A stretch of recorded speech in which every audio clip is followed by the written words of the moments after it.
Thanks.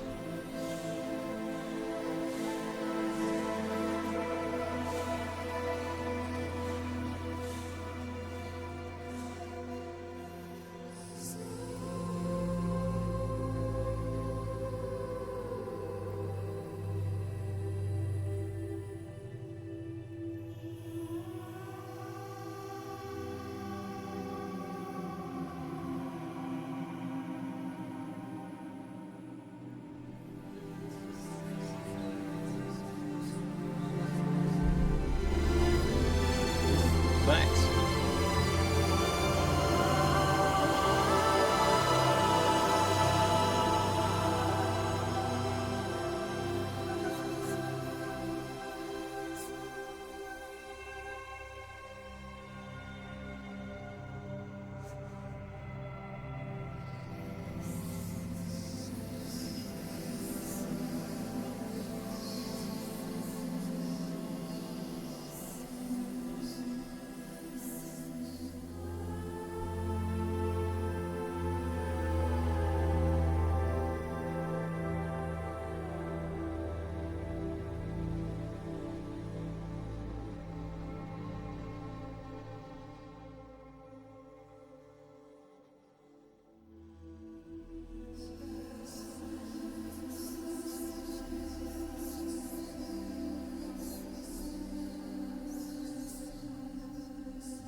Thanks.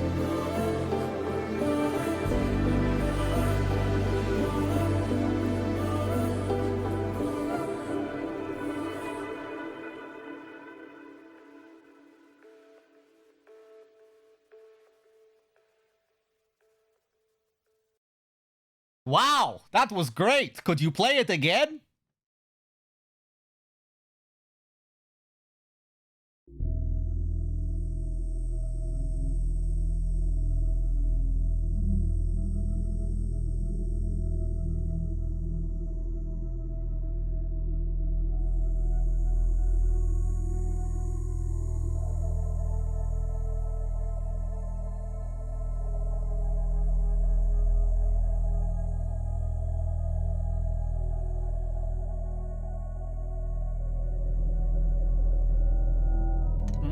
Thanks.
Yo! How's it going, everyone? Welcome back. Welcome back. How's it going? Before we get started here, let me thank some people. Naked Emergency with the 4. Thank you very much. Connix, thank you for the year, the big 12 months. Much appreciated. Nico with the 92. Thanks. Ashen Cypher with the 8. Run Riot with the 17. Gooch with the 80. Thank you very much, Gooch. Who else? Who else do we have here? Bad Humans coming in with the raid as well. Thank you, Bad Humans. I was watching you. I was lurking a little bit earlier watching you do your dog tag shenanigans. Hold on.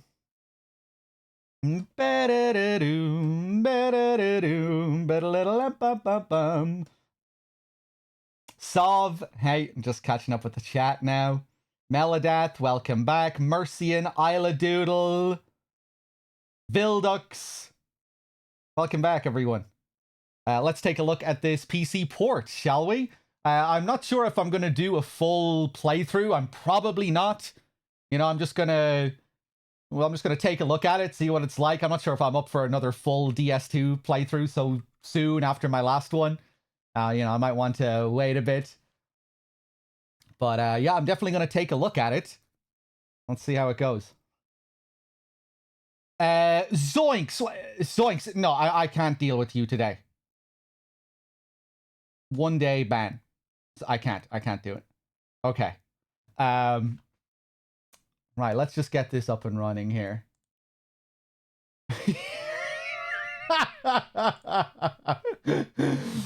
Bad timing there, Zoinks. Really bad timing with the ... with the ellipses. Okay. You saw that one coming, Reuter? Yeah, you need to play your cards right at the beginning of a stream. If I see some shit that really annoys me right at the beginning of a stream, you know, that's not good. You know, I don't want to be getting pissed off right at the start of a stream.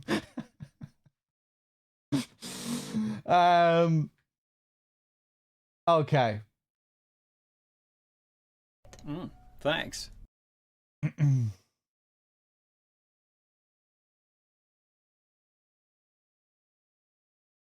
Oh, was he posting a lot as well right before that? Jesus Christ, Zoinks, what kind of shit were you talking here?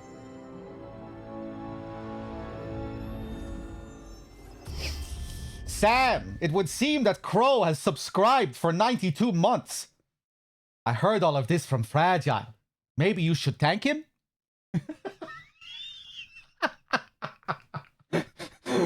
Oh, I love you, doll man. You fucking asshole. Okay.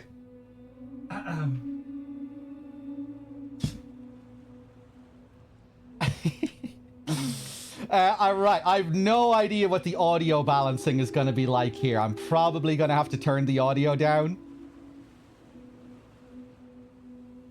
We need some funny mods. I was saying, if it's possible to mod audio into the game easily, I would definitely record all of Dollman's script. If someone wants to mod me into the game as Dollman, I will happily find the time to record all of his dialogue. Maybe with a few twists.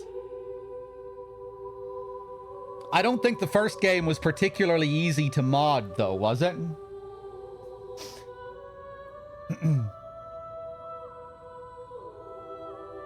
From what I hear with this PC port, they outsourced the port, which is a little bit different.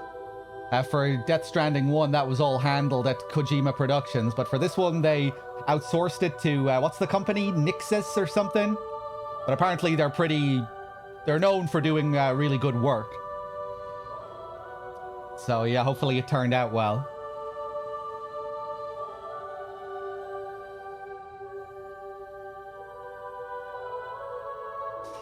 How is the audio balancing right now with this menu music? Is the music a little bit loud? Do I sound like I'm being drowned out like a little bit. Kinda outsourced. It's a Sony studio, so yeah. It's all in the same ecosystem. Bro, I'm gonna take your word for it. I'm gonna turn it down just a tad. Okay, you can let me know if it needs to go up. How's it now? A bit better? My balls.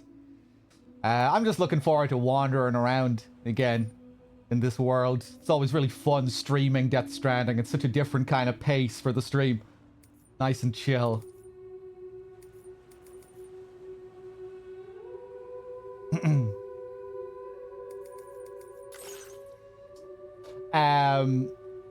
Yeah, we have this new difficulty, which looks like it's going to be different than the hardest mode that they added to DS1, because you cannot lower the difficulty. You have to commit. And usually that is a sign of a difficulty mode being a bit more interesting than tweaking the numbers. You know, making enemies spongier, making your character easier to kill. You know, changing the damage. So, yeah, I'm intrigued to see what this changes. It'll probably take a while to really see anything, you know, in the opening Mexico sequence. I wonder, will it change all that much? I don't know. Given that it's like a big tutorial area. For those seeking the ultimate gameplay challenge to accompany the story, your skills as a porter will be tested to the extreme in merciless environments filled with deadly enemies. And completing orders will require every ounce of ingenuity you can muster. These are big words. Although there is no turning back once you embark upon this punishing journey, your reward will be a sense of satisfaction that is truly priceless, and you can expect genuine gratitude from the people you help. You cannot lower the difficulty level on a playthrough started onto the Wilder mode. Save data from a different difficulty level cannot be loaded from the in-game menu while playing onto the Wilder mode. All right. Okay. You're bringing the heat, are you, Kojima? I don't know, man. I struggle to believe that it will reflect this paragraph. That the experience will reflect this paragraph. Maybe. Well, are they just gonna put enemies all over the fucking map now?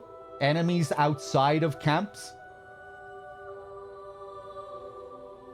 Let's see.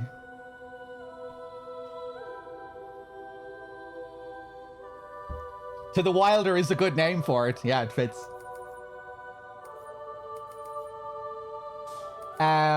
Default online status. Yeah, we'll leave everything on for now. Content synced from other players. Oh, interesting. I don't remember this being an option on PS5. Everything. Sync structures, signs, vehicles, along with cargo, weapons, tools, fieldware, left in the field or stored in shared lockers. Only some. Sync only cargo, weapons, tools, and fieldware. That's cool. That's a cool option. That's new, isn't it? This was on PS5. Damn, I completely missed this on PS5, I think.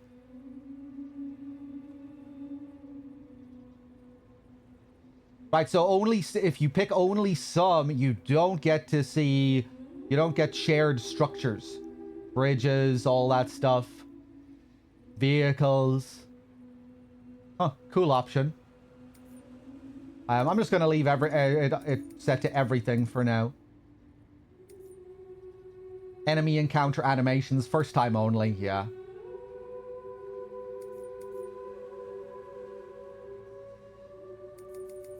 Corpus icons, help icons. Gonna leave all that on. Tips display. Turn that off. signs containing spoilers. We don't need to worry about that. Although it would still be nice, actually, just so we're not seeing everything from the outset.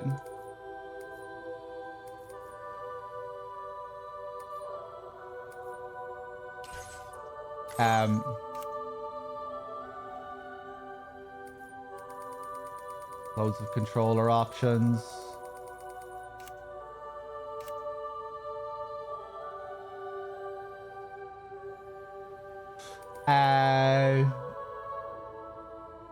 Yeah, I guess I'll go with DLSS.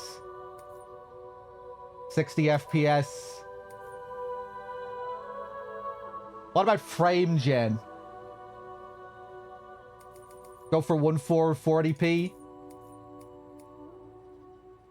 All right, I'll always take your tech advice, Nico. No frame gen ever.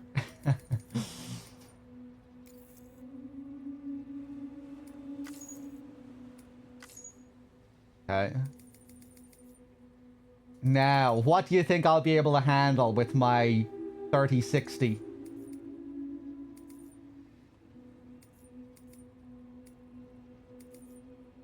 High across the board. Volumetric lighting quality. Ooh, a translucency quality. Particle effects that place a heavy burden on system resources are rendered in high resolution. Try. Oh, yeah, I didn't even see the preset. There we go.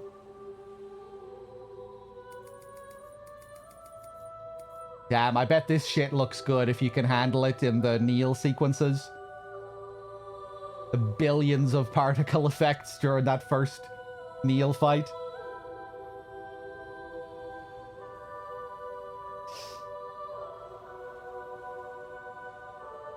Portable? Oh man, that brings back memories of when I went to that Kojima launch event in London.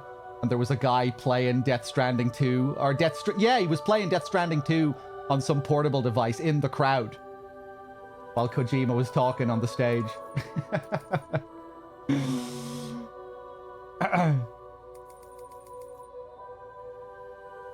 Okay, right, so I guess I'll just leave it like this. Go for 16. All right.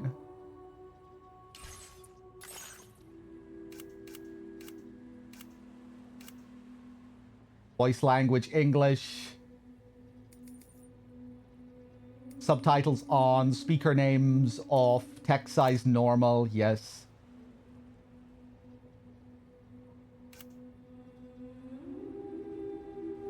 Okay. I think I'm happy with this.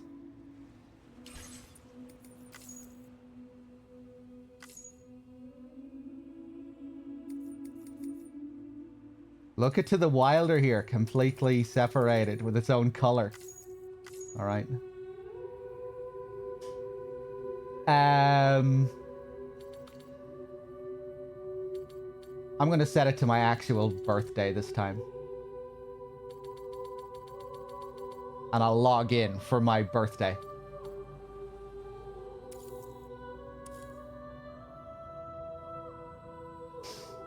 Whilst dooms can afflict almost anyone, those born under constellations with a greater connection to the beach, including Cancer, Pisces, Cetus, Delphinus, Cetus, are said to be more susceptible to developing the condition. It's believed that such individuals are fated to walk a life path fraught with disquiet and turmoil. This actually ties into the story more directly in this one, with Lucy and Neil both having the Cancer sign branded on them. Right?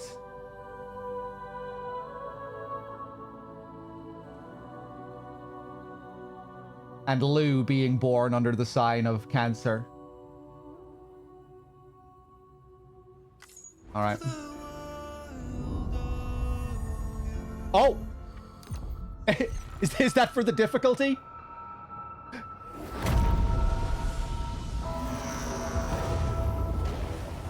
Does that only play if you pick To the Wilder?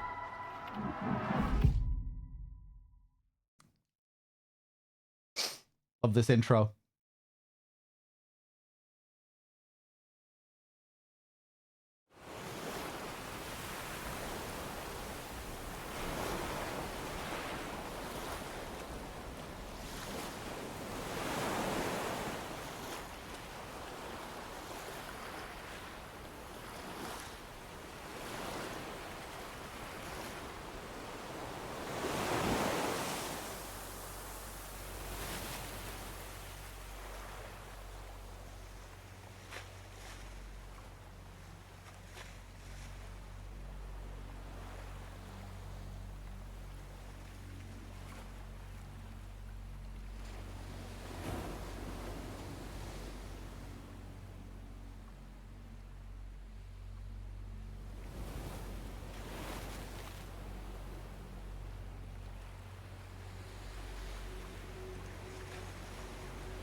Me?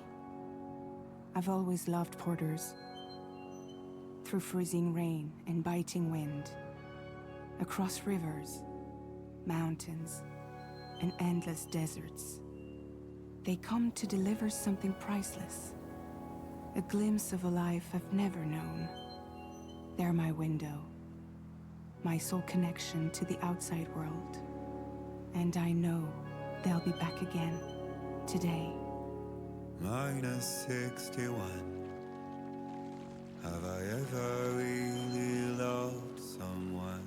Do I deserve what I've got? Now the grade system's turned into traps and the fear is switching sides. I own $1 million worth of stock, but I still won't sleep at night. What is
anybody hear me? I hate to interrupt it like this. See, this is fucking PC gaming, man. Playing the PS5 version, I wouldn't need to worry it at all. Just be flowing well, no frame hiccups. Taking a fucking gamble here that my settings are going to be right. Okay, what should I do?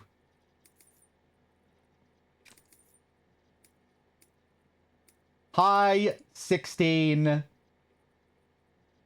What did you tell me to change again, Nico?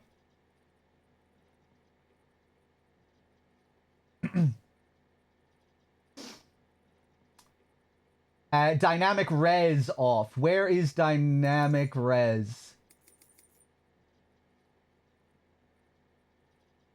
Previous tab. Dynamic res. Off.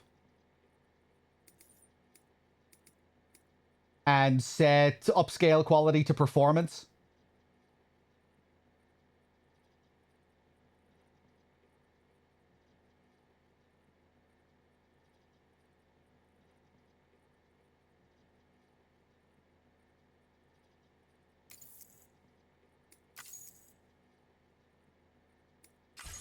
Okay.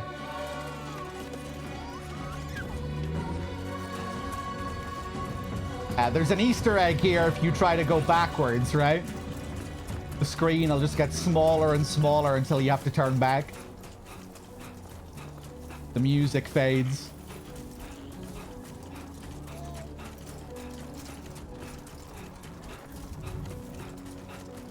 We're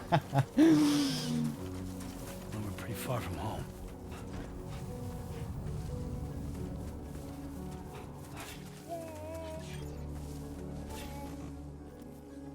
Can't look at Lou here.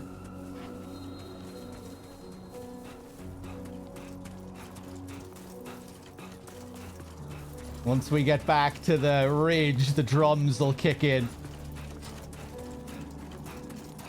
Cool what they do here with the dynamic music.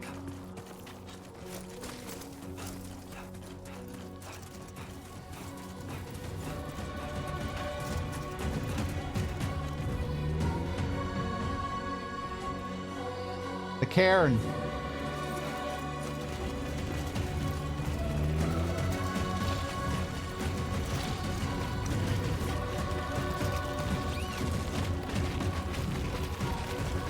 Is there an Easter egg in this if you kill yourself, like in the first game? I never tried that.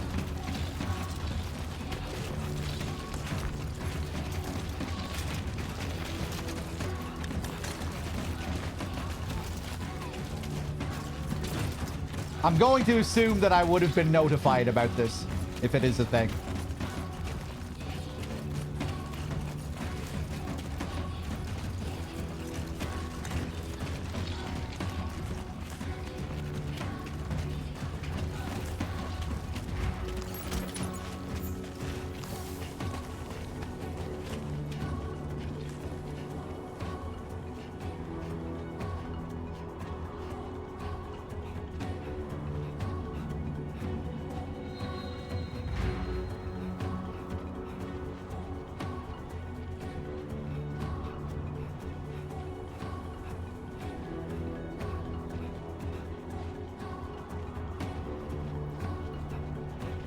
Damn.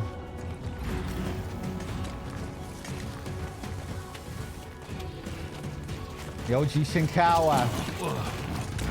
Look at these fucking guys. They've been making games for 100 years. You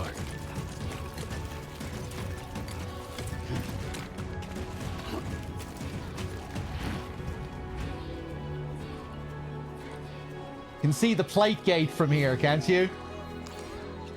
That's it, up there. I did update my GPU drivers. I made sure everything was up to date today.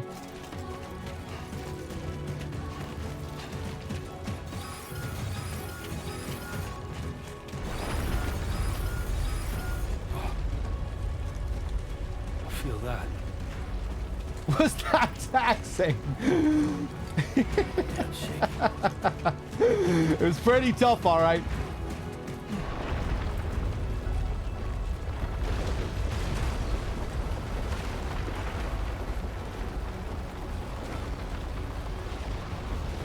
Boo!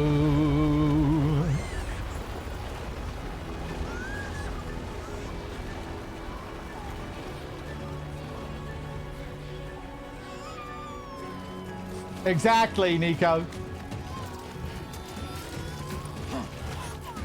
You okay there, Lou?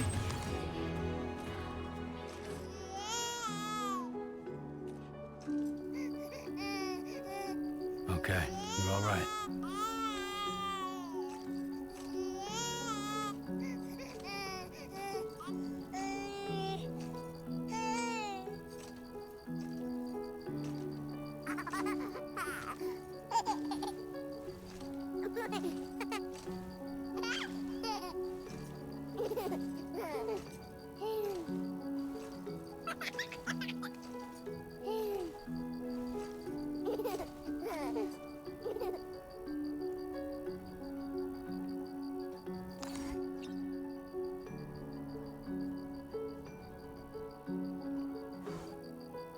Let's go home and get you fed.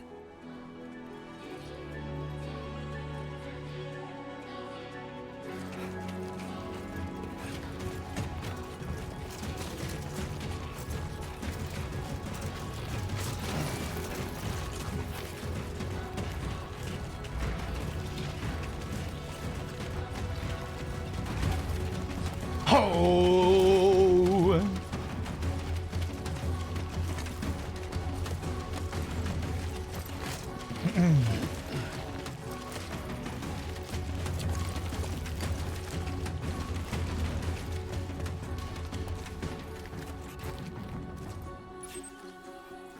Which way am I going here? Let's keep going across this ridge here.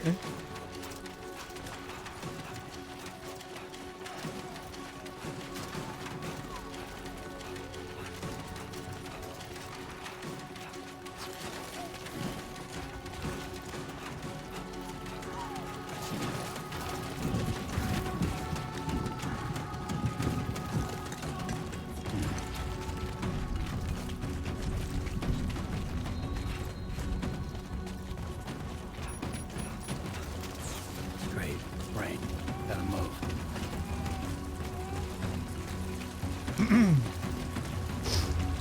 The rain looks amazing in this.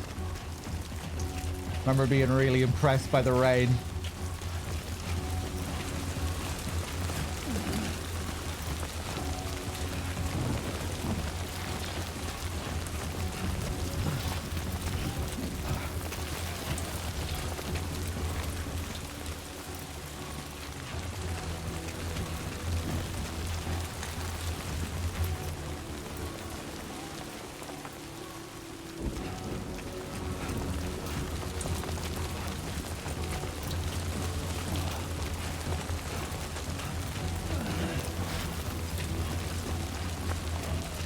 The way it looks all scattered, like realistically changing direction. It's like you're really seeing the individual darts of rain. So many times in games, rain looks, you know, just like lines directly falling down the screen. Straight lines.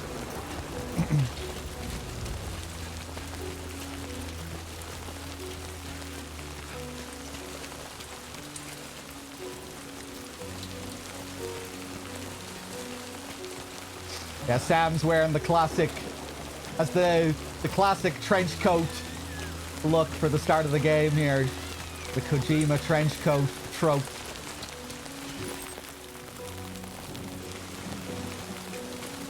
Let's go down this way.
Bedu.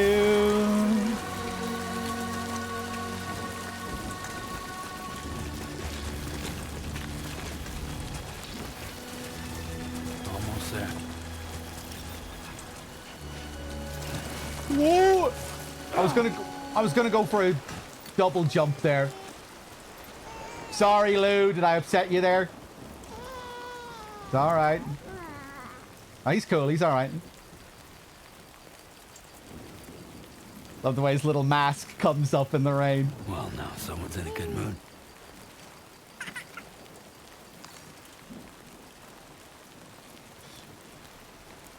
Hers. Every now and then I still refer to Lou as he, because I did for like 90% of the first game, until you find out Lou is a she at the very end. So I still refer to Lou as a he sometimes.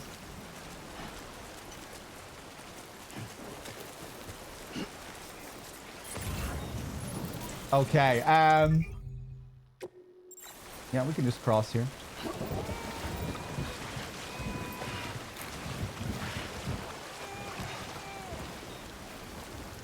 There, we made it.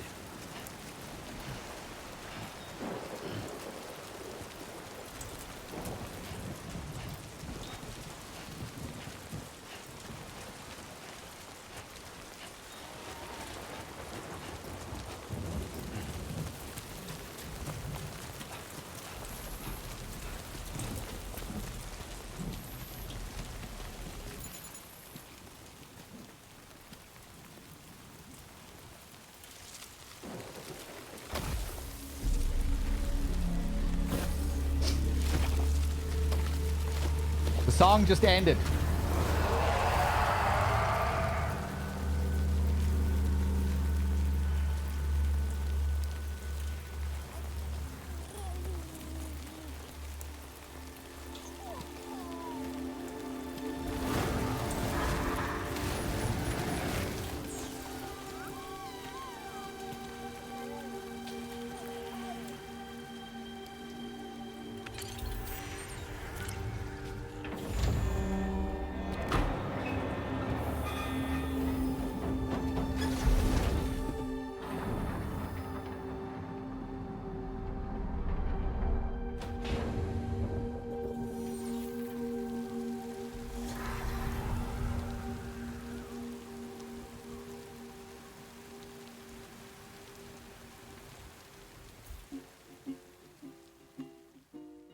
Hey!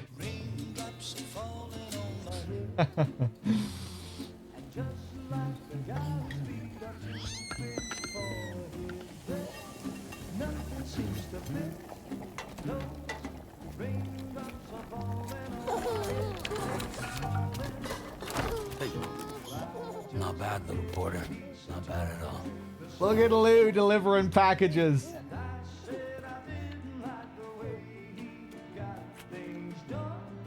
Okay, Lou.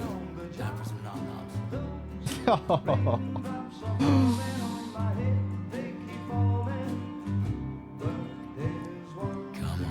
open up.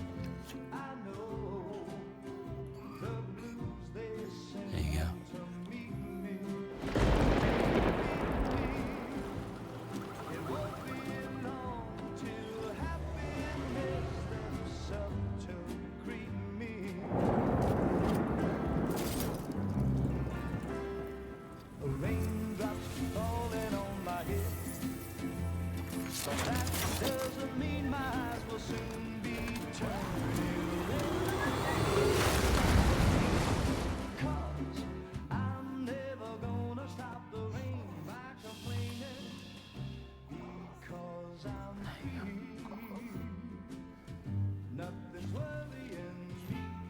Really making sure he has some good holograms.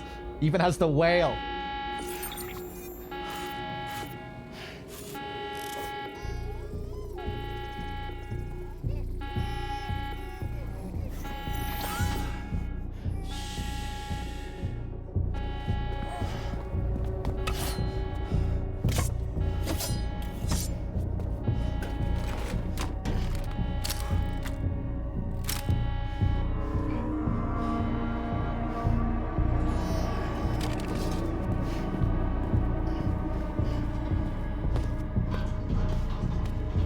doesn't want to traumatize Lou. Who's there?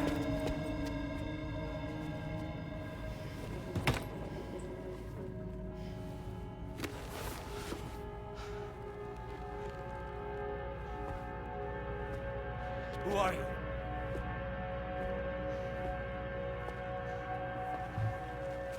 Fragile? Were you cooking? What are you doing here? I've been looking for you.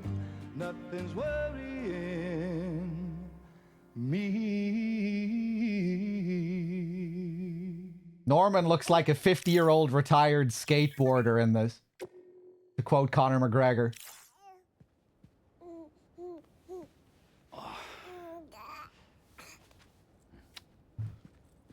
Wow. Lou's growing up fast. You two look good. Like a happy family. Here's a gift. The finest Carol printed diapers. Thank God. How'd you track us down? Your neighbor got hooked up to the Carol network. Service now extends to the whole region. I let myself in with this. You can use Carol printers now too. Guess it's time we thought about moving. Maybe further south. You know, I'm surprised you used the front door for once. My jumping days are behind me. Overdoing it left me with some kind of syndrome. They call it jump shock. You care for a drink? Thank you, but no. I should get straight to the point. Business, huh? I mean, for a moment there, I thought maybe you wanted to catch up. I have a job for you. Take it, and that whole mess over how you left bridges will be wiped from the record. You won't have to live in hiding anymore. What about Lou? That's a little more complicated. We're talking about a bridges asset. You'll have to work it out. So I'm not really buying my freedom. Not buying Lou's freedom. Sam, you brought America together. Helped it be reborn as the UCA.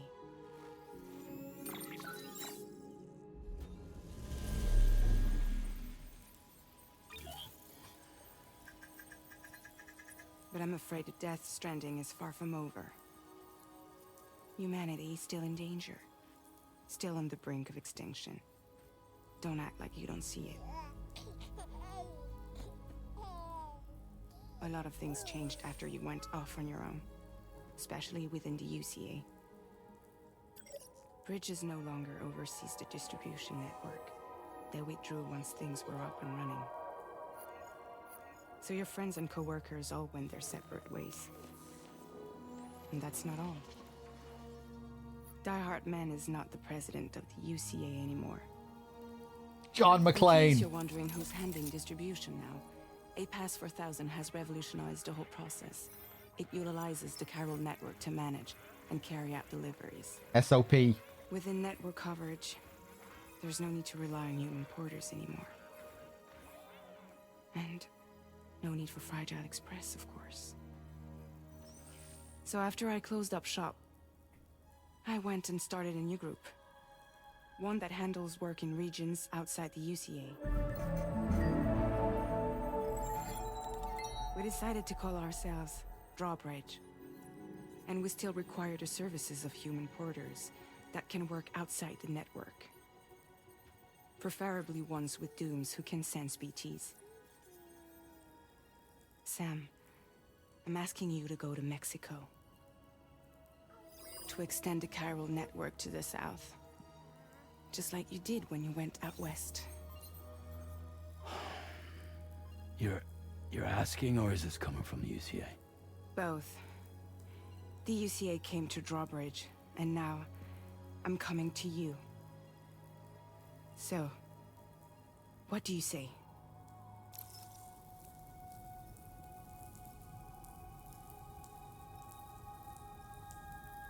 Why me? Seriously, why me? There are several reasons I thought of you for this job. Deadman, for one. He's currently working at a lab in southern Mexico. I don't know the details, but the research they're conducting there is important. Very important. And there are certain things he'd like to tell you in person.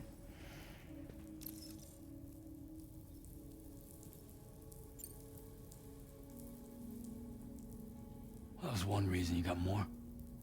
I do. And this one's serious. There is some BT territory near that lab I mentioned. They monitor the chiralium levels, and recently, they've observed unusual activity. The cause is still unclear, but they seem to think there's a good chance a massive BT is headed their way. And if they're right, then I want you there, ready to kill it before it kills them. Don't forget, Sam. You were the first person in the world to ever take out a BT.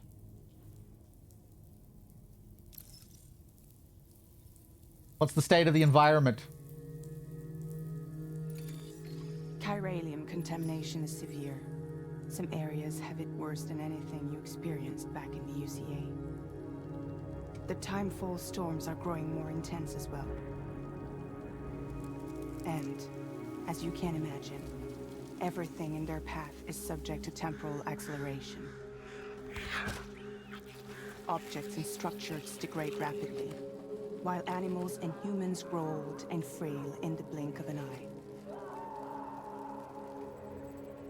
Timefall often precedes the appearance of BTs there too. Little So you recap should for do people who everything you didn't play can the to stay first out game. of it as much as possible. There are many other dangers, though.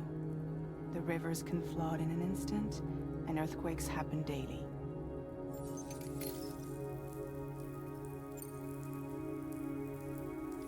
Mexico has no shortage of beached things. Spirits of the dead washed up from the other side were stranded there just like everywhere else. Any human corpse that hasn't been properly disposed of will become a BT. And any living human that comes into contact with a BT will get dragged into the depths of the tar. Giant BTs can and will emerge from the tar as well. And if they succeed in consuming a living human being, they'll trigger a void out, destroying everything nearby in a massive explosion. Several Mexican cities were wiped off the map in this way. The survivors have since become divided and isolated. As most people cannot see BTs, they live in fear of them, and that fear has made them too terrified to venture outside.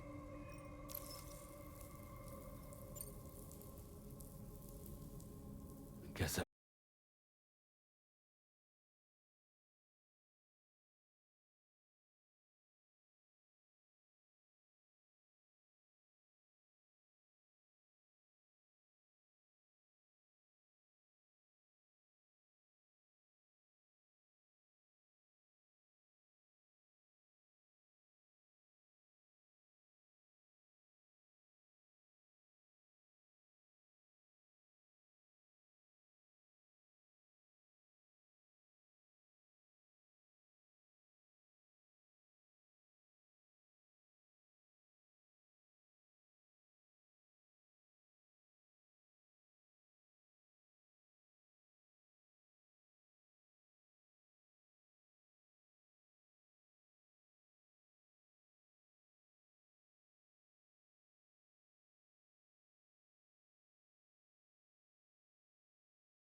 No! No!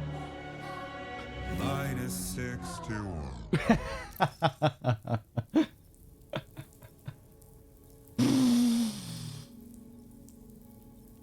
Really cool Easter egg. All right, yeah, go on. Don't have a choice.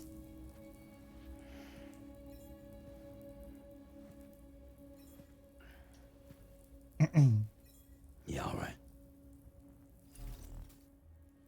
So you'll do it? What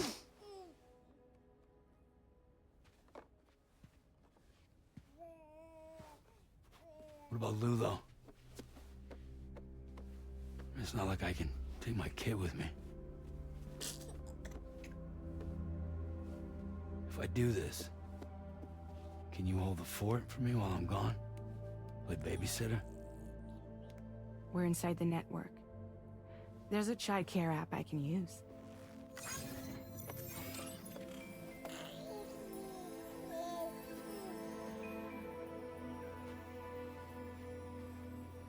It'll be fine. The lab is only a few days away. I promise he'll be back before you know it.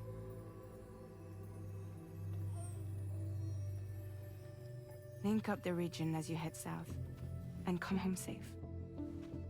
We'll be waiting.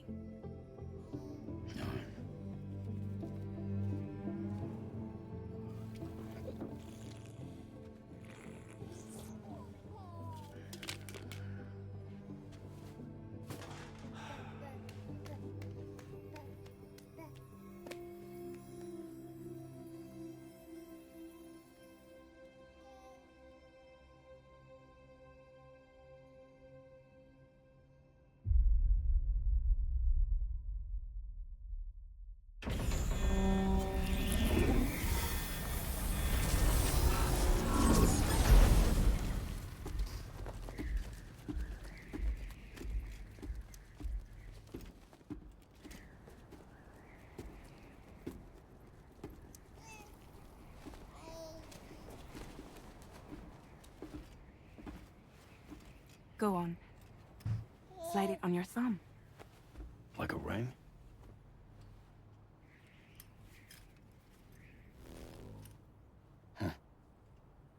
Try sticking your thumb out, like you're giving me a like.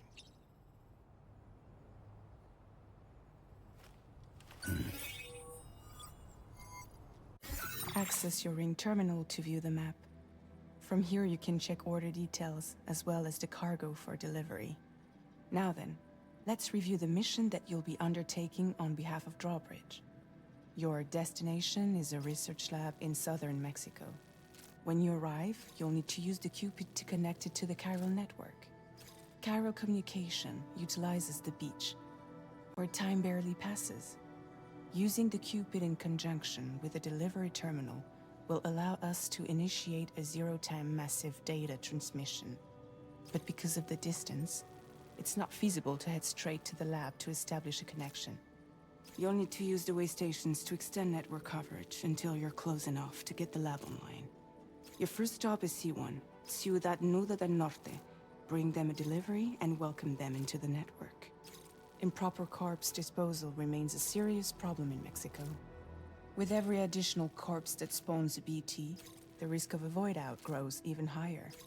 C1 in particular is struggling to handle this issue. But once they're online, we can give them the technology they need to address the situation. Why don't you take a look at the cargo you're carrying by opening the menu? You can access useful information about your deliveries via your ring terminal. To review the cargo currently in your possession, select Cargo Management. This is the cargo you'll need to deliver. Be sure to get it to its destination in one piece. It's an excellent idea to place the most important cargo in your backpack. We've given you some additional equipment. It can be carried in pouches or in special hooks, just like cargo. All these weapons can be used to incapacitate humans without killing them. So there is no need to worry about causing a void out. Be sure to weigh your various options as you load up. Okay.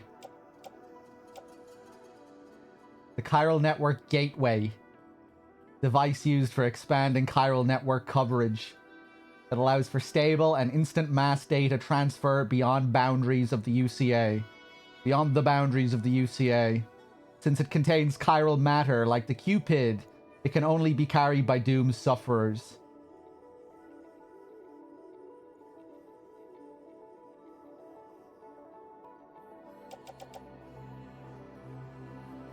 Alright, let's do it. Oh, I have to equip it. Return to the menu when everything looks good to go. Finally, before heading out, make sure to plot your delivery route. Return to the map. See your destination? There's a river you'll need to cross to get there. There are bandits in the area too. Armed groups that have attacked porters in the past. Think about what route you might take from your current location.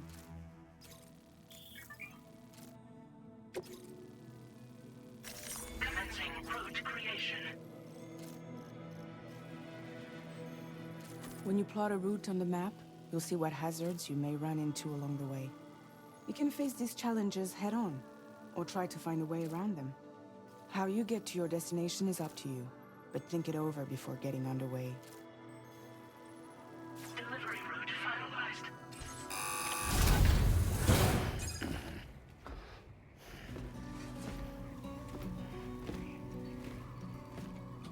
Latest model Cupid. Just completed.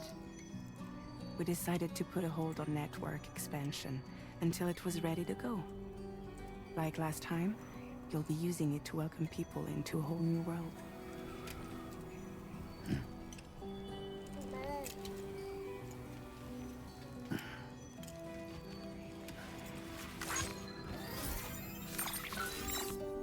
It won't be any harder than before either. The chiral network terminals are ready and waiting. Bridges saw to that. Emily's expedition split into two groups midway. The first continued west, while the second cut south into Mexico. But again, they were only able to lay the groundwork. Until you bring those terminals online with the Cupid, the network can't grow.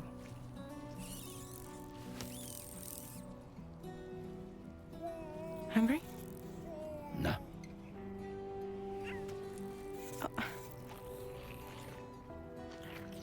No more baby food for you.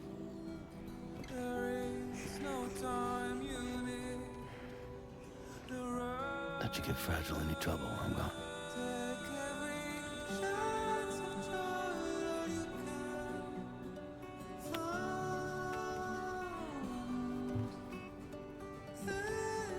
Don't you break my kid.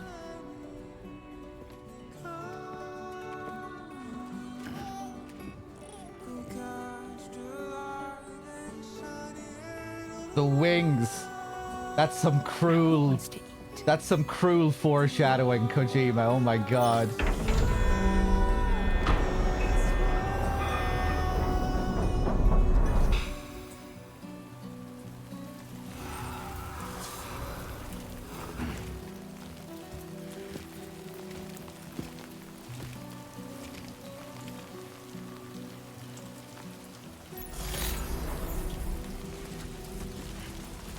All right, let's hit the road. Whoop! All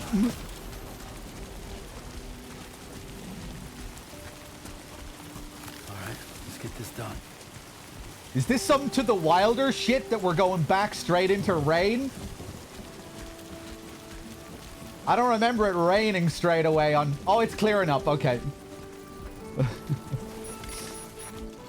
That was a bit weird, the way it transitioned straight to rain. I don't think it should have done that.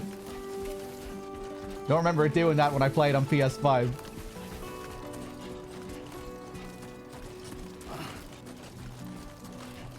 I think they designed this place as a little bit of a... like a training course. I never even thought to test out my weapons when it cut to gameplay on my first playthrough, but... I think they want you to be able to, like, shoot the... since I held a gun. To shoot the cacti and stuff here. Yeah.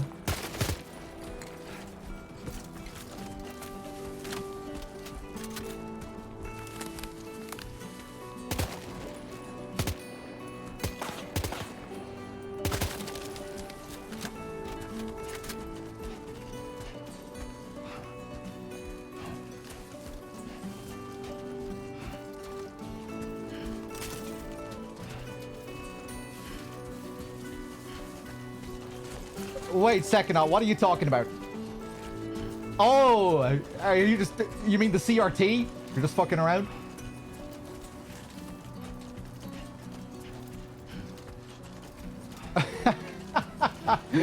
Please don't suggest that to people.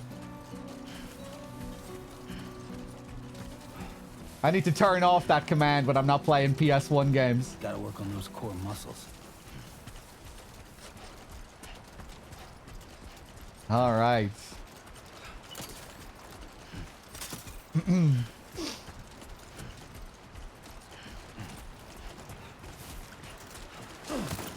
Oh, yeah. It's awkward. They changed some of the fundamental controls in this, going from the first game. Can take a while to get used to if you're so used to the first game, changing crouch to R1 from circle to R1. Okay. Let me just catch up with the chat here. Ayatollah Arya, me too, me too.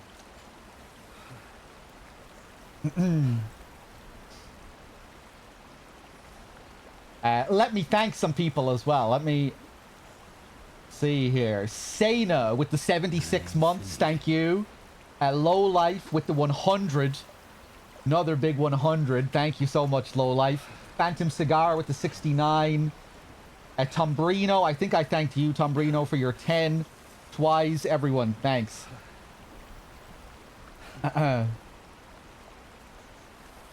Okay.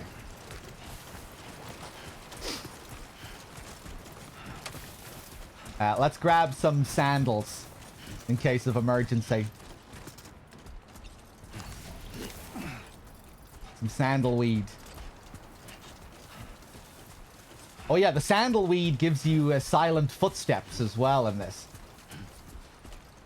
Because we have MGS5 light stealth gameplay in this too.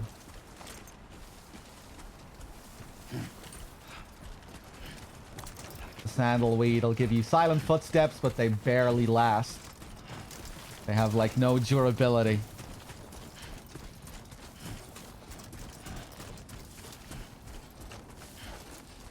I think the scene up here is actually optional. You can miss it entirely if you just don't go anywhere near the camp.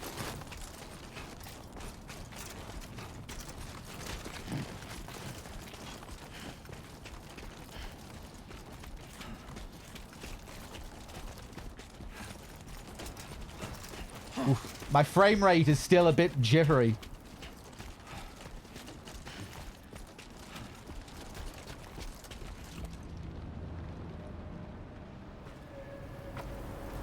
Every now and then.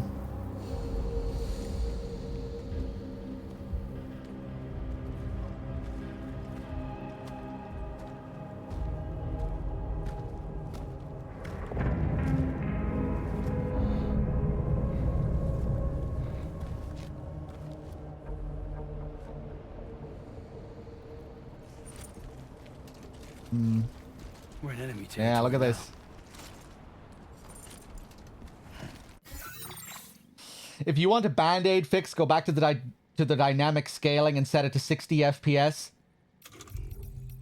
Yeah, I was gonna ask.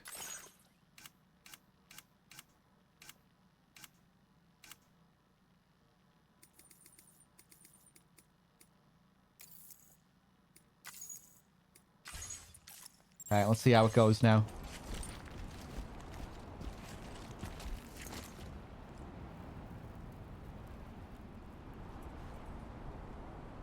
Still jittering.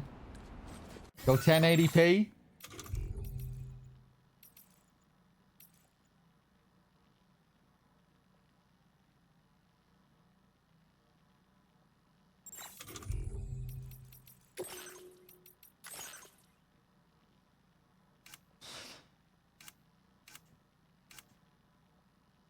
Anyone else want Fragile to drag her clam over their face and leave a steaming snail trail?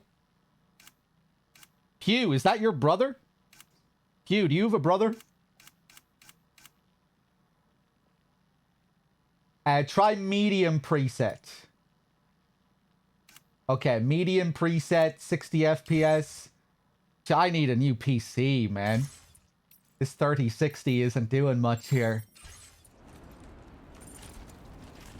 There we go. That's silky.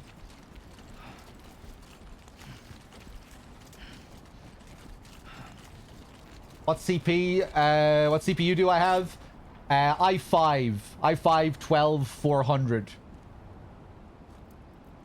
Mr. Stringer with the tier 2 and the 63. Thank you. Be there in no time.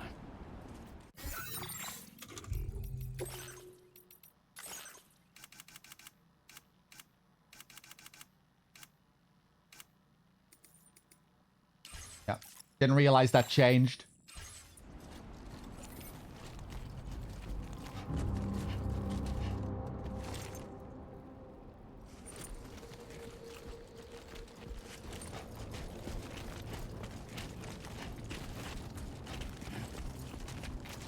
Yeah, I should really upgrade, but everything's so expensive now, right? All the parts if I really want to build a good PC.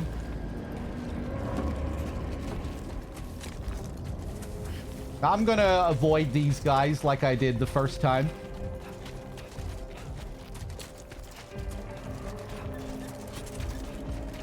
God damn. All I need right now is a better GPU. Any good recommendations, PNTN?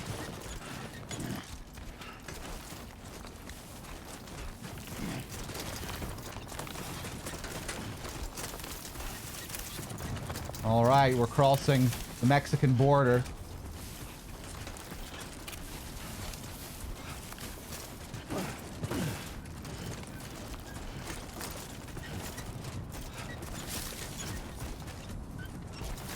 What if I just pass through here? Last time I think I went all the way around. Somebody let me out. Yeah, I should just pass through the gate here. Could even go down here. That'd be outside of the camp too. Let's go over this way.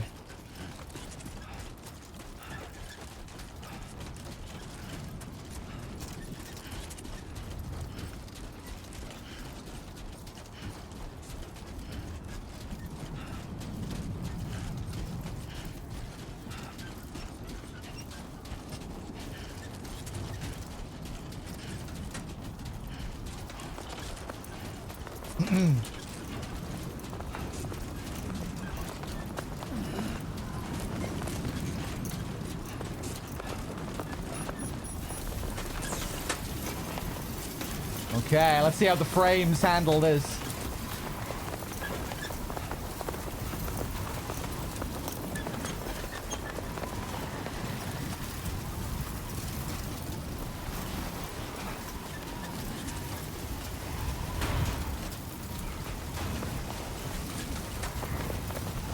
Seems good.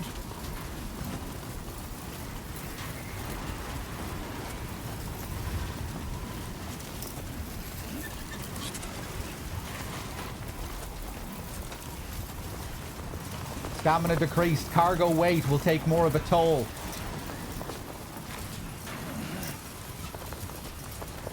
Sandstorm. Fieldware menu. Need to remember how all this stuff works. Yeah. Canteen. Do I even have a canteen at the moment? Yeah, I do. Nice.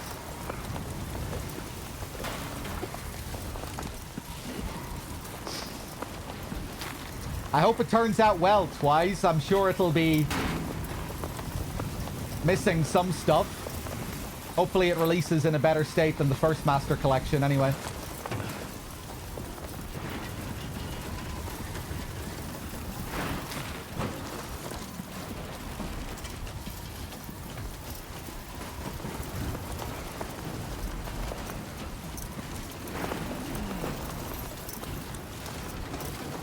When they announced the second one, they did acknowledge the issues with the first one.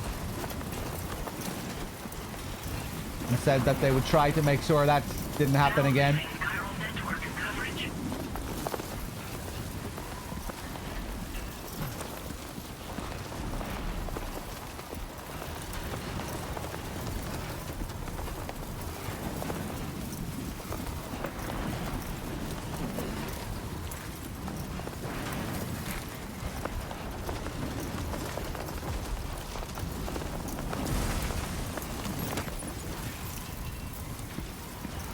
Did MGS1 ever get the analog stick support? I think it did, right?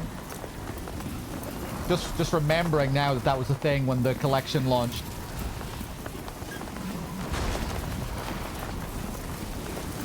Ooh, I'm getting pushed.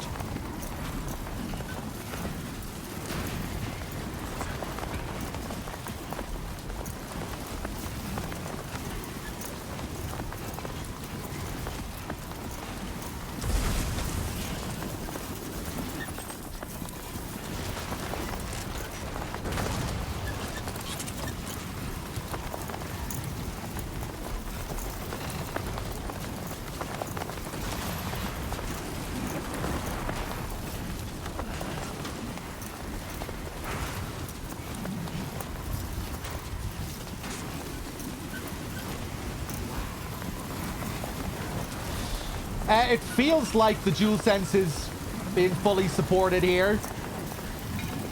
I'm feeling lots of very precise vibration here.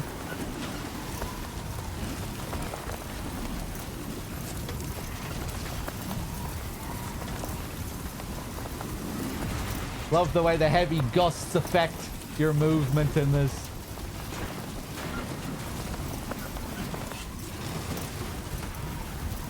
You really feel like you're pushing against the wind here.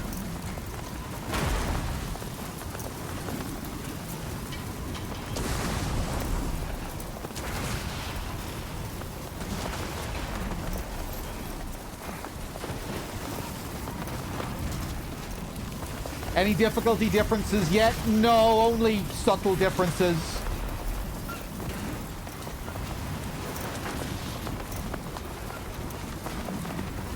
Meters degrading faster and stuff, but I'll be curious to see what changes,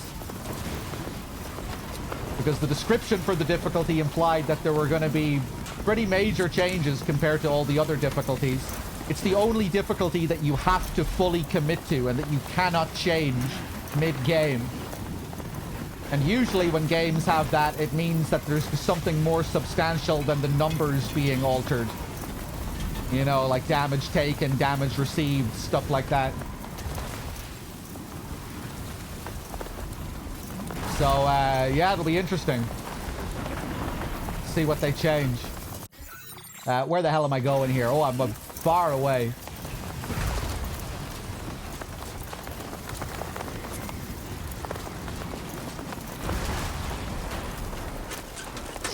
It's on PS5 as well, yeah. A big patch released for the PS5 version as well, with all of the additions included. I think, anyway. I think the PS5 gets everything that was added. I think the PS5 version gets everything that was added to this version.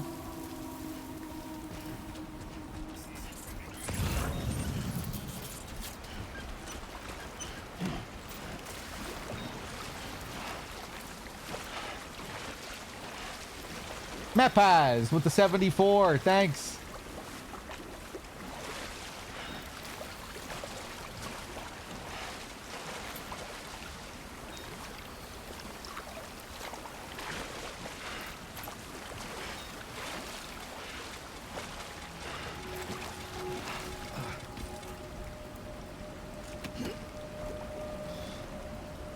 Scar Alien, when I finished DS2, did I feel it was still a delivery game, or did it tether more to third-person shooter action? No, it still very much felt like more Death Stranding. But yeah, with an extra sprinkling of MGS5 light stealth action gameplay. But, you know, you could ignore so much of that if you wanted to. You know, you had other options to move around camps, like I just did now. Like, I could have went through a camp and engaged in some stealth action gameplay to get here, but I chose the walking path. So you can avoid a lot of that that's there.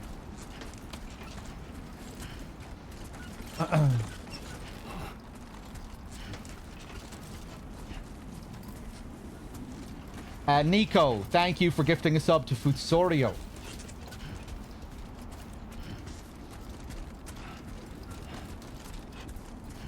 But there is a part of me that wishes that they just never really focused on that aspect of the gameplay and instead focused their efforts on improving the traversal side of the gameplay. Because, yeah, you know, they put a lot of work into improving that aspect of the gameplay. And I'm not really sure if it was worth it, really, in the end. But a lot of that is going to depend on your taste, too. Weapons detected. Be advised that usage is restricted inside facility grounds. Access the delivery terminal to process your orders and requests. Love this visual here. The same old distro center, but with this mysterious new ring that we see around it. Still not sure what that's supposed to mean. Like the overtaking of APAC.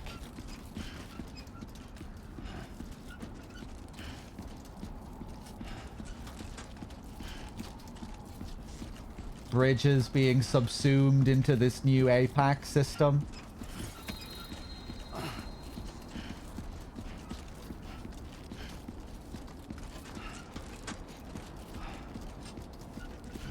Really uncanny as well, getting the strange new automated voices. Like we have an extra layer of artificiality that wasn't there in the first game. In the first game you hear automated voices too, but here they just feel more unreal, or, you know, more robotic, more uncanny.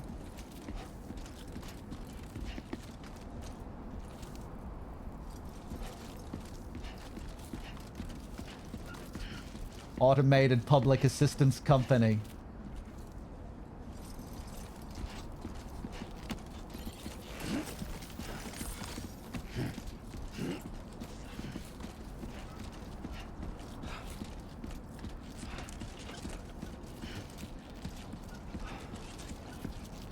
Disappointed that the Neo boss fights didn't really have any surprises. Yeah, they were... Honestly, I think I prefer the cliff fights gameplay-wise. The cliff fights had more jank. But I thought they were still a bit more fun overall, more challenging. Neil's AI could be so stupid at times. The way he just, like, sit alone by himself after you cleared out all the skeletons, like he was just waiting for you to come up and finish him off.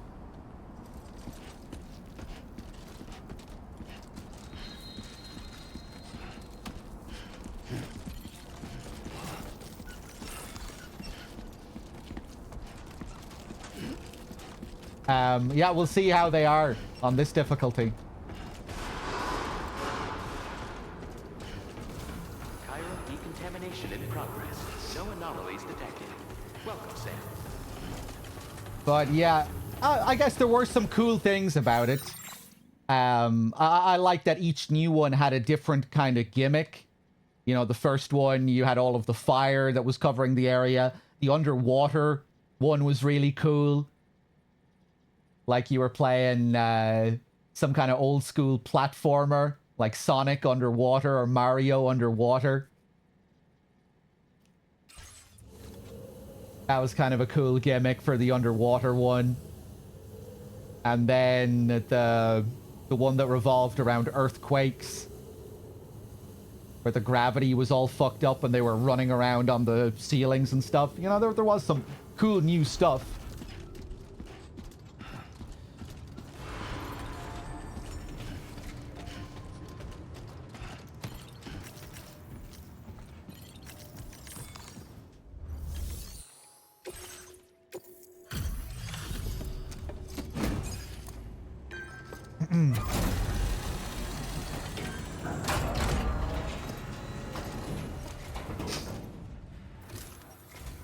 The pizza scene was amazing. That's one of the best action scenes that we've seen in a Kojima game, I think. It was like a really well directed and choreographed action scene. For how silly it was, you know? You must be Sam. It can't have been easy to come this far south. You're here to bring us onto the Chiral network, right? That's a relief. We'll be able to dispose of corpses properly once you've got us online. That'll be one less thing for our residents to worry about. Anyway, I believe you have some cargo for me, yes?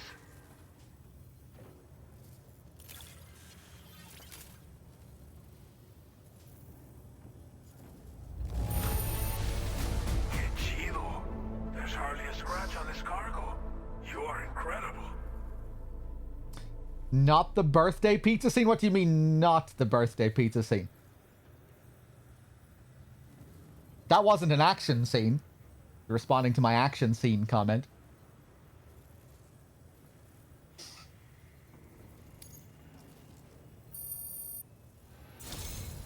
It's just like everyone says. You're a man that people can rely on. Hold on one second, guys.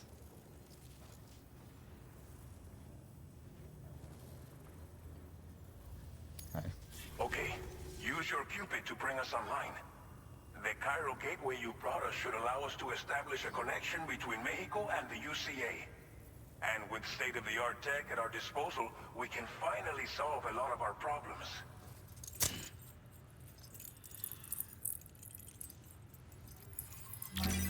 Covered in sand.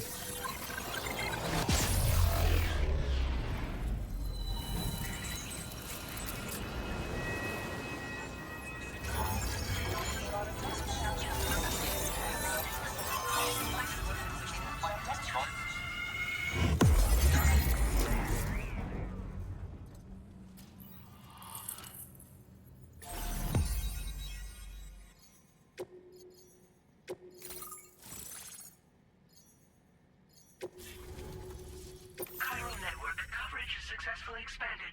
Commencing data collection. The pizza birthday spoiler. Yeah, I wonder if they changed that. I have a feeling they might not have, and they might have just been happy to have that as a spoiler. Because it was still a dream. You know, it was still framed as a dream sequence. But maybe they changed it, because it did feel a bit weird to be spoiling characters that you haven't seen yet. Now displaying your current porter grade. You think you shouldn't be able to trigger that until later. Till you've seen all those characters. Porter grade increased. Congratulations.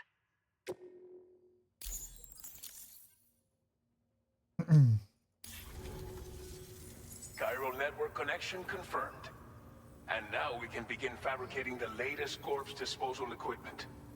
Until recently, we've been dealing with our dead by burying them in tar, but that solution was growing untenable.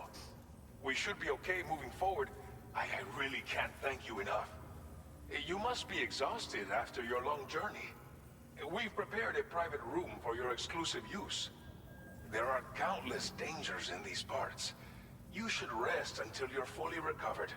Don't push on until you're ready. Please, stay here before you set out again. How are things in the region? Well, our corpse disposal problem is no longer an issue thanks to you. But there's nothing we can do to get rid of the BT area we created. Fear of BTs and damage from timefall and chiralium exposure will continue to be a concern. And let's not forget about the bandits willing to attack travelers and facilities. But so long as we remain connected to the network, we'll have access to new tools and technologies to help combat these threats. You brought us more than a connection to the outside. You brought us hope. What was untenable about corpse disposal? As I mentioned before, we've been taking them to a nearby tar pit and dropping them in. Unfortunately, we took it too far. And it wasn't long before the whole pit turned into a BT area. In trying to prevent the emergence of BTs, we ended up facilitating their creation. And with the constant timefall in the vicinity, gyro contamination has only grown worse. All these problems have contributed to an increased suicide rate, which in turn has resulted in even more bodies that we've had no way to dispose of properly. But thanks to the chiral network, We can now fabricate That's a bit of a the rough corpse disposal situation. facilities that we lack. Everything's going to be all right. All right, well, I'm going to go get some sleep and I'll have a think about all this. I'll get started right away on preparing your next order for you. By the time you wake up, it should be good to go. You'll just need to access the delivery terminal here. I hope I can count on you.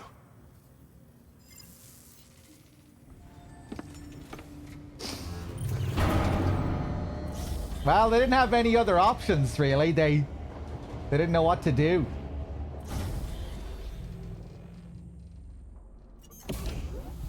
They didn't know that would happen with the tar. And they needed to get rid of the bodies. Welcome, Sam. Please relax and enjoy your stay.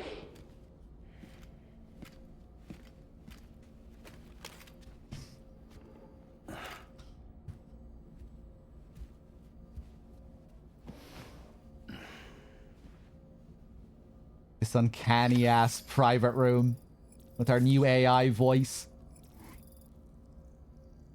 And no silly, funny reactions from Norman.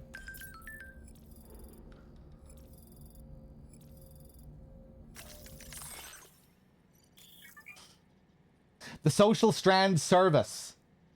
Using the SSS, you can view messages sent by people from all over the world. Look back on the likes you've given to and received from porters in other worlds and enjoy the screenshots you've captured in photo mode.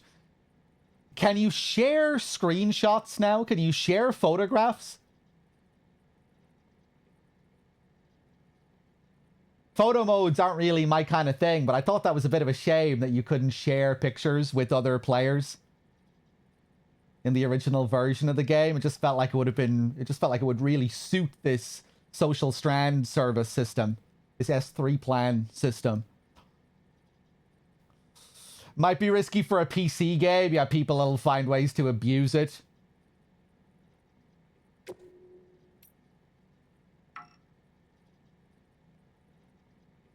How does it feel to be back out there, Sam? I'll try to use the SSS to keep you up to date with everything over here. Lou was having fun playing around just a while ago and now is fast asleep in dreamland, crying face. I'll send you another message soon, which you can check out on your Ring terminal. And don't worry, I'll take care of Lou.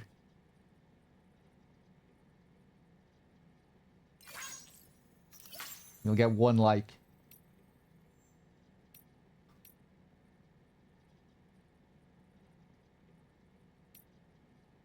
Messages from the system itself. Tutorials.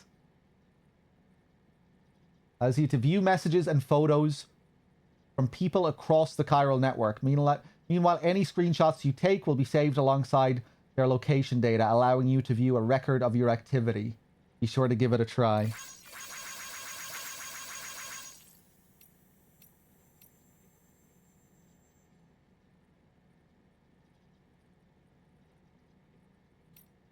I completely missed today was the release date. What a great post-work 3-day. Yeah, I'm not sure if I'll be doing a full playthrough, but I just thought I'd take a look at the PC release and the new difficulty mode and everything, see what new things they added. Apparently there's some new cutscenes as well, which might just be new nightmares, like the original game with its director's cut, you know, the new nightmares they added. But apparently the new cutscenes are live action scenes. So that's intriguing.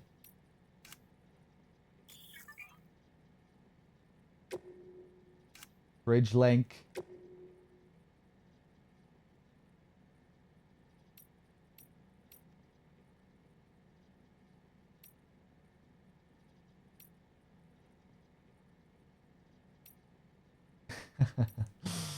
Oh.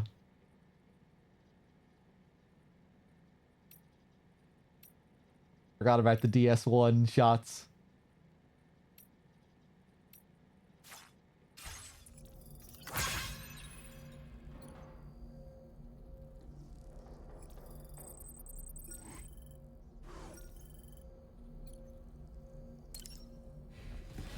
Wash off that sand.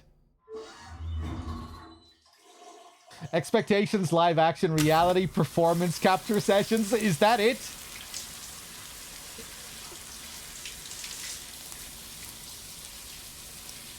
Have you seen any of the new scenes? If they're, you know, if they're scenes in the actual game that you see in the story, I doubt they're performance capture.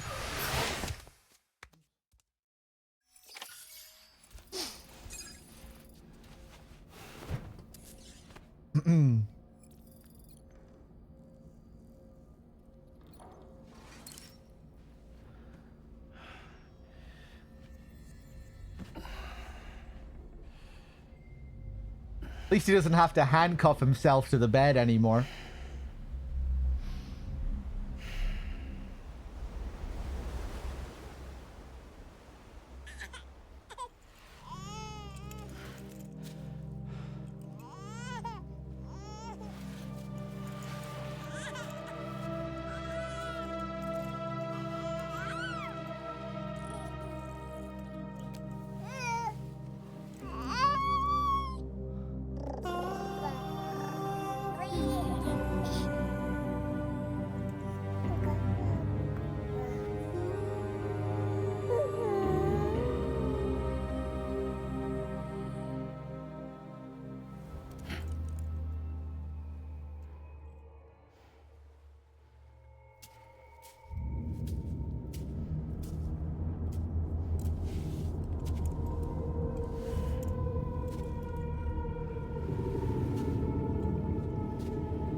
Lou.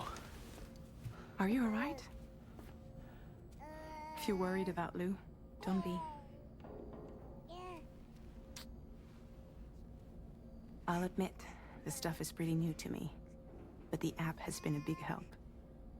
Figuring out why a baby's crying, getting the milk just warm enough. It's had the perfect advice for every situation. Hi. So, how does it feel to be back in the saddle? Works same as it ever was. It's the first time I've been away from Lou. We're fine. Trust me. Just focus on the road, okay? Yeah.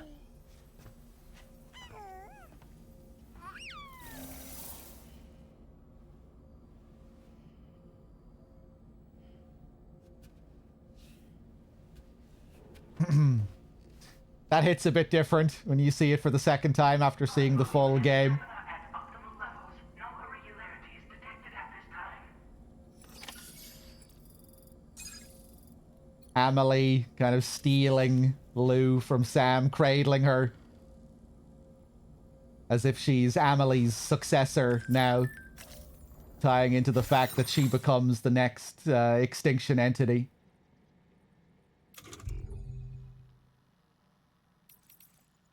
Being groomed to become the next extinction entity.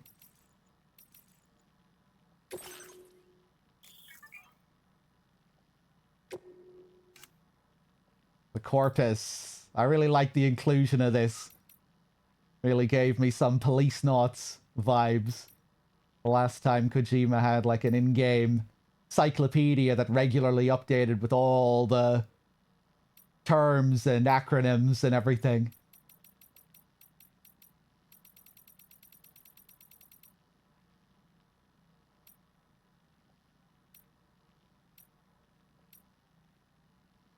APAS. The Automated Porter Assistance System, officially titled APAS 4000. Commonly referred to simply as APAS. Was originally developed as a support program for porters making deliveries within the chiral network. With the network's capacity to instantly transfer massive volumes of data meant that APAS developed rapidly and was before long managing and operating deliveries all on its own. Yeah. I won't be reading all of this again like I did on my first run. The gate quakes. Lots of focus on gateways.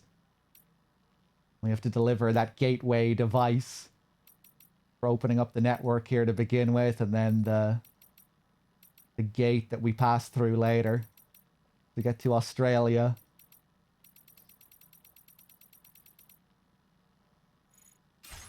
All right.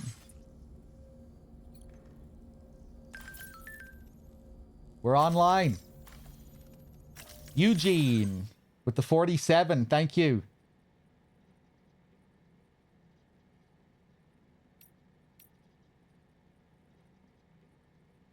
We're finally connected to the chiral network. It's been 4 long years since the first expedition set up that terminal, and we've been waiting patiently to get hooked up ever since. To know we're not alone out here, that's all humanity wants, right? Yeah, you'd think Sam would be surprised by Fragile's skin. You'd think it would be like one of the first things he'd ask her about. But the story isn't ready to tell us that story yet.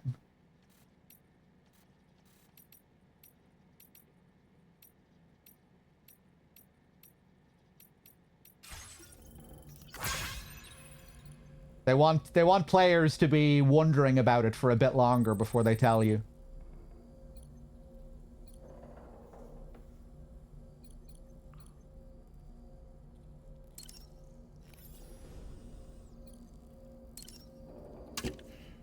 Chiral tea.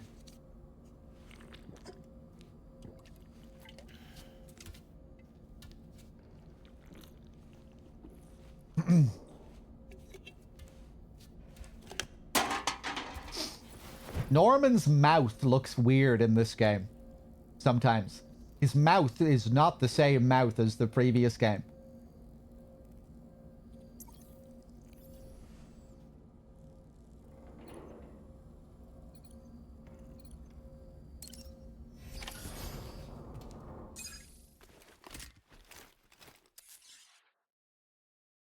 The way he kind of purses his lips together sometimes. Departing facility. New order available. Please review and confirm.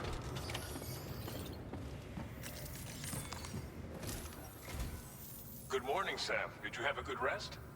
We're already making progress in addressing the corpse disposal situation here. Once again, I've got to thank you for that. If you access the delivery terminal, you'll find that you can fabricate equipment for yourself now too. We have some materials on hand here that you can use to make supplies for your journey. Take as much as you need. Now, we don't have all the same schematics in Mexico that you have access to in the UCA.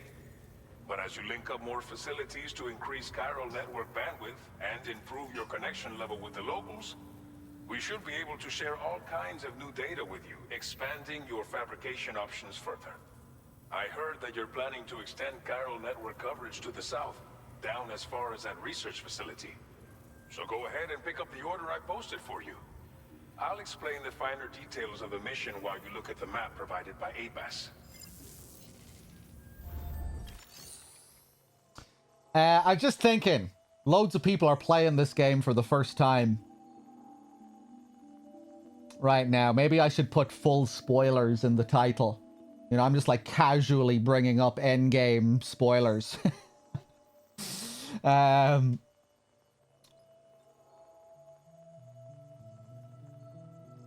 what if people are coming in here thinking this is my first playthrough of the game? Because loads of people will be doing their first playthrough right now.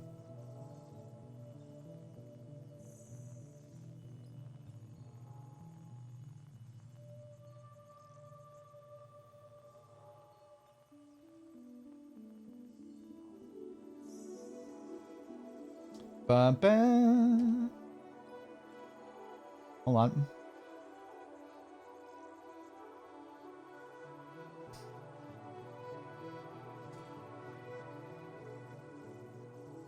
Right, full spoilers in caps at the end of the title. Hopefully that helps. The ambient menu music is nice. Yeah, I liked it in the first game too.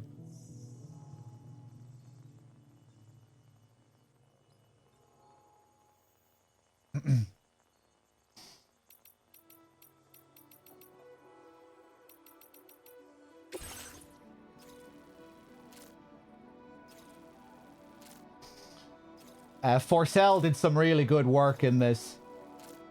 There are a good few themes that I really like. That Over the Dunes theme is amazing. Rainy's theme is really nice. One of Neil's themes, one of his last themes, I really like.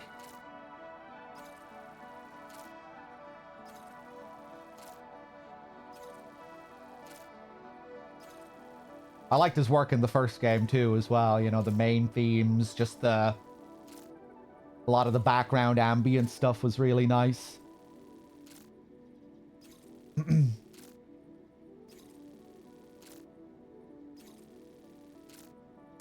Villa Libre is home to a pregnant woman and many elderly people, but with no local doctor, they have no access to vital medical care.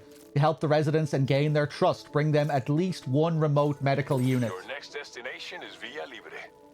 The people there don't have enough medical equipment to meet their needs. Rainy's theme is Wood Kids, yeah. Delivery, you'll be sure to earn their trust. And once you've done that, you'll have an easier time convincing them to become part of the chiral network. Timefall is coming down hard in this area. Cargo containers that are exposed to timefall will begin to degrade. If you carry container repair spray with you, you can use it to mitigate these effects before it becomes a problem. Keep an eye out for the rivers and bandit camps in the area too. Hazards like these can make your life much harder. On your way to Villa Libre, you might pass a post box we built. We left behind some spare equipment in its shared locker. If you see it, take a look inside. Everything is yours to use as you deem fit. There should be materials in there too, enough to fabricate something if you like. Also, if you have any extra equipment, you can use the box to donate it to other people. With a moment's generosity, you can make another porter's day. Finally, each postbox has a private locker which can be used to store equipment for later use, and a recycle feature that will turn any unneeded items into materials. So what do you think? Have enough information to plan your journey to Villa Libre? Take your time to finalize your route. Just watch that pizza guy fight. It feels very Jackie Chan inspired. Was it your first time seeing it? It's a hilarious scene. I love when he just screams, "Pizza!" and then rushes at him.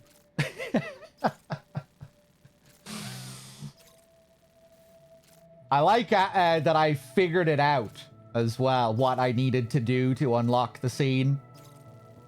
I noticed that the item was a unique item that was calling back to Death Stranding 1, so I picked it up specifically because it stood out.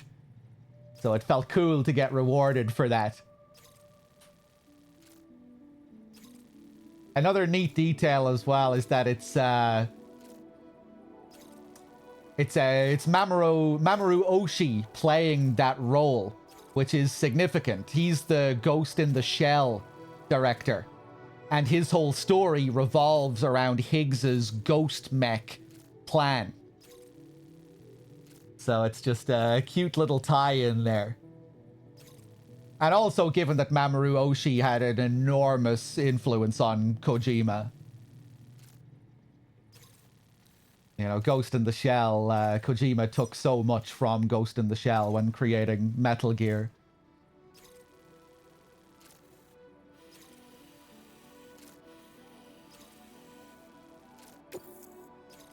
This order calls for some pretty hefty cargo to be sure.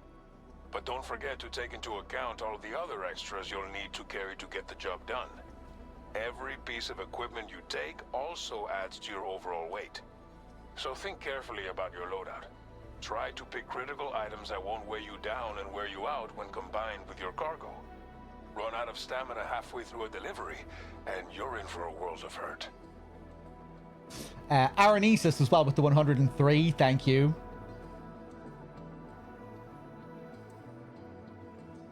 Seeing you unlock it made me go and unlock it. Definitely thankful to you for that. Did you see, did you ever use the pizza techniques? I did. Yeah, I fucked around with them.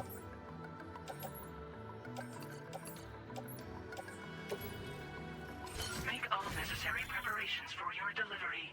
When everything is in order, head out. I'm not sure if I ever really got much practical use out of them, but yeah, they were fun to use, and I think they were pretty OP too, you know, if you did actually use them to clear out camps. It seems like they might have been especially necessary for some of the VR challenges if you got into those and, you know, cared about getting the high scores in those.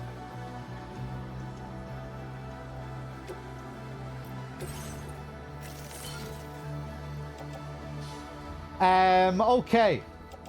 What am I going to bring with me here? Ladders.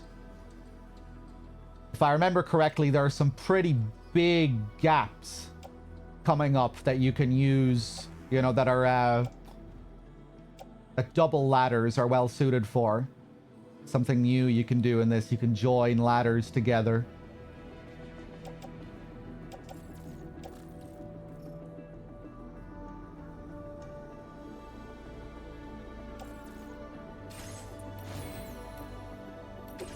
Please select an item to fabricate. Go for another pair of boots.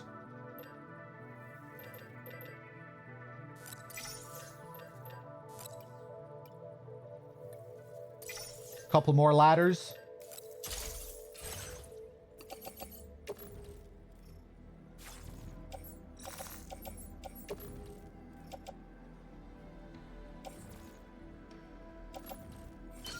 Attach the boot clip. Stick these on my back.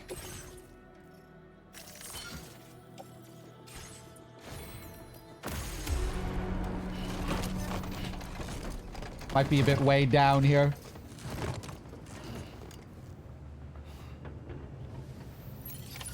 Order accepted.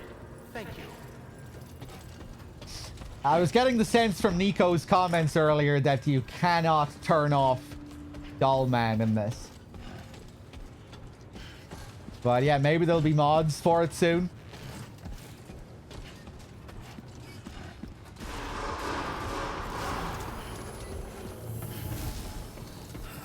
Sign detected nearby. Very impressive work, Sam.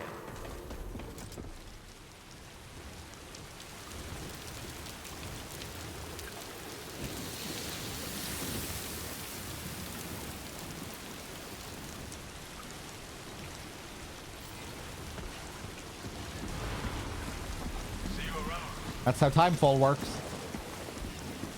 I'm going to leave that there.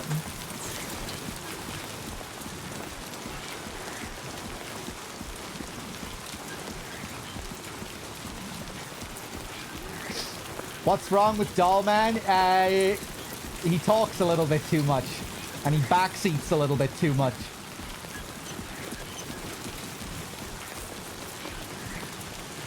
Mainly the backseating.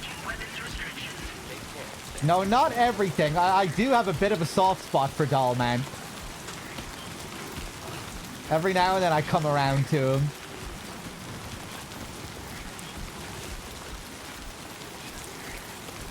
I kind of like how much of a meme he is as well. You know, we just got a lot of laughs out of Dollman on my first playthrough. He could be really irritating and really frustrating, but you know, it was pretty funny at the same time. Yeah, it's a love-hate relationship for sure. No, it's a like-hate relationship. I definitely don't love Dollman. But there is a part of me that likes him. Am I going in the right direction here?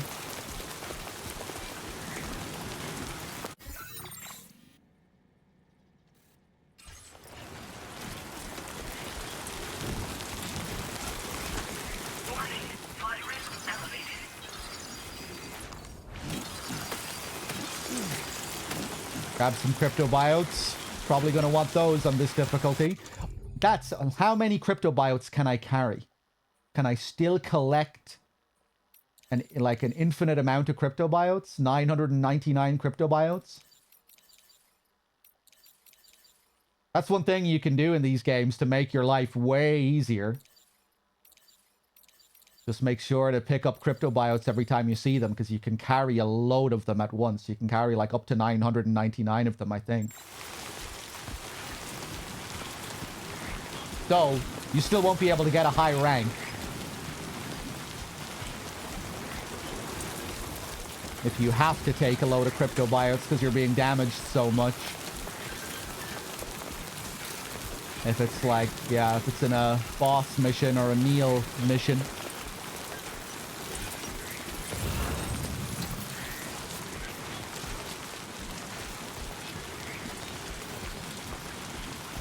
Proud Roman, 86. Thanks, Gunner. I'll give you a few likes.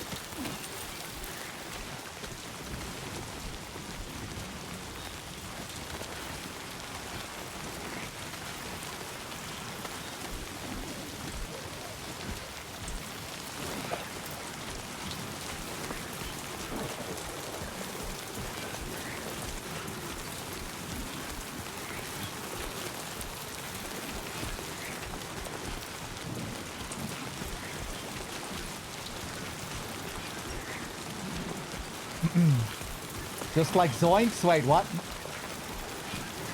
Oh! I see.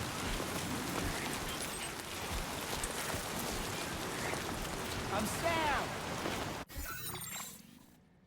Sam! Yeah, let's... Ooh! Almost stepped right into the flood.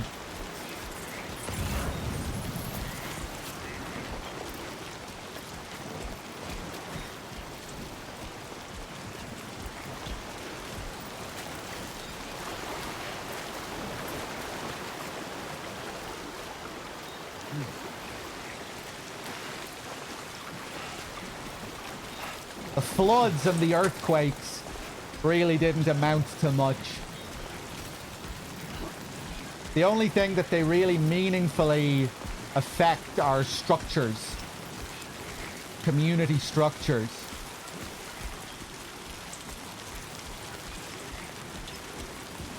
But when it comes to like moment-to-moment gameplay with Sam, you know, they don't really factor in much.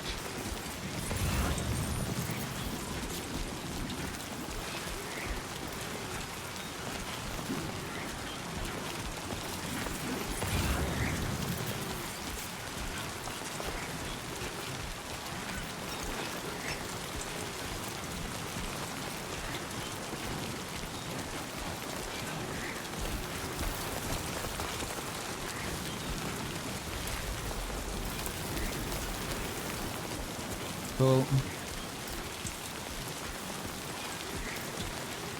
Am I gonna max up Mexico? No, I don't think so. I'll go straight to Australia when I can.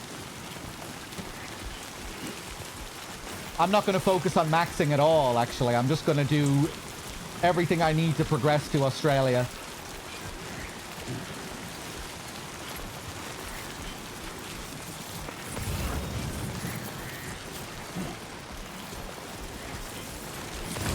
Whoop. Oh, shit. That was close.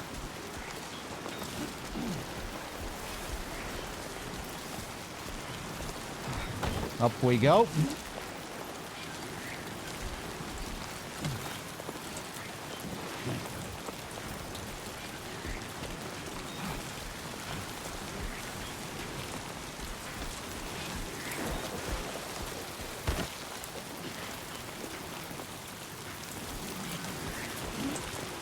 That's one thing as well that I only realized after I finished the game.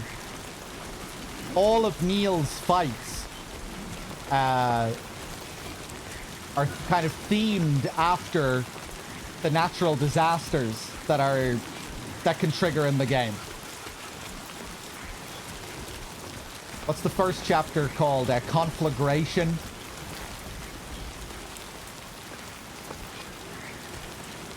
And, you know, everything is set on fire. You're dealing with fires throughout the fight. In the second one, you're dealing with floods, and in the final one, you're dealing with earthquakes.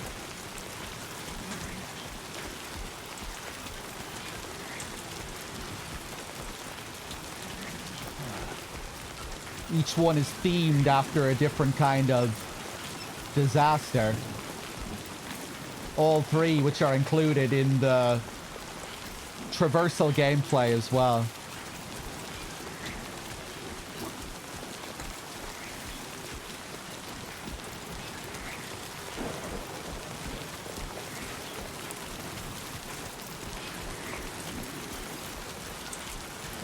Did we confirm if piss can take fires out? I don't think I tried it.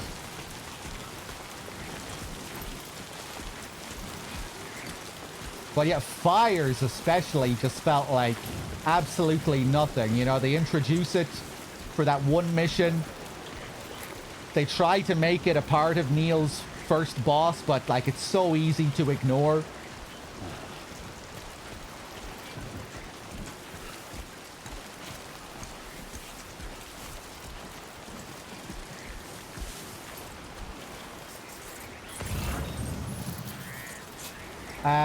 Right, where am I going here?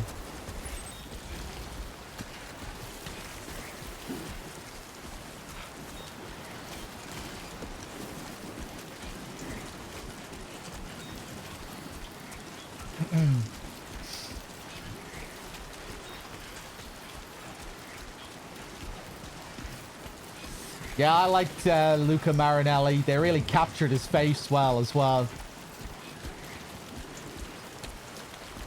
He has a good presence. The rings around his eyes really stand out.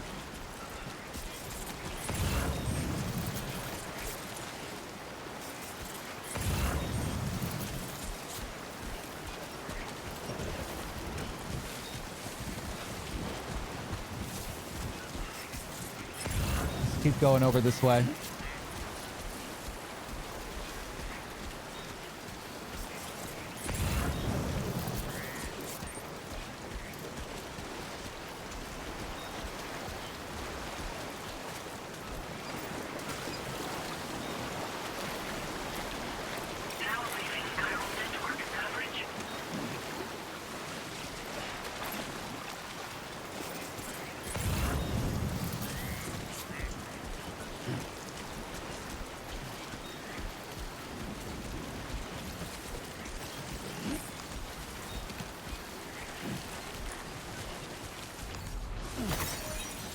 Yeah, Scar Alien, I agree.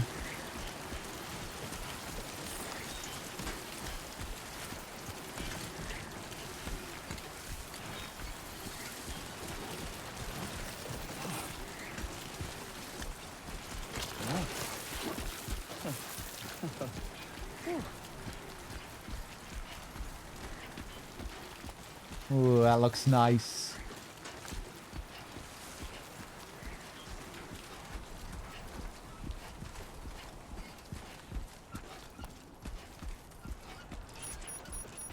Really nice.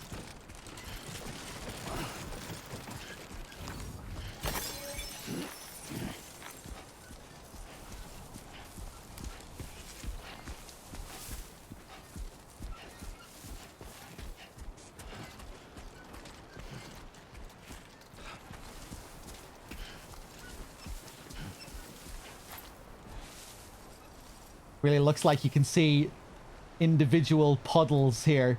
If you look closely, they're probably not really going to look like puddles, but just a really good impression of the dampness here. Looks really nice.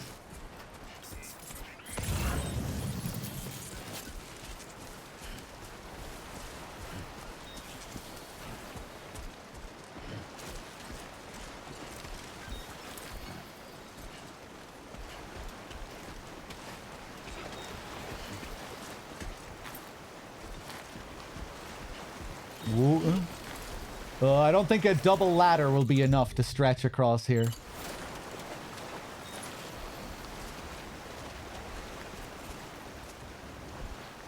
No.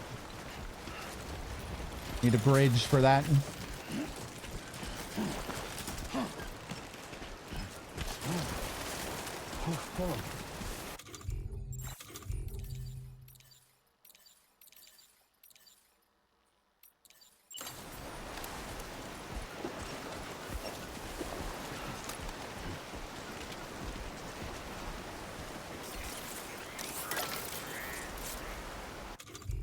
I don't remember how you take off your cargo. Triangle? Yeah. I like this new little feature. Now suddenly you're an action game character. With all this speed.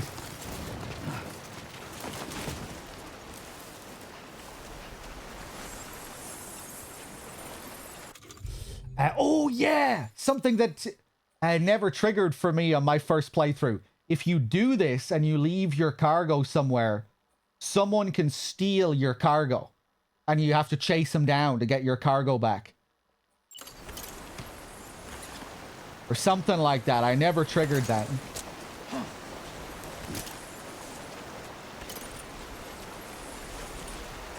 Someone will steal your backpack. And you won't be able to carry cargo on your back until you find them. Tie all that stuff up.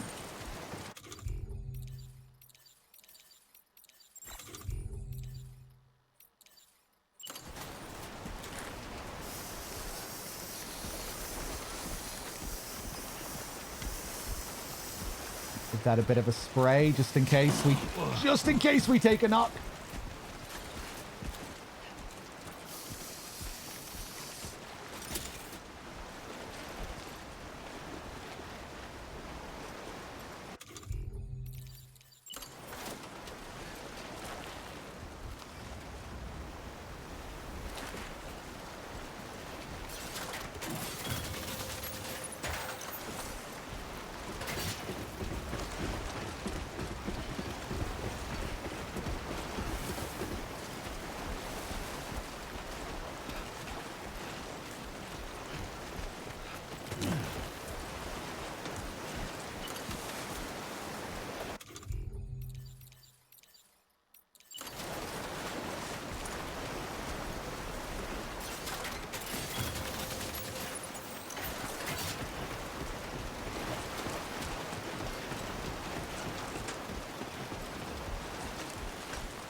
Oh yeah, that Crimson Desert game. Did that release today? Any of you guys playing that? Have I noticed any difficulty spikes yet? No. I think I'm noticing things degrading faster. That's about it. But I'm pretty intrigued because you're locked into this difficulty mode. Unlike all of the other ones. And they really talk it up in the description for it, so yeah, we'll see.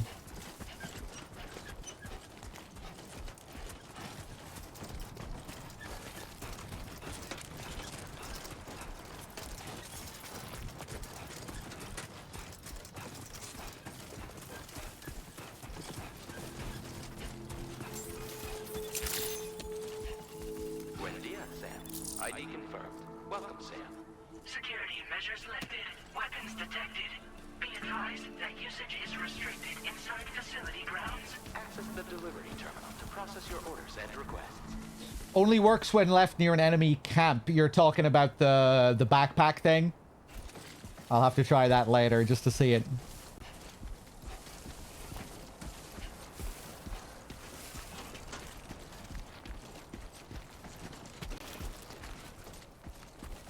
They did do some cool new things with the enemies in this. I like the way they can cart down enemies around.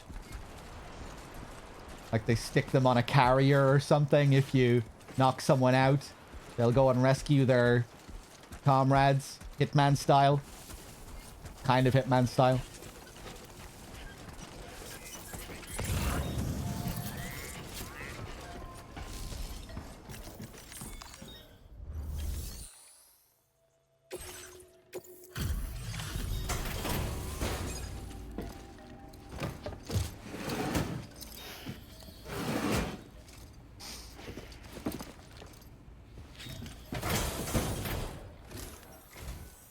You're Sam, right?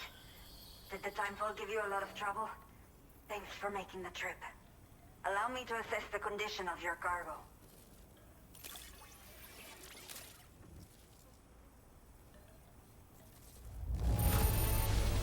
In fine condition, as we hoped. You are every bit as reliable as people say. Love this accent. I have to say, this was well worth the wait. I had a feeling you wouldn't let me down. Time to connect the Cupid. Once we're part of the chiral network, we'll be able to use these remote medical units you brought. I can get myself checked out as well. We've all been looking forward to this. So go ahead and link us up.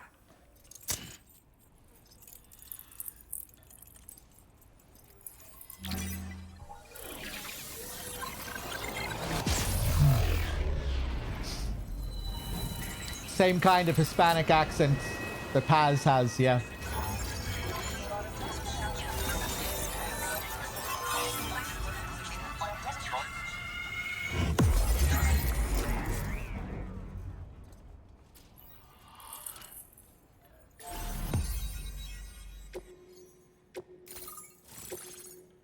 La Madre.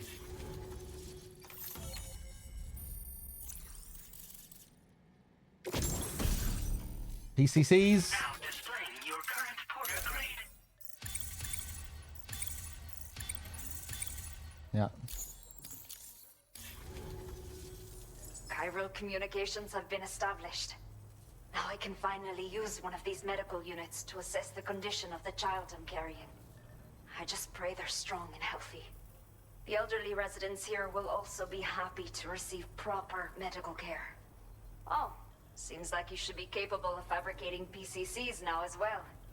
Probably thanks to the chiral network expansion and the resulting increase in total bandwidth. Of course, every additional structure will eat into that bandwidth, but there should be more than enough to support anything you build. Within reason, that is. There's one other problem we've been dealing with lately, though. It's not a critical issue, so I posted an aid request with further details. If you're interested, you can check it out via your ring terminal. Old people? I wasn't told about this. Is something the matter with your baby? I'm not sure. I should have given birth to my child ages ago. But for some reason, the fetus seems to have stopped growing at 7 months. If something's wrong with my body, I can't tell what it is. And not knowing is driving me insane. But with one of our new medical units, I might finally be able to get answers. I want to believe I can still bring this child into the world someday. Still baby syndrome becomes a bigger part of the story later with Rainey. What issues are you dealing with?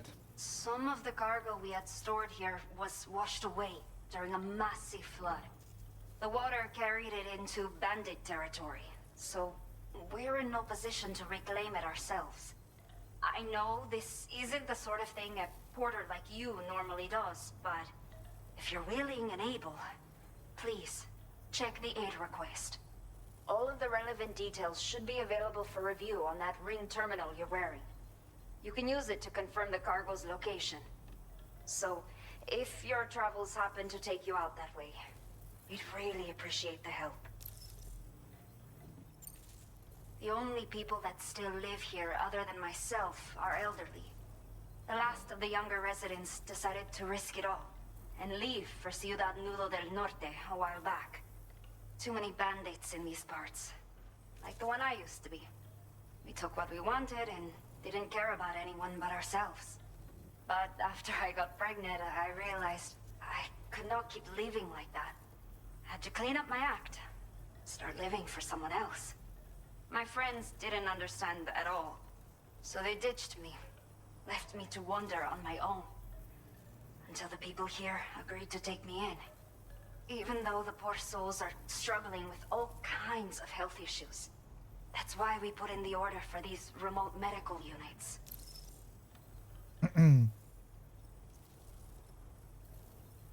Do you have a new order for me? A new order has just come through for you. Looks like the residents of the C1 South Distribution Center need you to recover some cargo from a bandit encampment and bring it to them. You can review the specifics of the order when you get around to accepting it. So once you're good to go, access the delivery terminal here to get underway. I'll share additional info with you as soon as you do so. Order completed. Well done. Okay. Guess the baby isn't ready to come out yet. And no, there's a much more complicated explanation for why this all is. It has to do with the fabric of time and space being all out of whack.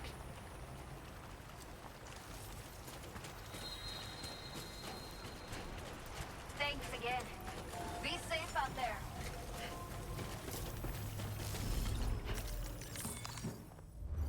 Yeah, you solve the issue at the end of the game when you hook up the entire network and stabilize the beach. At least I think that's the explanation for it at the end, if I'm remembering correctly. Probably has something to do with the existence of A-Pass on the beach as well. Freezing time. Yeah. A set of chiral density gauges en route to the C1 South distribution center has been stolen by the bandits. They are essential for predicting BT movements and ensuring deliveries can be made safely in the area.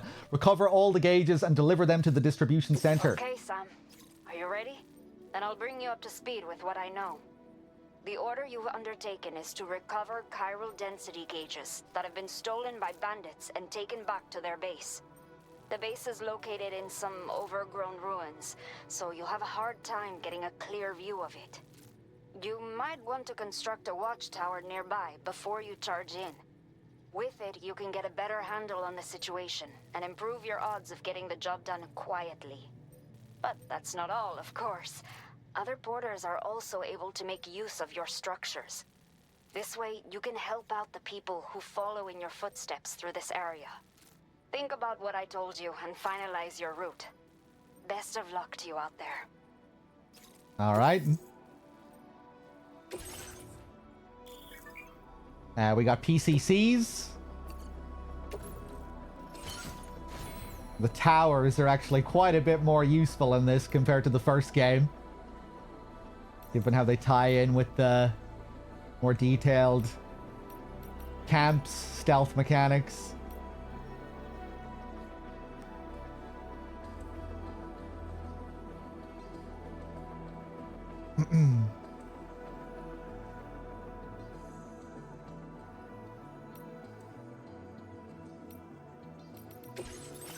Let's see.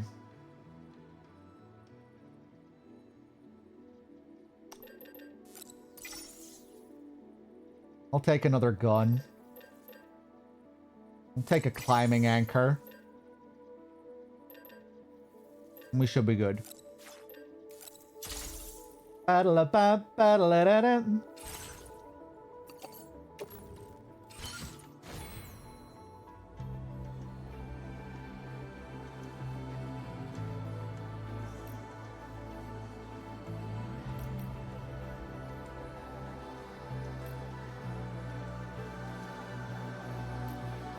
I don't know, Outer Heaven. But yeah, in this universe, the babies can survive somehow, frozen in time in the womb.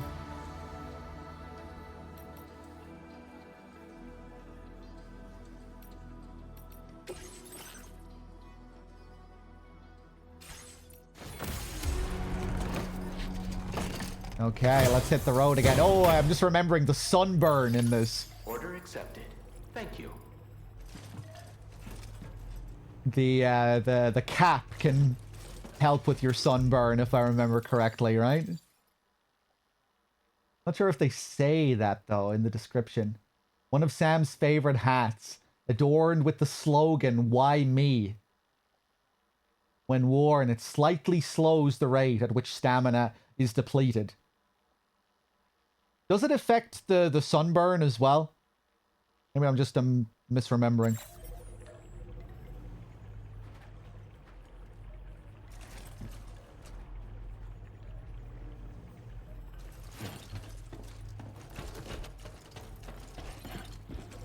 Sunglasses.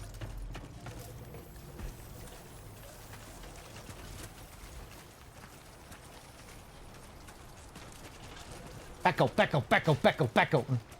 Right, do I have everything I need?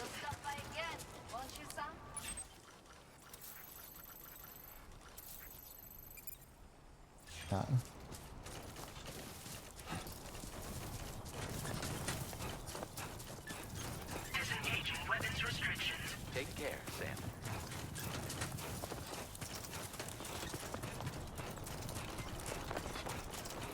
Kane is soccer, hey.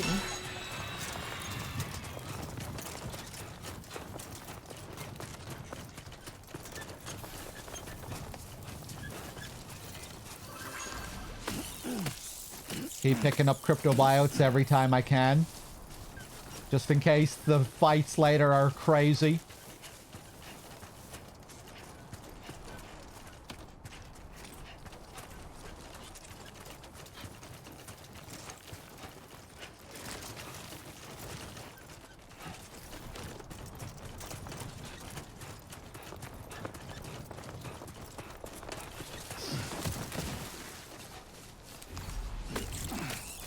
Apparently, we got the toned down version of the Pecco cap in the final release.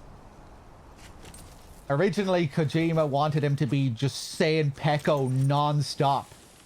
But, yeah, in the end, they toned it down a bit.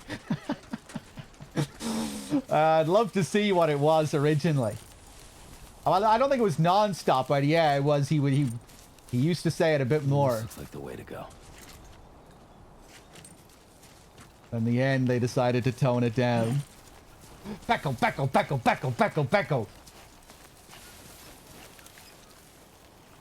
It's really funny. Sometimes he just goes off. He'll say it like 10 times in a row. I think it might be affected by enemies. Like when you're... I thought I noticed anyway that when I was like close to enemy camps, he would start going off as if it was some kind of alert.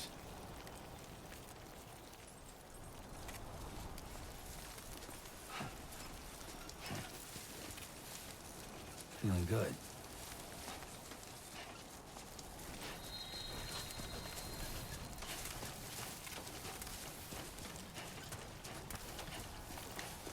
Let's avoid these guys here. Oh god, they're all up here too.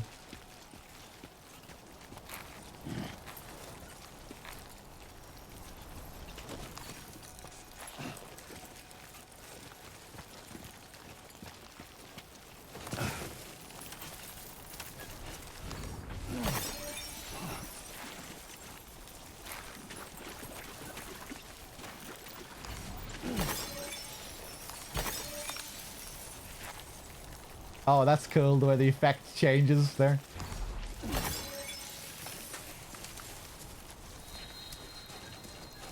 Don't mind me.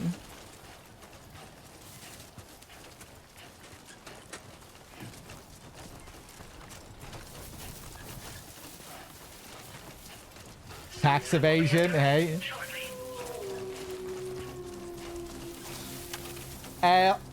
It's the start of the game, Prince, and there haven't been too many changes so far, but the description of the difficulty implies that it's a fairly big deal, because you have to commit to the difficulty and you cannot change it mid-game like all of the other difficulties, which in itself kind of implies that it's more than just changing the numbers of things, like damage received, damage given, and the rate at which things degrade and things like that. So, yeah, I'm intrigued to see how much it changes, given that you have to fully commit to it. And they really talk it up in the description of it as well. A new feature has been made available for use.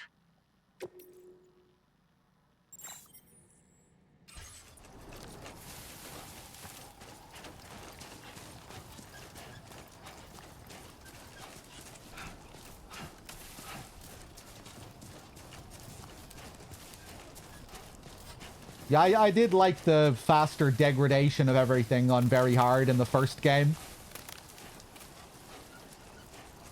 Some things I didn't like just adding more ads to boss fights. Like, instead of one lion BT, you'll fight 3 of them at the same time. Like, that's just boring. Boring way to increase difficulty. Especially when the combat is nothing to write home about either.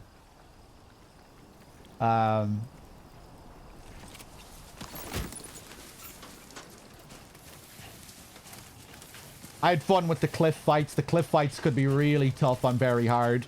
And you have to fight one extra phase as well.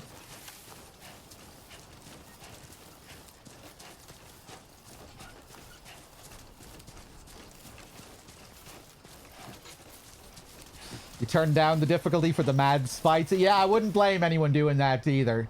Especially if you go in without much health. If you collect a shitload of crypto biotes, it's not too bad. Tolerably tolerable.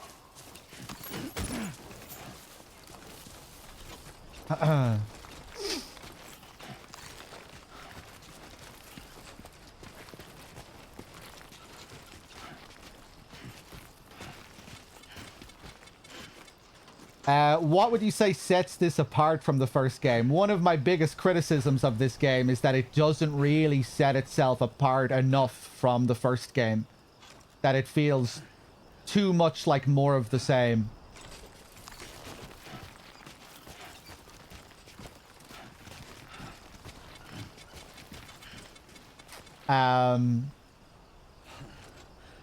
But yeah, like the combat...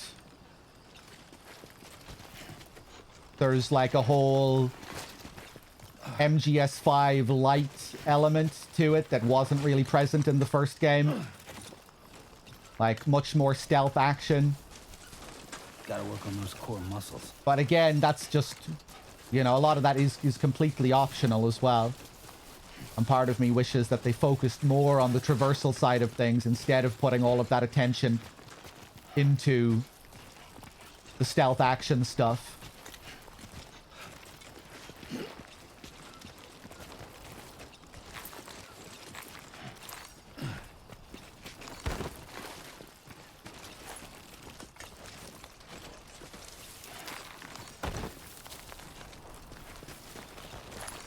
When I got to the post game of this game, you know, I just wasn't really in the mood for it. Like, you know, just building up zipline networks and building roads again. Like, I've done it before. I've done it before, like, twice in the original game.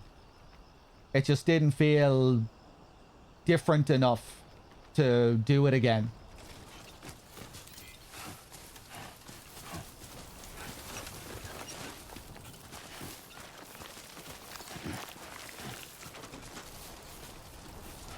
Do you need to have played the first game to get into this one?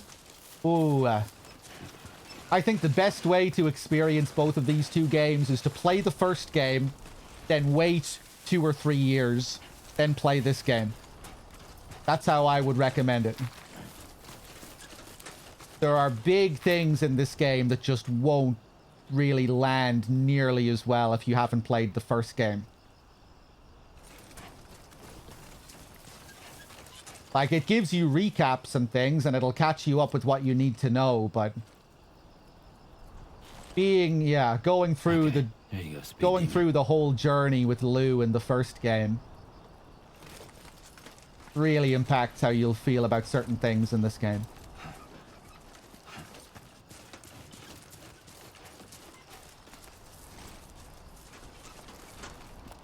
I'd kind of compare it to playing MGS2 before playing MGS1.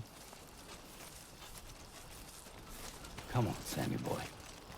Not to the same extreme, but yeah.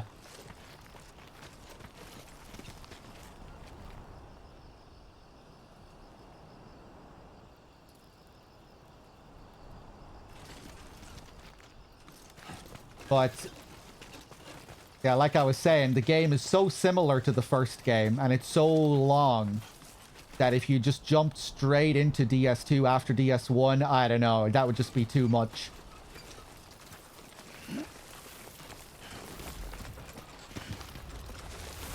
I feel like you really need to let these games settle for a while.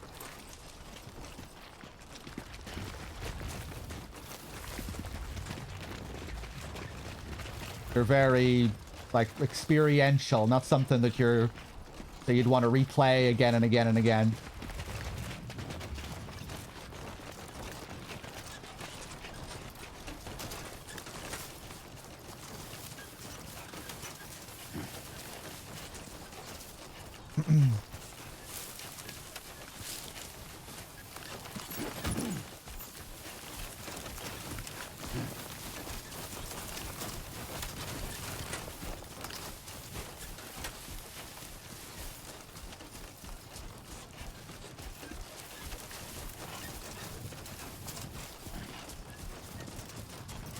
Okay, let's build this tower.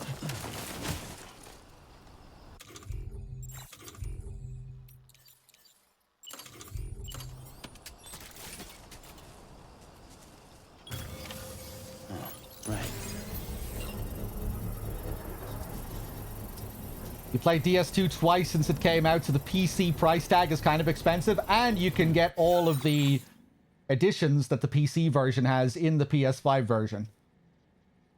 The PS5 version got a patch that includes all of the stuff that was added to this version.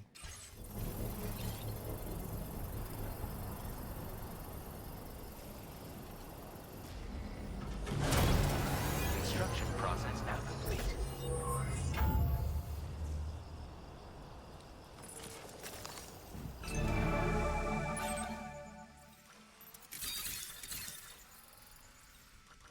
Mark all the dudes. Mark the equipment.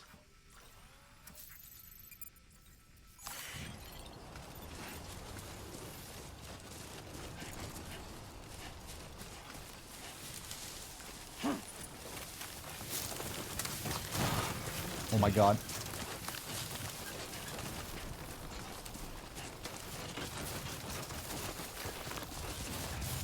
Definitely not alone. Yeah, I wonder why he didn't add that as an unlock, the coat.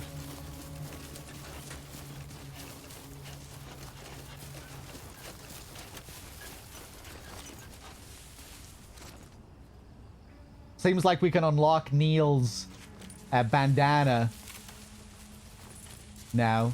Probably get that as a reward for beating him.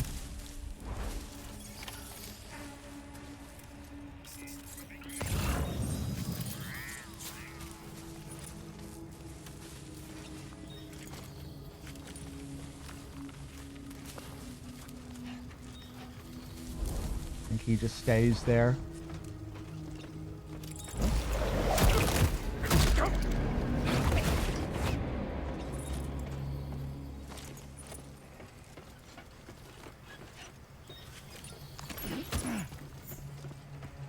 I'll take that.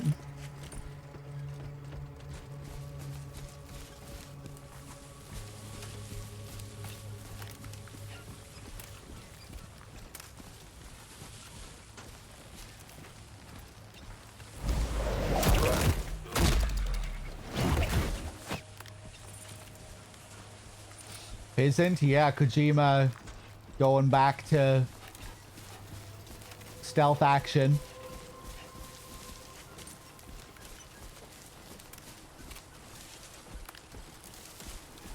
Should be interesting. It'll be a good while before we see it, though. Like he said, it's in the early phases of development. It'll be like 5 years until we see it.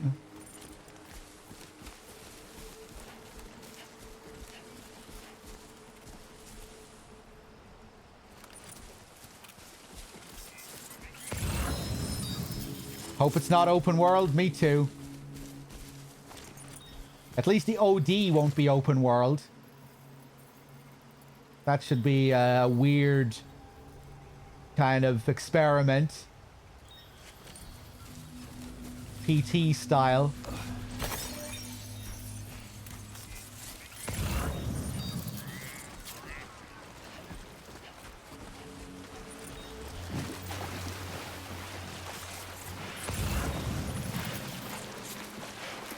Very much so embrace, yeah. I thought the teaser looked really cool.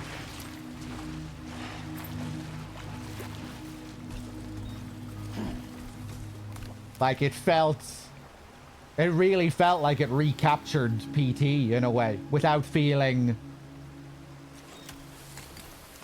like it was trying too hard to recapture it, you know, it just felt... Yeah, I thought it was cool.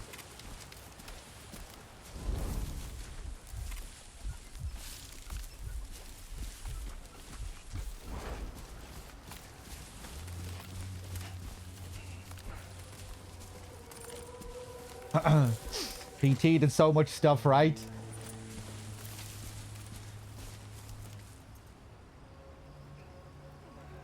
Yeah, I always forget how effective PT was until I go back and play it. On the surface, you know, it's just like it's a lot of very tropey horror things that you've seen a million times before. But it just does everything really, really well.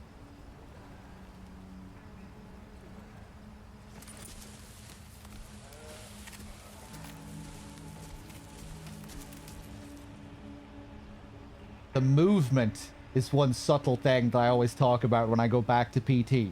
Just the way the controls feel, how you can feel every... how you feel each step of the character you're controlling. The weight as you go from left foot to right foot, as you kind of march down the hall.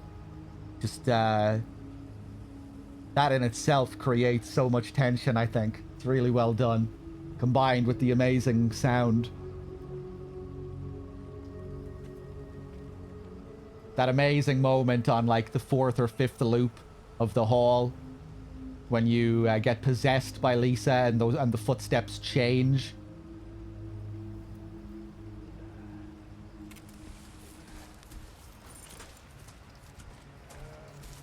And yeah, just all of the subtle differences as you keep moving through each version of the room.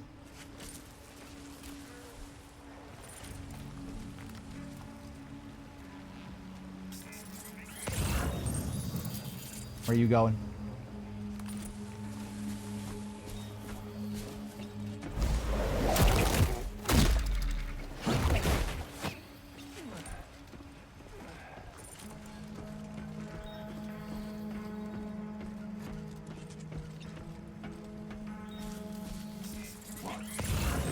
Whoop.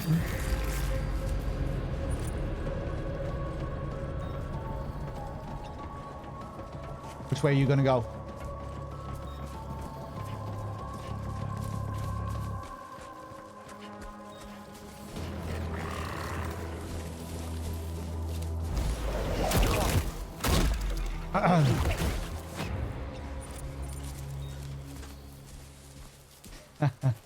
$62, he really does look good.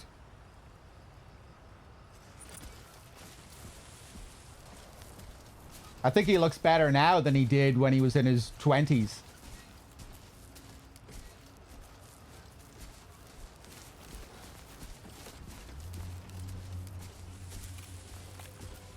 He looked like a nerdy, skinny rake noodle in his 20s. He's kept himself in good shape. Oh god. Only 2 left.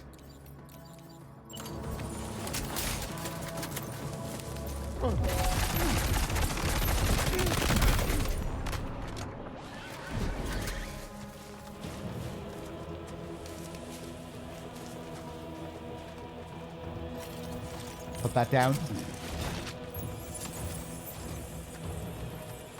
Just in case he hits the cargo.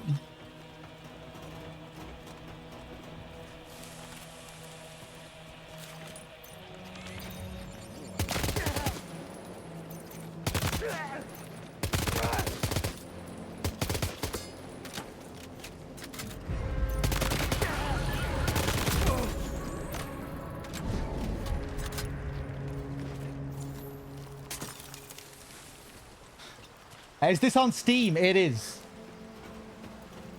That's what I'm playing right now, the Steam version.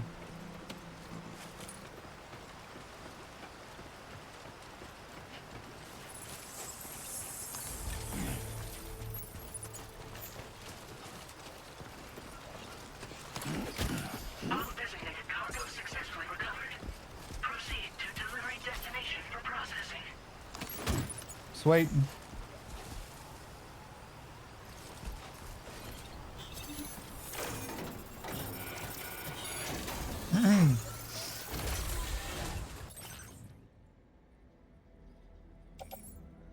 Alloys, ladder, blood bag. Fuck it, I may as well take this.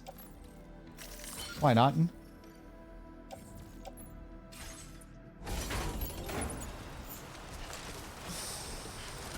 Well, it was divisive. The first one was when it released.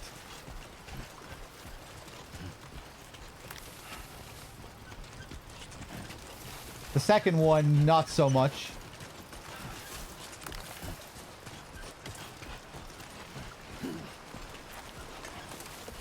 Given that everyone knew what they were in for with this game, unlike the first one.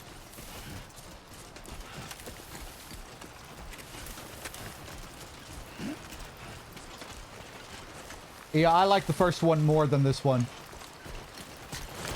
The first one is the pure Death Stranding experience.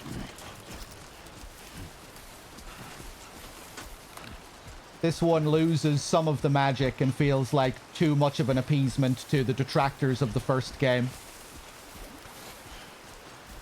But I still like this game overall. I just have certain issues with it.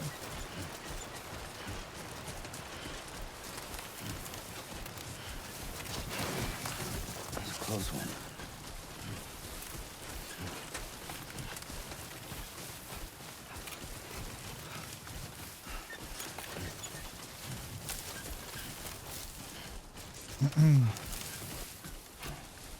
Yeah, that's the thing as well. I was open to Death Stranding 2 being an iterative kind of sequel that just improved on what was already there. And that's what this game tries to do, but I think it focuses on elements that I don't care as much about, you know, the combat elements, the stealth action. Don't lose focus. And, you know, I wish he put more attention on the traversal elements. We don't even really get any new structures in this. We just get, like, variations on all of the old structures that were in the first game. The Death Stranding 1 director's cut probably added more fundamental structures than this game did.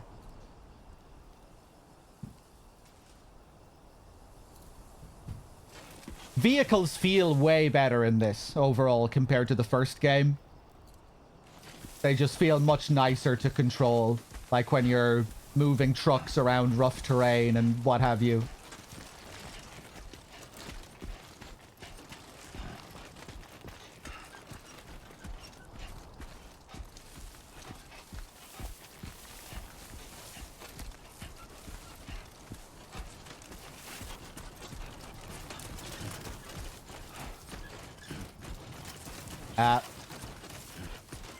What graphics option do I need to change to fix these lights here? Fucking PC gaming my ass.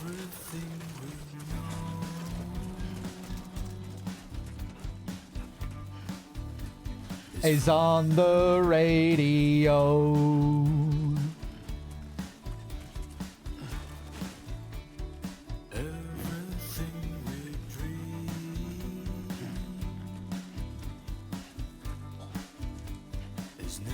And the colors changing perfectly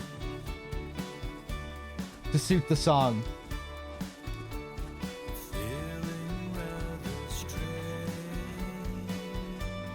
Is that scripted to happen here?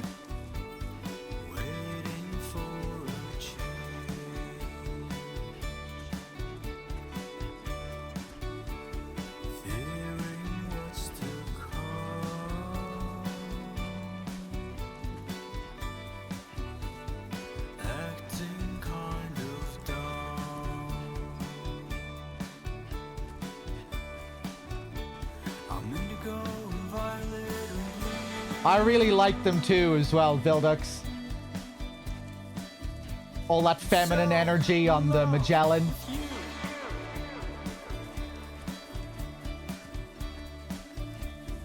Everything you ever want is here.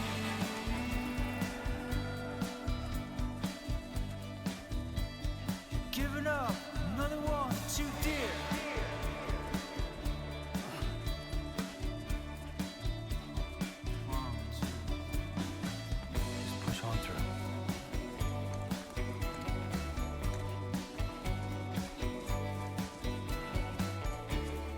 Is there any new music? I don't know.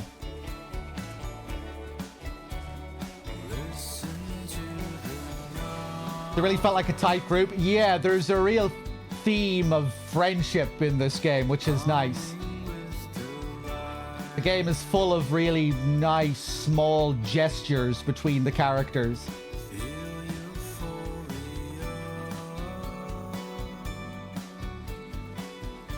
Like the moment when Rainey reunites with Fragile for the first time and they share that hug together. And she's just sharing how much she's enjoying being back with this group. Just really nice moments like that.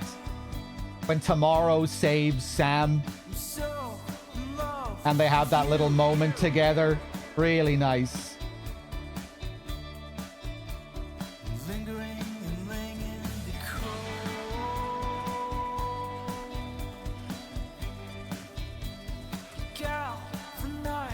The game hits some emotional beats and stuff that, you know, we haven't really seen in other Kojima games.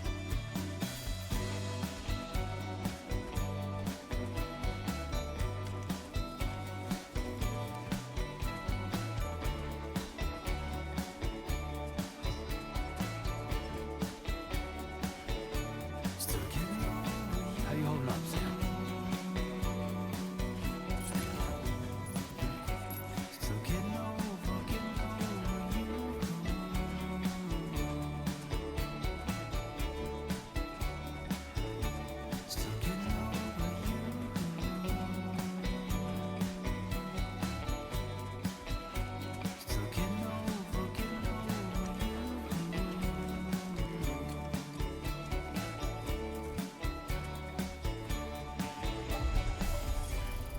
Sorry.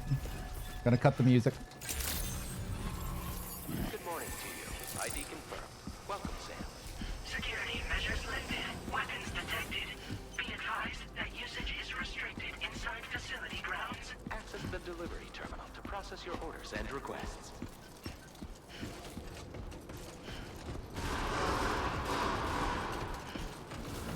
Chiral decontamination in progress. No anomalies detected. Welcome, Sam.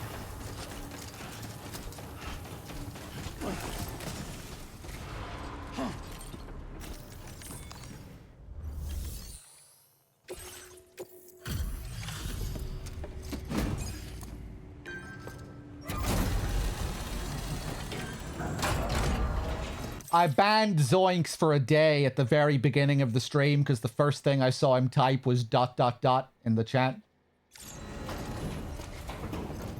I just wasn't in the mood for his shit today as well. I just wanted to chill and zen out and enjoy Death Stranding. The last thing I want to see when I'm playing Death Stranding is fucking Zoinks in the chat, if I'm being honest. Sam, right? I assume you're here to drop off the stolen cargo of ours? With those chiral density... Sorry, Zoinks. That was a little bit mean. The last thing I want to see is Zoinks when I'm playing this game. You know, I might be up for seeing Zoinks the next time I play this game. But just for today's session, when I'm playing this game, I don't really want to see Zoinks. Sorry, Zoinks. We'll be able to determine where BTs are likely to appear in the future. So, let's get a look at those containers and see if we're good to go.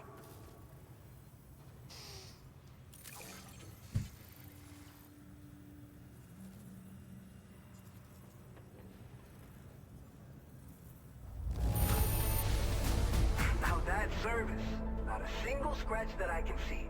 Muchas gracias. Well, almost feel like the ground zero is gonna kick in there. I just have to say that you're an absolutely incredible porter. Looks like our chiral density gauges are just about good to go. So, let's see what that Cupid of yours can do. The game is about friendship. The last thing I want to see is... I'm not friends with Zoinks. I've never been friends with Zoinks.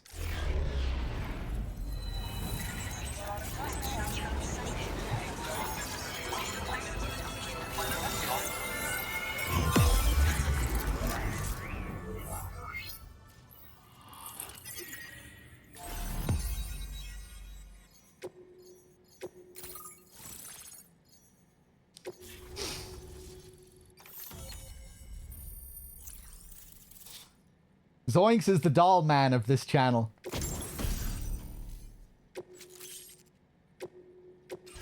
displaying your current porter grade.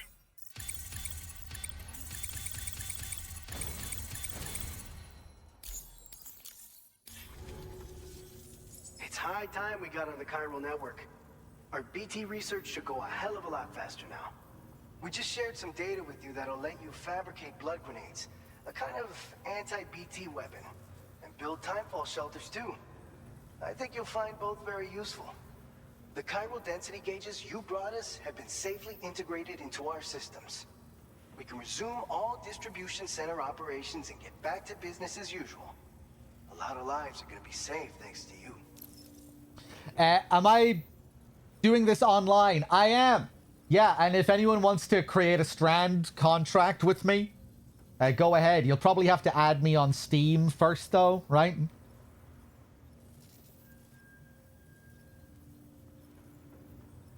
I still haven't seen the Horizon Dreamer scene, by the way, so we can do that.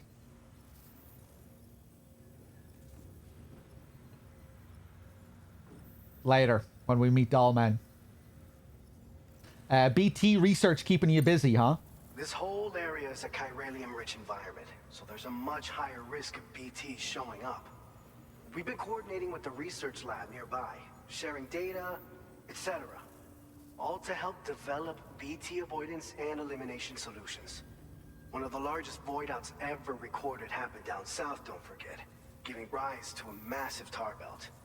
So massive that it completely cut us off from the land beyond. We can't afford to let that kind of tragedy repeat itself here. But between the cargo you've delivered to us and our new connection to the chiral network, I think we got a shot. We're gonna make it through this. What's a blood grenade? I'm not going to ask him about this. Have Timefall shelters changed anyway? These are like new gameplay additions. What is the difference with the Timefall shelter? I don't think I ever made use of it. That if there's a Timefall shelter in a BT area and you run to it, it'll like prevent the BTs from attacking you or something like that. So, you probably think timefall shelters are only good for getting out of the rain, right? Wrong. Our timefall shelters are different, you see. After extensive research and development, we were able to outfit them with a system that disperses a BT repellent fluid. Right. So if you've got one on your tail and it's about to grab you, these shelters are the perfect way out. Only downside is that the repellent has a limited supply, so make sure you don't run low. It has other perks too. The shelter can purify timefall and convert it into drinkable water, allowing you to top up your canteen on the go. We've posted an aid request so you can fabricate a shelter to see how it works.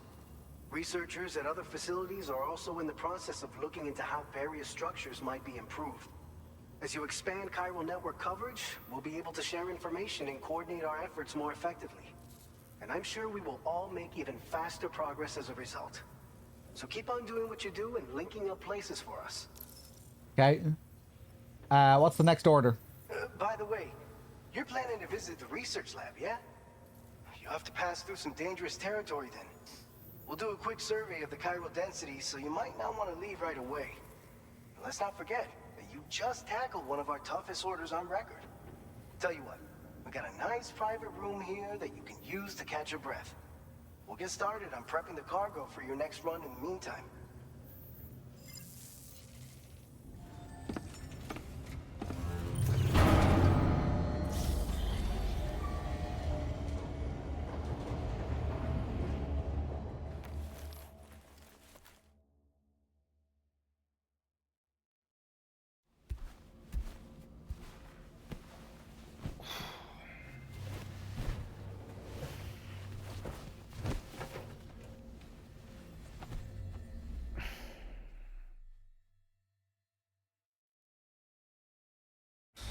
What is Timefall? As in chemically? It's magical rain from the world of the dead. I don't think they ever talk about the chemicals. Gate quake detected. Please seek shelter immediately.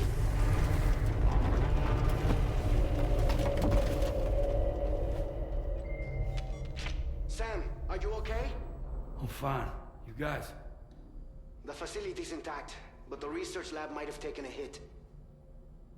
The local chiralium levels appear to be rising. Better hurry over there, Sam. Head to the delivery terminal upstairs and check their order. Okay. They said they can purify it into drinkable water. Yeah, I don't think we ever learned the science behind how all that works.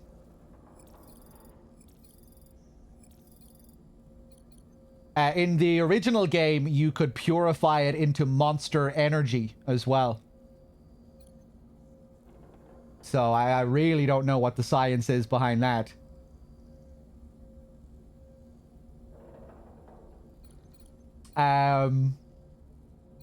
Okay, what am I doing here?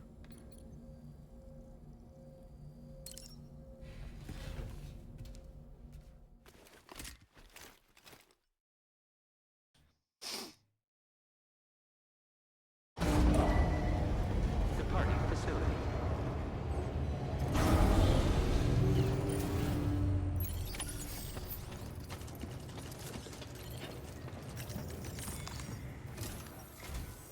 Sam, we've got a situation. The delivery for the research lab is ready for transport, but the chiral density is higher than anticipated. This may be due to the gatequake just now, but we've identified a new BT area in the vicinity of the lab. However, we have no BB pods on hand. I know you've got dooms, but without a pod, you're gonna struggle to determine exactly where the BTs are. Don't worry. If I can get close enough, I should be able to see them. Seems like my dooms level or whatever went up at some point. Steer me in the right direction. I can take care of the rest. Oh yeah? That's awesome. By the way, we finished a preliminary assessment of the BTs detected in the vicinity of the research lab. And we've prepared some weapons that should be effective against them. You're a pro. I know you can handle this.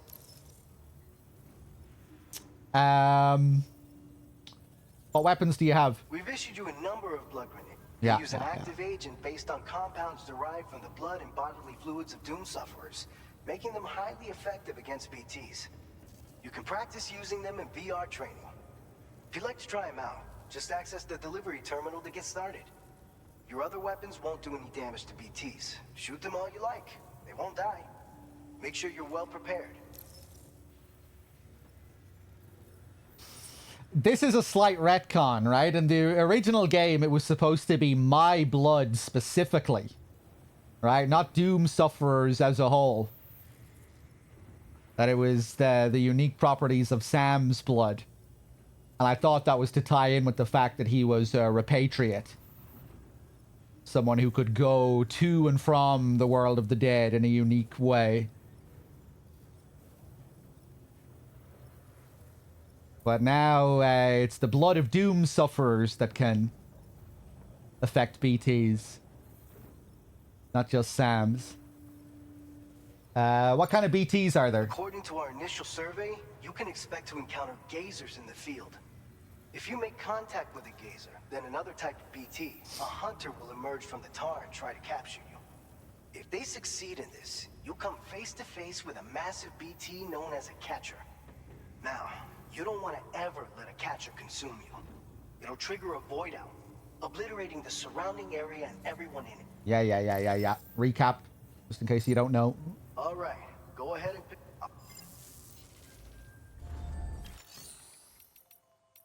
I like that a lot of this stuff is optional for repeat playthroughs.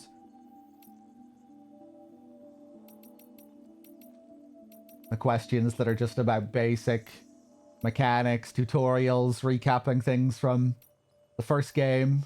Stuff for people that never played the first game. All right, Sam. You good to go? The new BT area we've identified is located in these ruins. If we don't do anything about it, eventually someone's gonna trigger a void out. So to prevent that, we need to neutralize all the BTs in this area. There's no shortage of collapsed buildings and hiding spots there, and the timefall isn't letting up anytime soon either. Since you'll also have cargo for the research lab with you, take care not to let it get damaged by the timefall or in any fights with BTs. An aid request for a timefall shelter was registered in that vicinity. If you build one near that spot, you can use it to escape any BTs that may be pursuing you.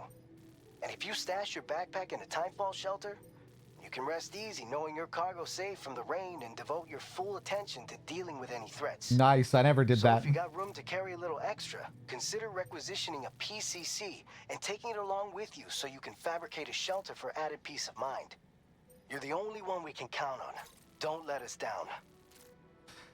Yeah, PNT, and I think the implication was that it was because of his status as a repatriate. Or his status as a repatriate, whichever you like. Yeah, like I remember Sam questioning Deadman about it near the beginning of the first game. You know, and he said, yes, Deadman has that line, Sam, you're a repatriate, this makes you very special. When he was asking him about his blood, I think, anyway.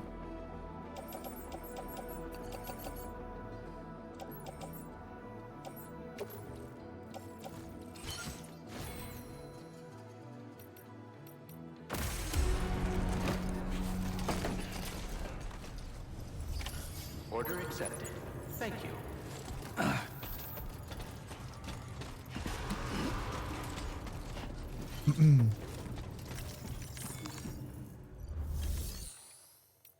Maybe that wasn't the implication, but I think it was. Maybe they never tied it to Sam's repatriation, but I thought they did.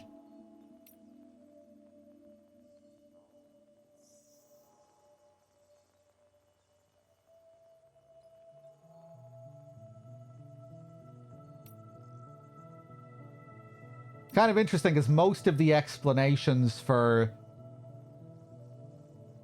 the tech in this game is that it's simulated based on the data they had on Sam from the first game, and it ties into the whole AI theme with APAS and APAC, where all of the technology is based on all the information that they gathered. I remember that coming up again and again in the game later. When you ask people about the equipment and they're like, oh, I base this on your data, actually. This is based on stuff that you created in the first game.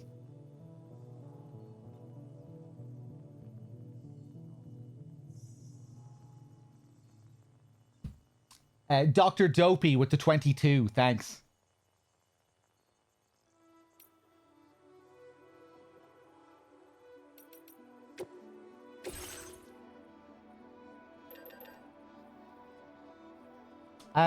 I think I'm good.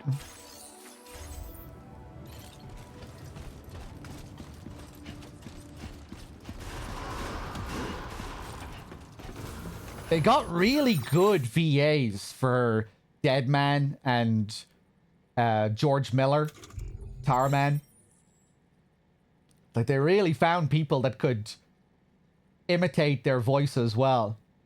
This guy really does sound a lot like Del Toro. Same with the guy who plays Tarman. He sounds a lot like George Miller.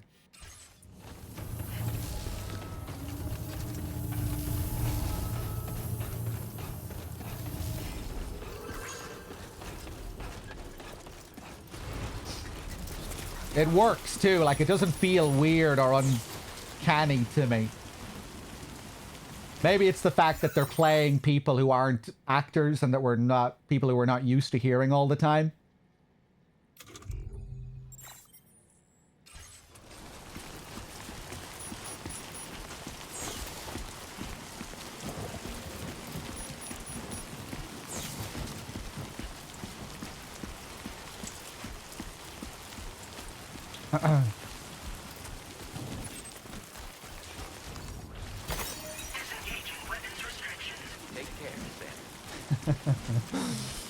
Imagine if Leonardo DiCaprio is in the game, but being voiced by a Leonardo DiCaprio impersonator.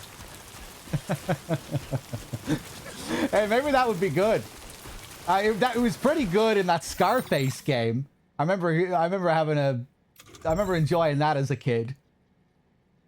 The Al Pacino impersonator they got for the Scarface game. That was funny.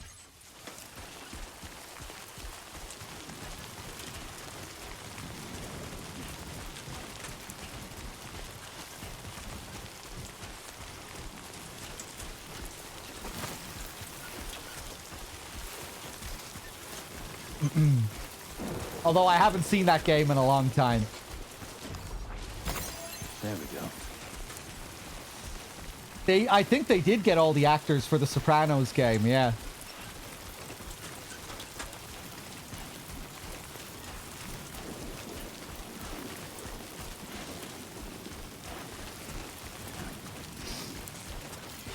I will always support you.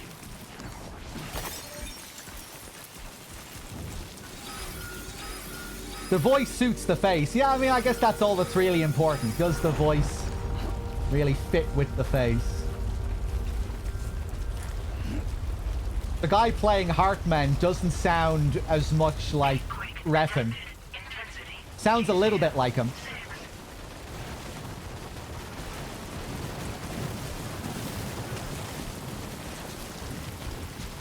But the voice still works.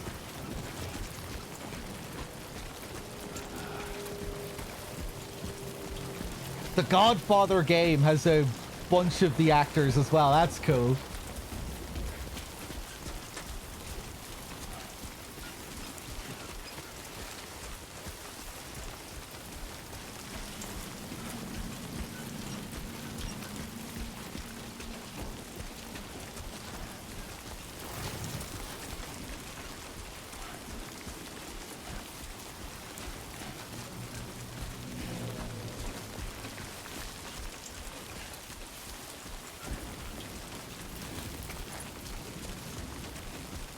No way.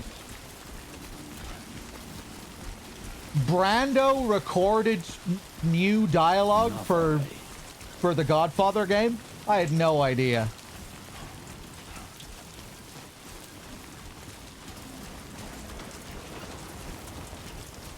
And same with James Caan and Robert Duvall.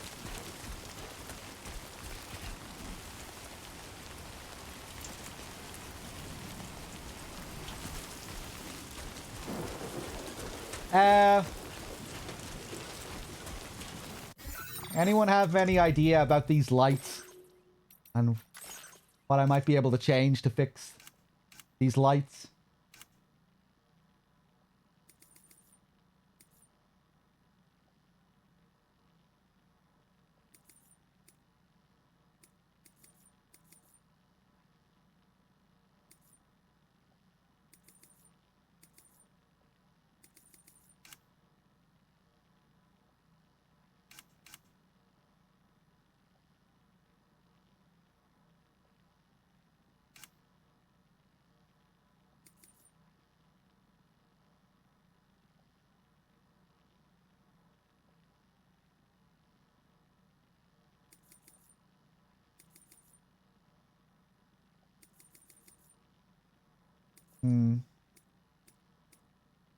Put reflections on high.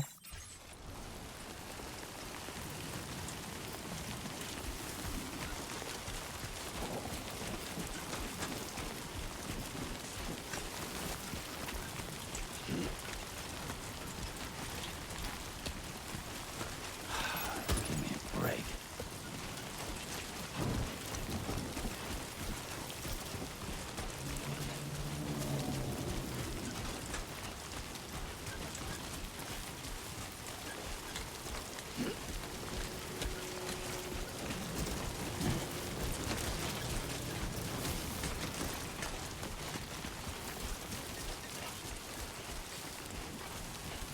Like view distance.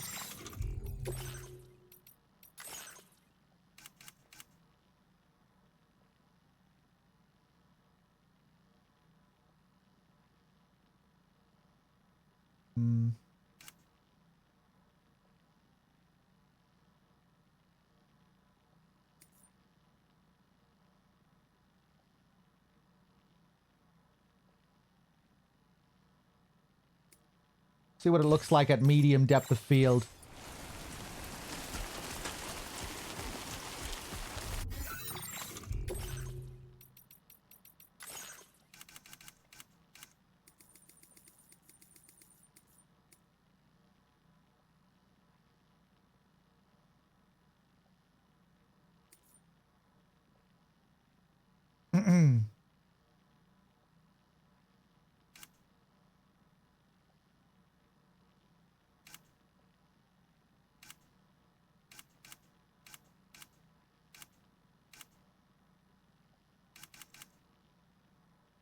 Level of detail.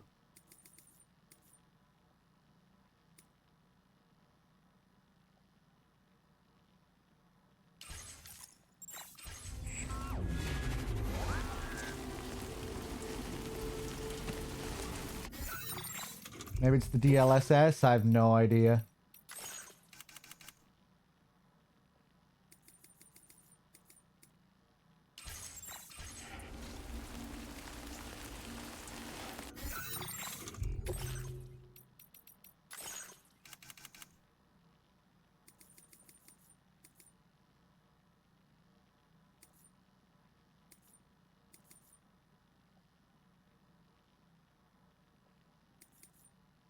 I don't know. What's the issue I'm having? These lights are flickering like crazy.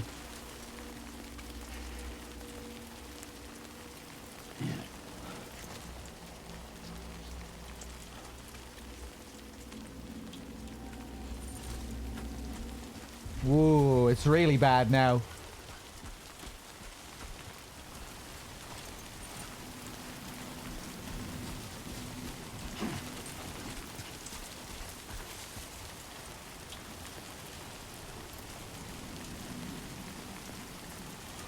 I think we were getting it earlier when it wasn't raining as well.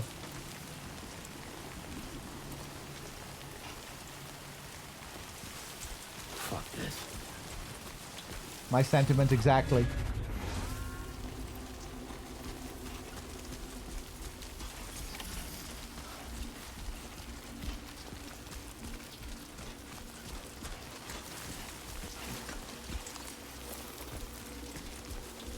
I know where the DLSS option is. I'm just not sure if I want to turn it off yet.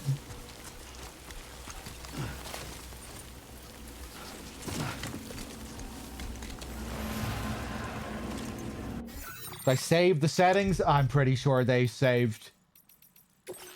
I turned it back on to medium.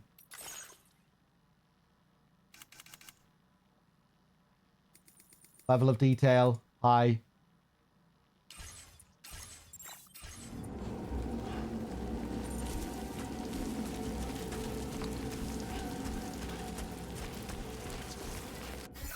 When I go back in, it should be still high.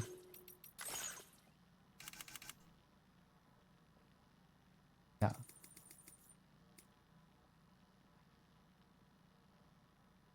It might be the scaling I told you to turn on. Where do I do this?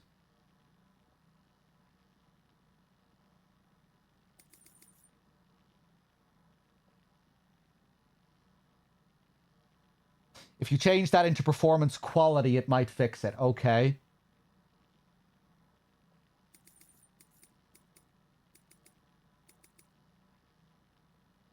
So I turn that off and go for performance.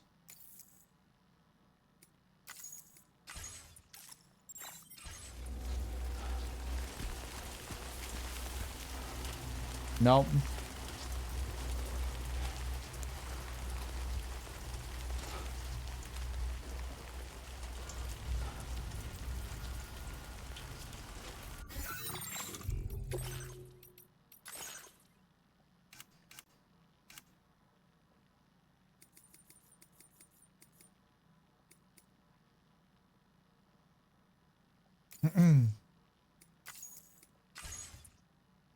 Yeah, I mean, I can live with it for now.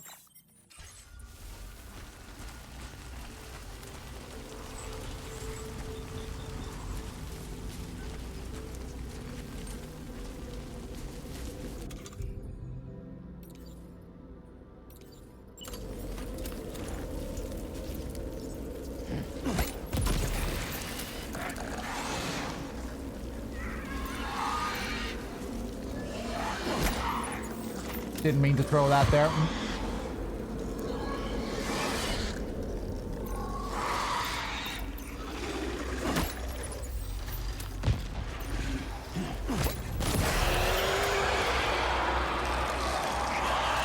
Okay. I feel like that might have been a subtle change with the difficulty. I feel like I had a smaller hitbox to work with there after I hit him the first time. The way he kept moving from left to right.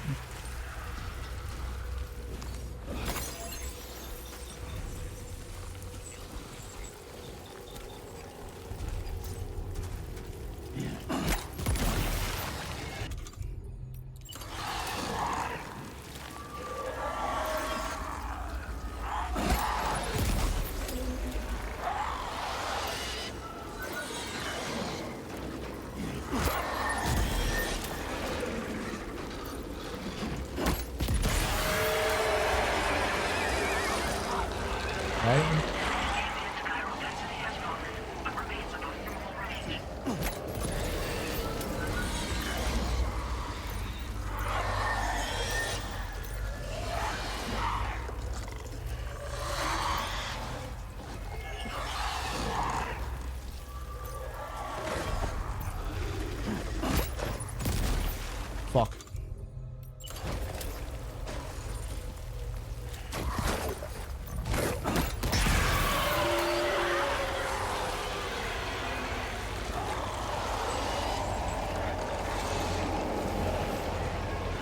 Oh, is that damage affecting this guy?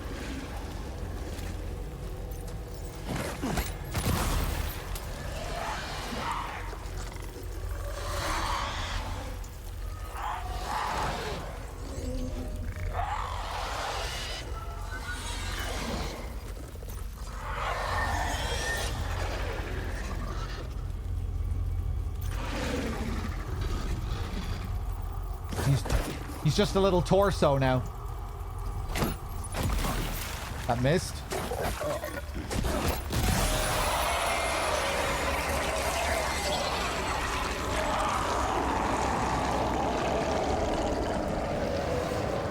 Yeah, their movement here seems different. I don't remember ever missing throws playing it before. Now suddenly I'm missing loads of throws.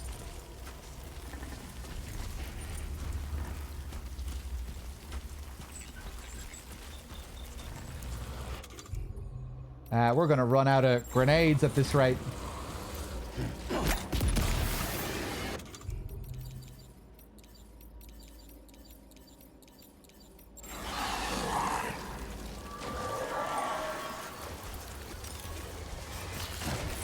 Whoop. Yeah, this is pretty wild, isn't it? Fuck, I'm gonna actually have to go back down and get more grenades, I think. Let's check the post box. Maybe someone will come to my rescue here. Oh, you can fabricate here.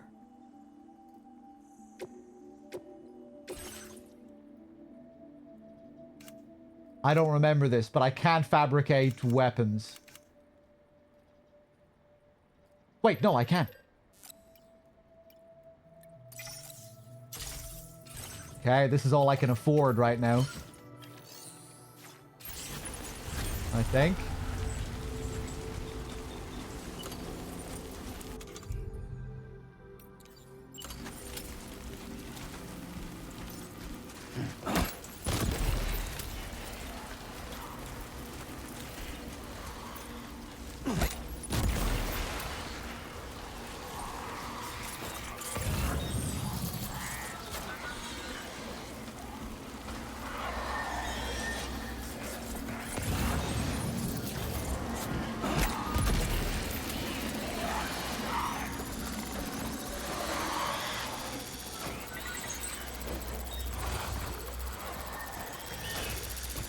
Oh, I'm getting the same bug that Nico was talking about earlier.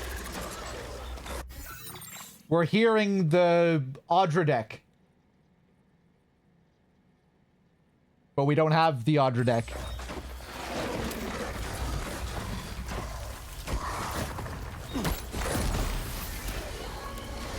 You hear that?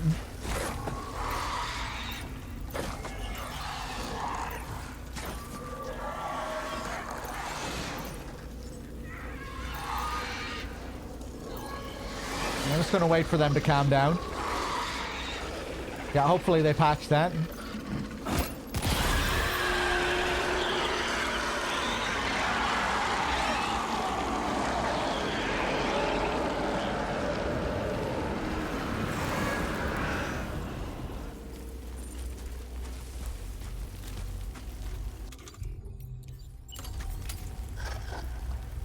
Mrs. Tattooed, how's the PC version so far? Well, I don't have the best PC in the world, so I'm not really able to take advantage of it too well. But I'm intrigued by the new difficulty. So we're still at the start of the game, and I don't think I've really seen all of the things that they've changed in that regard. I think I'm just seeing subtle differences. But yeah, I'm hoping the new difficulty changes more significant things later on.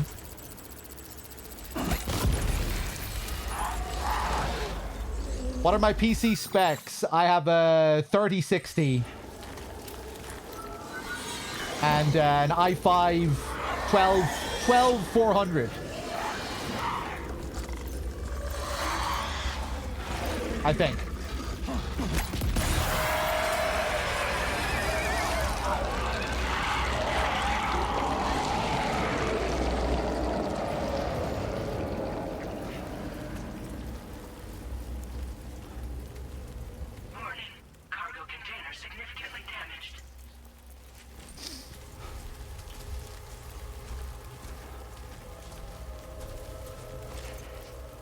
The game's heavily infested with constructions and signs. The signs could be a bit much, yeah.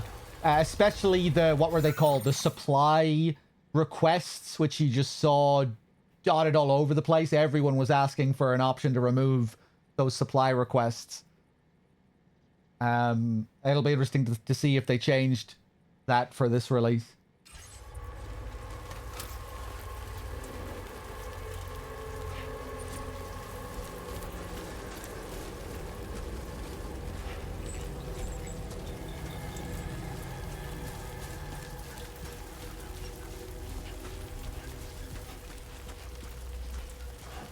I don't really mind the signs, but yeah, the supply requests were a bit much.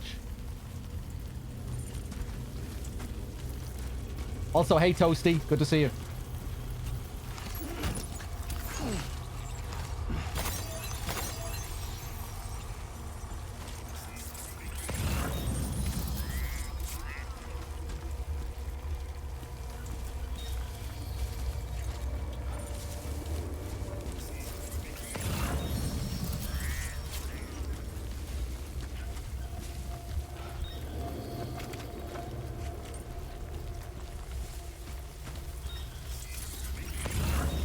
There's one more left somewhere, I think.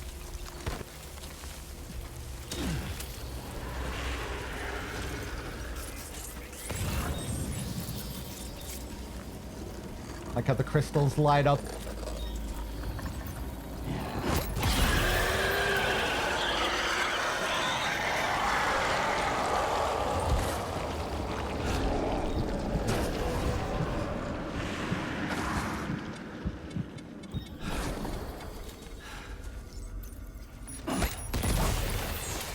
Nice.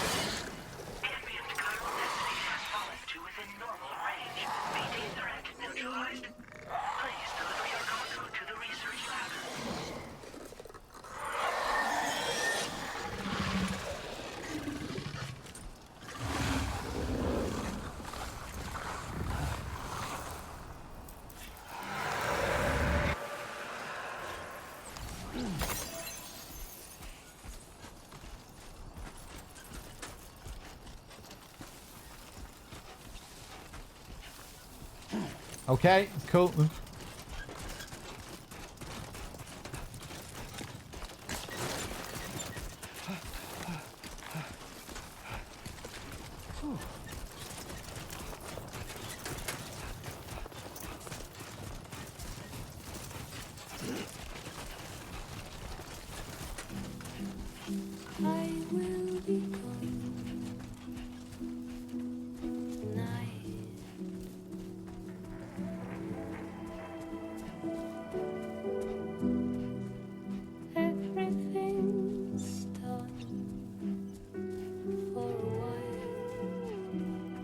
Forgot how nice the stars are in this. All the constellations.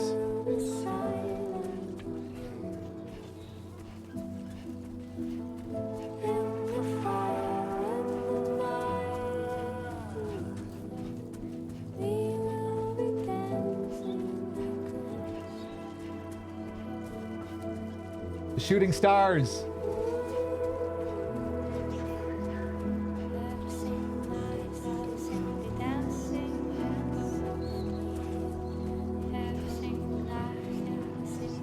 Let's go.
Oh, man. Oh, that light. That indigo again.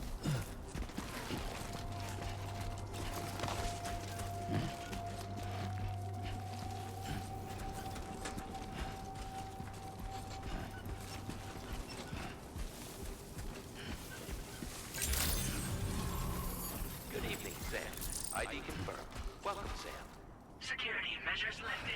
Weapons detected. Be advised that usage is restricted inside facility grounds. Access the delivery terminal to process your orders and requests.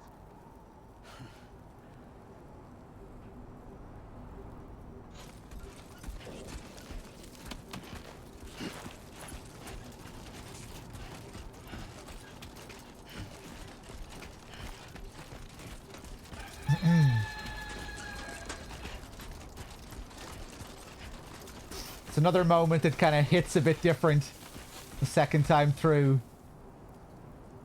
Knowing how much of the game will continue to focus on themes of ghosts and phantoms. Phantom pain again. Phantom Lou.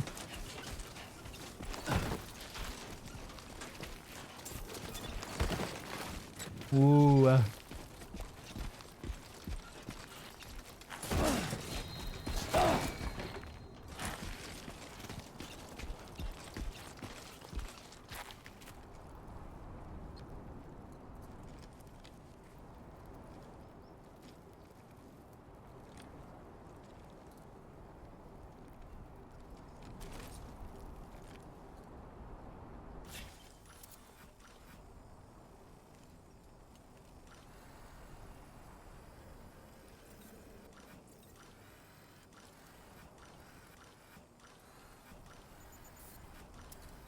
Onwards and upwards.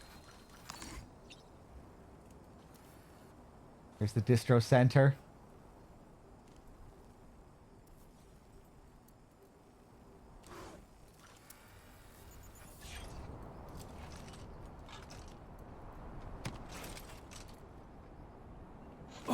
Ooh. Getting the controls. I want to have a sit down.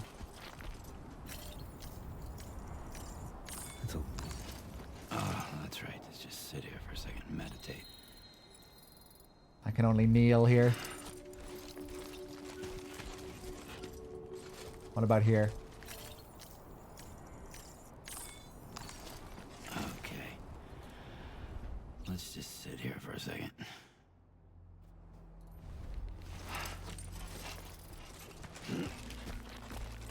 Hold on. Hold on. I have to find a good sitting spot.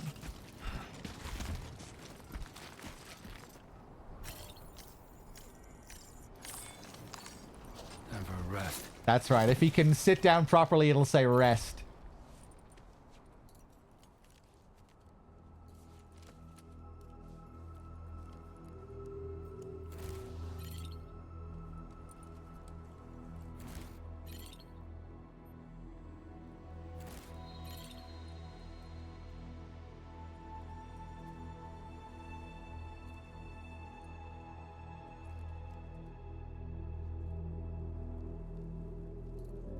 Okay. This is a good time for a short break. I'm going to go to the bathroom, take a piss, and when I come back, we'll keep going. And maybe I'll crack open a Peroni. Thanks for being here, everyone. Thanks for watching. I'll be right back.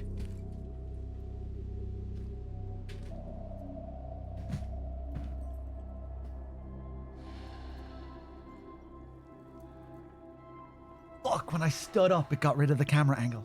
What did I do? That hurts. Okay, I'm just going to leave Sam like this.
Okay, I'm back.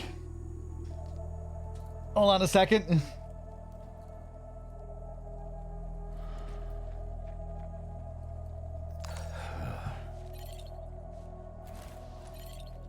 I think you might lose the cinematic camera when he falls asleep.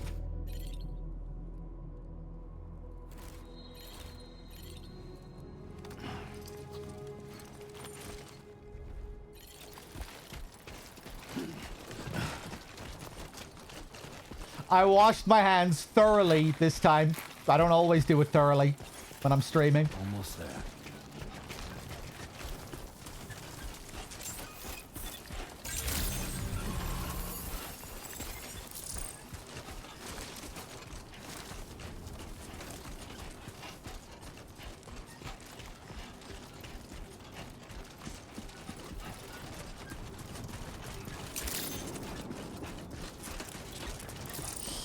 How come? Unclean dick? What are you saying? Damn, I've been caught with an unclean dick. What I meant to say was, no, I didn't wash my hands because my dick is clean. Why would I need to wash my hands?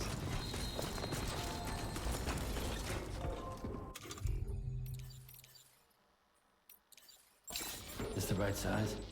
Yes, sir. Yes, sir, it is. Change the boots.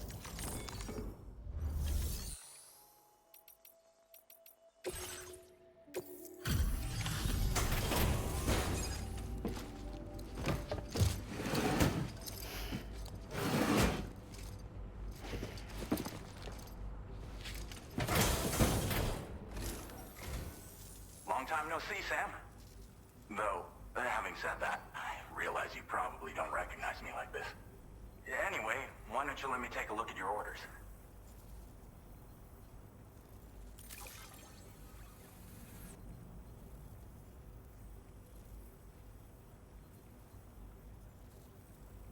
It really doesn't get much better than this. What else is there to say but thanks? Oh, picked up some lost cargo, I see. Should be a nice surprise for someone. We never doubted you'd show. Reliable as ever. A man you can count on. Thank you, thank you, thank you.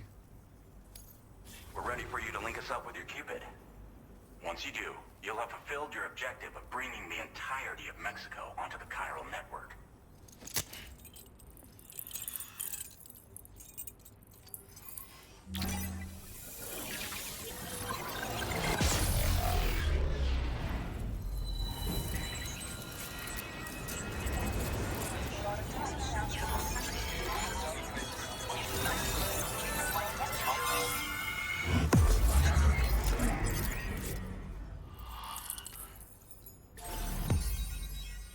Fun scene with Dead Man coming up here. Alex Weatherstone. It's the Weatherman from DS1. And also the guy who designs a lot of the real world fashion things that are in the game.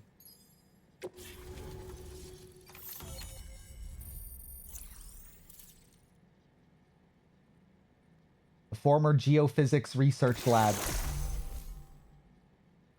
Anti-BT effect added. MP bullets are now effective against BTs. Now displaying your current porter grade.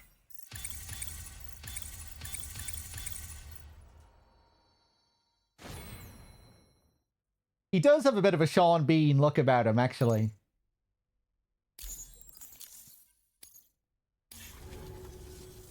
So, Sam, don't suppose you remember who I am? The name's Alex. I used to work at the weather station back in the UCA. I was a Bridges employee, reporting directly to Deadman. So, when I was offered the opportunity to collaborate with him here, studying the Death Stranding and BTs, I jumped at the chance, and here I am. And now, you're here too. You actually couldn't have come at a better time. Shortly before your arrival, chiral density levels started to climb, hitting significantly higher ranges than before. This kind of spike is indicative of an imminent giant BT. This guy was selling $500 socks in real life? Appearance. I've shared with you some MP bullets that should be very effective against BTs. Because if a giant BT is on the way, then we're gonna need you to put it down. Damn, what an asshole. I wonder how those socks feel, though.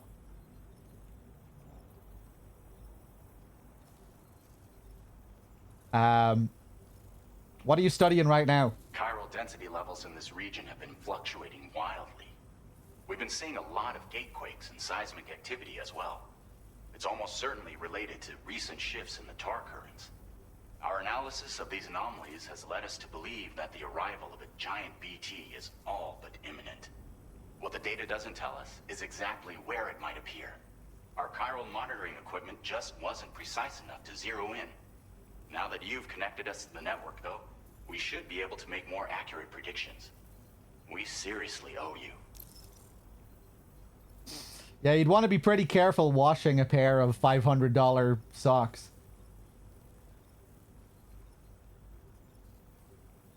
What kind of weapons do you have? Well, the delivery you were kind enough to bring us contained a shipment of MP bullets that have anti-BT properties.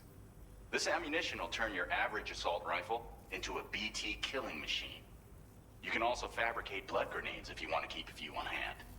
Before you head back out, review your options and requisition any weapons you think you might need. We've set aside a ton of extra materials just for this purpose. It's hard to know when this giant BT is going to appear.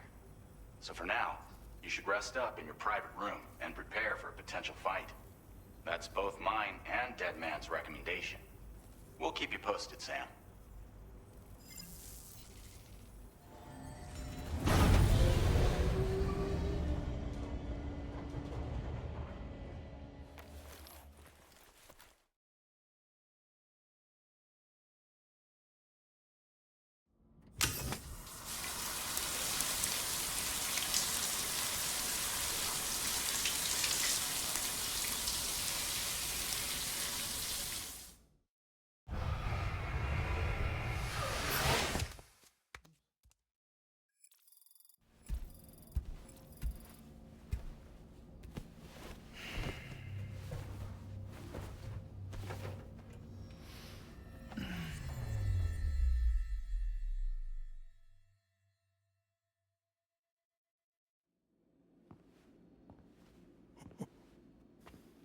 It's been too long, Sam.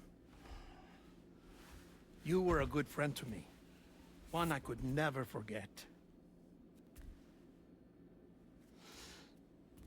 Which is why I took steps to ensure that this message would only play upon your arrival. Aww. The sensors were set to scan for your biometric data. A simple enough trick. You wanted a big hug. Now, this was originally a geophysics laboratory established for the study of earthquakes.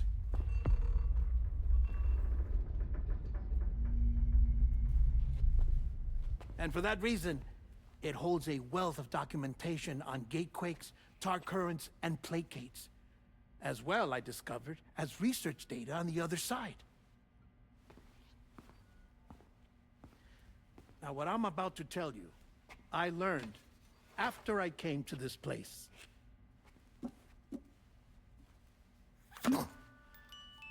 Imagine that this is the lab.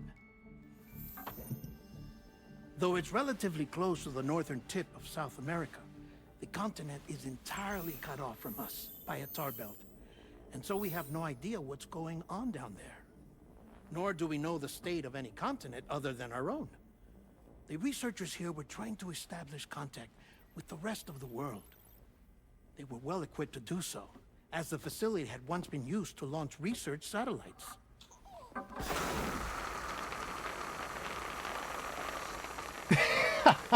So they tried launching a variety of probes and drones in the hope of obtaining observational data, with no success.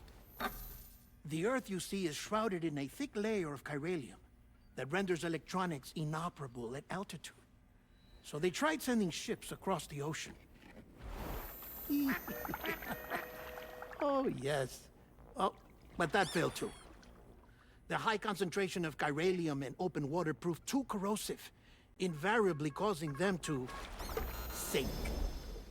But then the researchers found some rather rare birds on their doorsteps. Birds not native to the region. Nice birdie, nice birdie.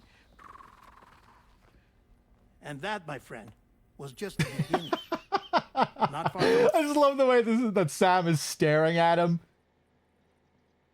the lab, they discovered a strange anomaly. Stone-faced. Well, the surrounding area was heavily contaminated with chiralium. Yes. This is beautiful. The researchers would later dub the anomaly a plate gate.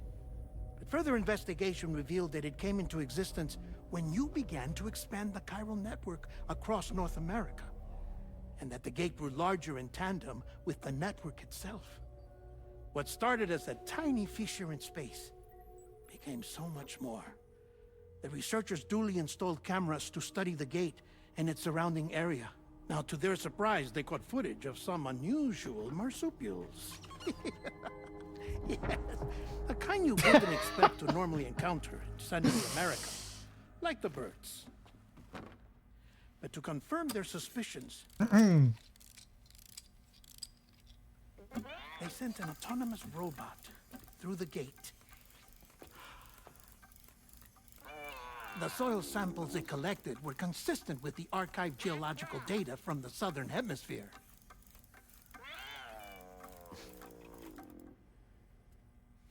Not long after, several men and women came through the gate. They spoke English, and they confirmed that they had indeed come from faraway Australia. We finally knew the world outside North and Central America had survived. Ours was not the last bastion of humanity, but Australia had suffered the death stranding too. Undeterred, the researchers began working closely with Bridges and conducted a series of tests, paving the way for an expedition to Australia that would lay the groundwork for chiral network expansion. After they had first installed surveillance equipment, that is, so that the gate could be monitored from the Mexican side, a necessity to this day as Australia is not yet connected to the chiral network. The UCA may not have dreams of conquest and control, but they aren't about to let just anyone use the gate. Indeed, that's one of the reasons they were so determined to connect Australia to the network in the first place. Well, I suppose that's all I have to say about the plate gate. There's something else that I need to tell you, though. Something far more important. Mind if I pause it here? I have to go take a shower. Gate quake detected. Sam, a gigantic BT just showed up outside. We're prepping weapons for you now. Access the terminal up top and take whatever you need. We're counting on you. All right, can I take a little nap first, maybe? I can't remember if I tried to sleep here last time. Oh, it would have been amazing if it was possible to sleep. No?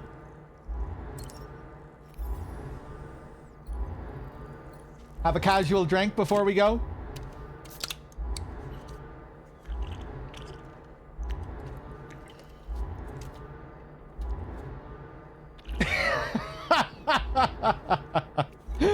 There you go. Enjoy.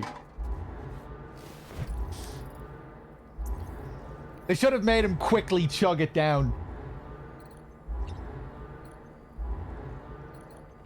All right.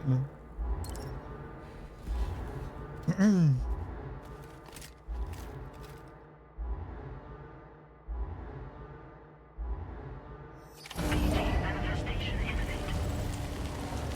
Access the delivery terminal to make preparations for combat. Wait, did I miss a raid?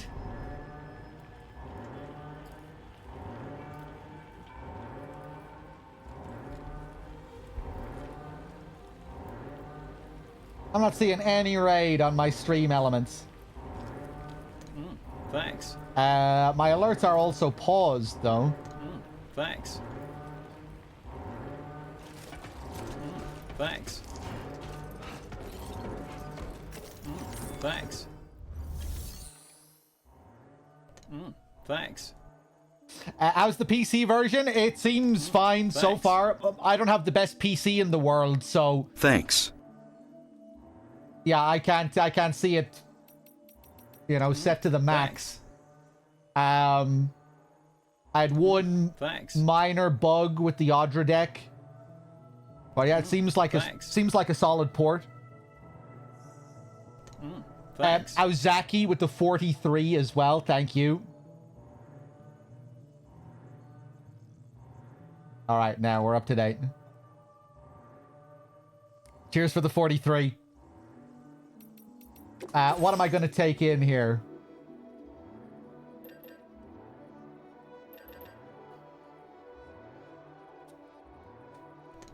Thanks.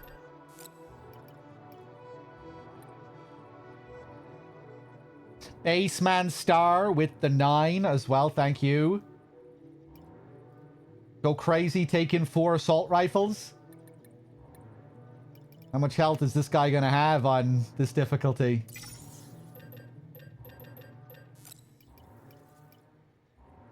Load of grenades. Probably going to be too much.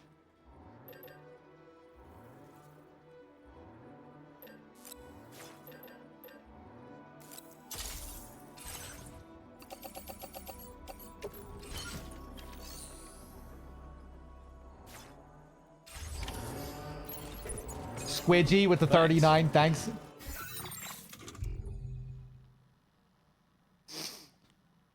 Do I think starting PC on the hardest difficulty is a good idea for a first playthrough? I can't really say yet because I haven't played enough of it. But I'd say it'll probably be fine if you're used to playing harder games. And I can't imagine... Like, Death Stranding is generally very easy in terms of difficulty. But, I don't know. You know, maybe the Neil fights could be really rough later if you're on the highest mode. It's hard to say, you know, because the highest mode in this does seem to be a bit different than in the previous game. You're locked into it, unlike all of the other modes.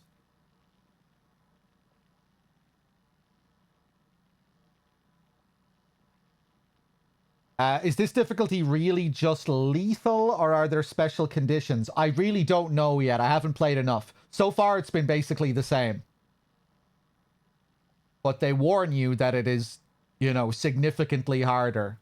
And like I just said, it's the only difficulty that you are locked into. You cannot change it mid-game. You can change all of the other difficulties mid-game.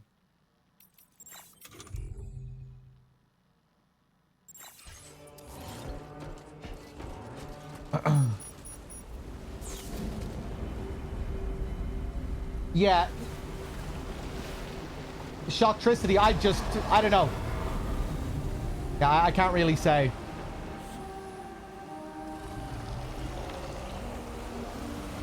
But you sound like the kind of person who might want to just take a gamble and go for the highest mode.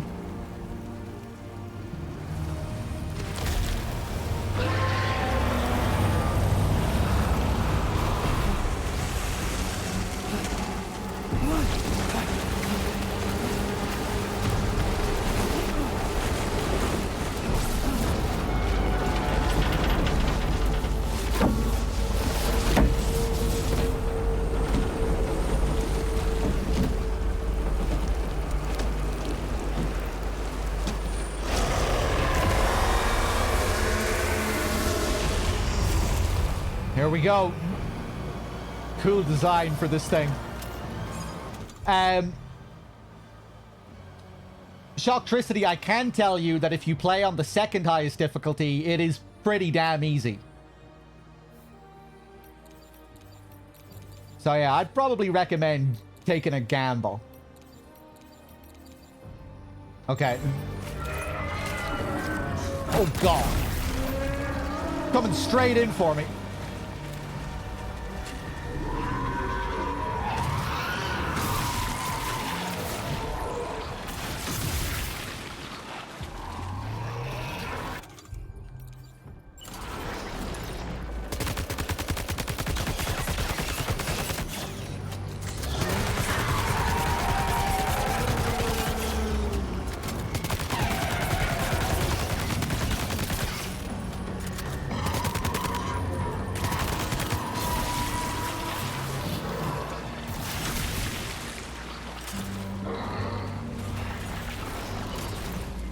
Maybe I'll drop the backpack.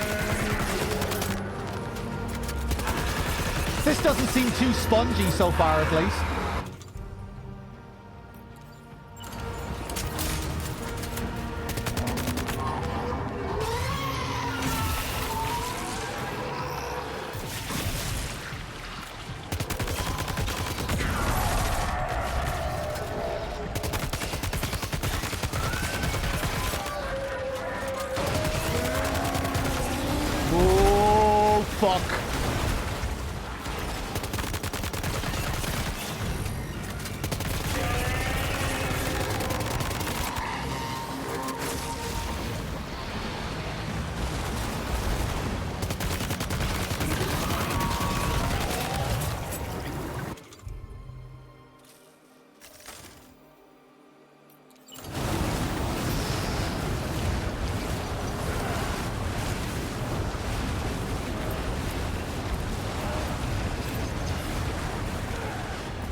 Oh god.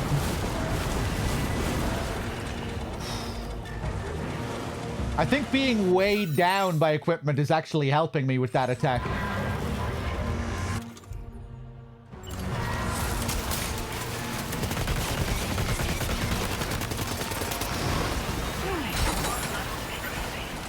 Oh. Oh.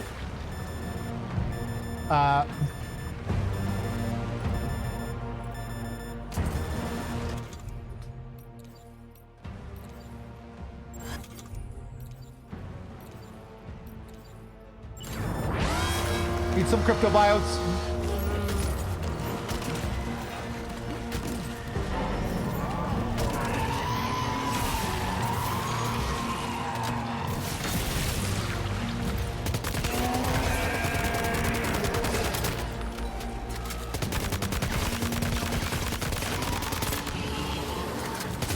Maybe I should have brought more blood bags.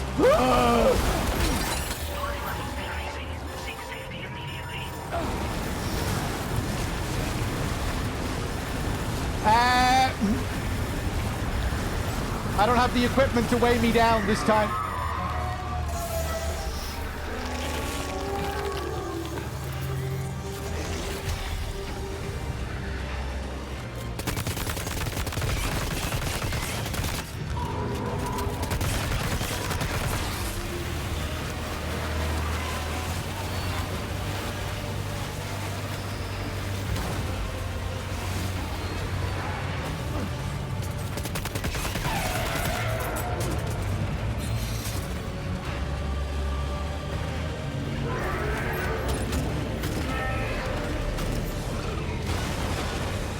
Ooh.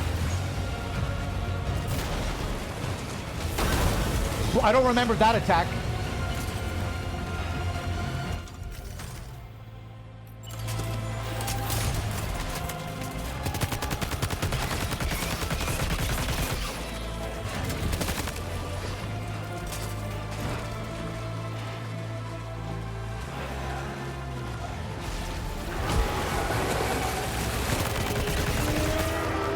Go easy.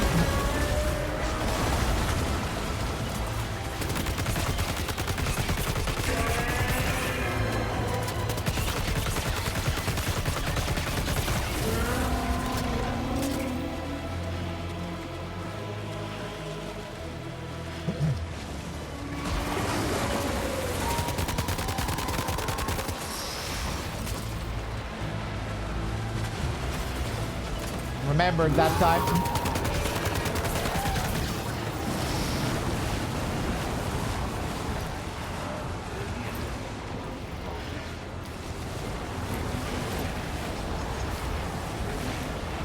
Steady.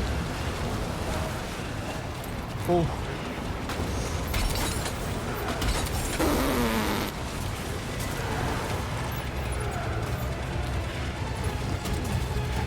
Okay.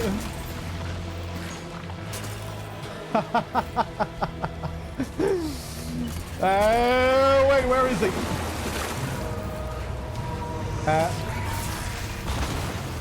Oh!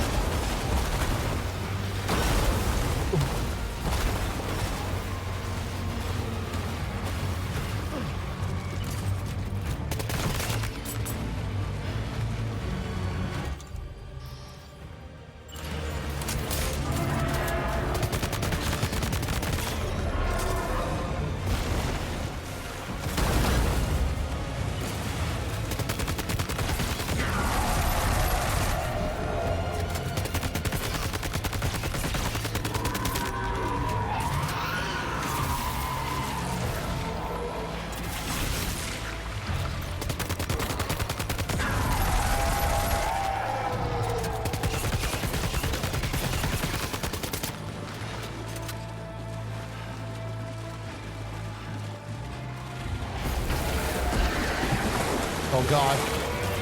Oh! I think he has me. Nope, nope, we're good.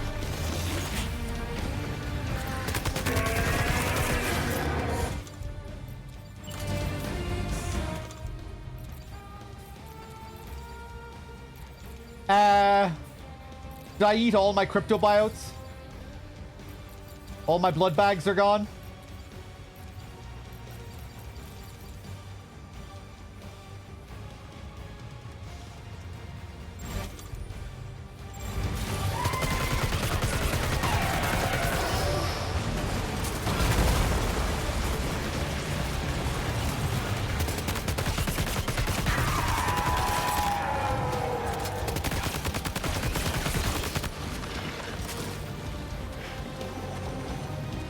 Blood grenade, blood bag. Blood bag, blood bag.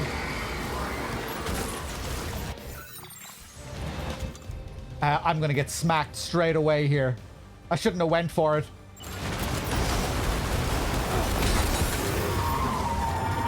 One HP.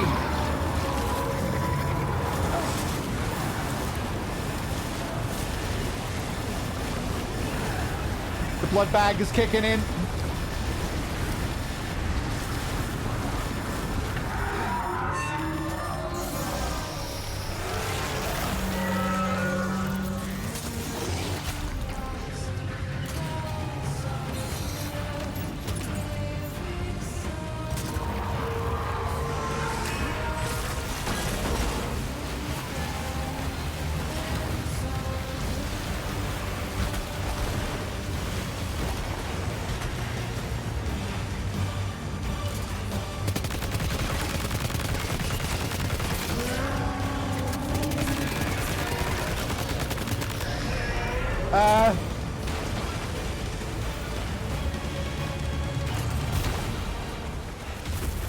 Oh my god.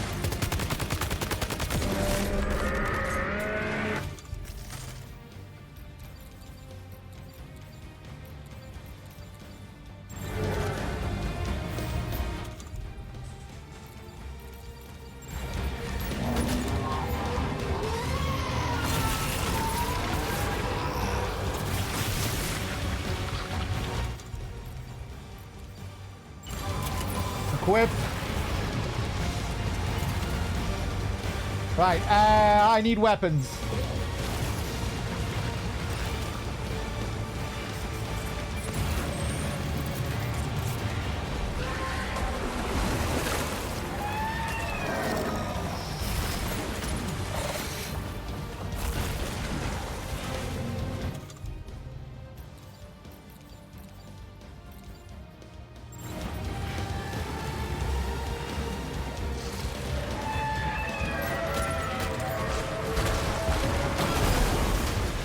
Oof.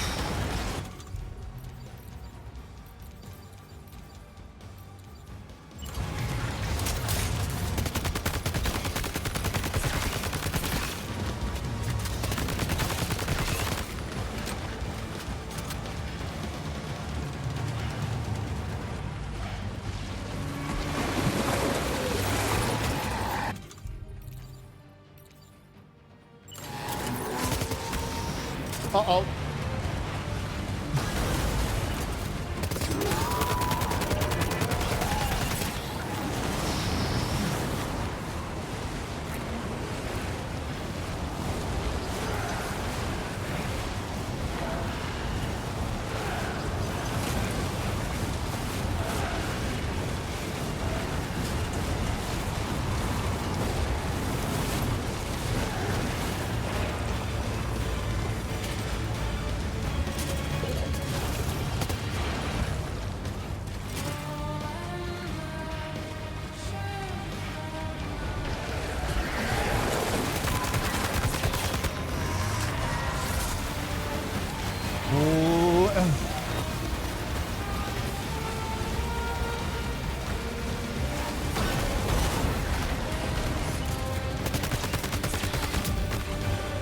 Hey, there we go.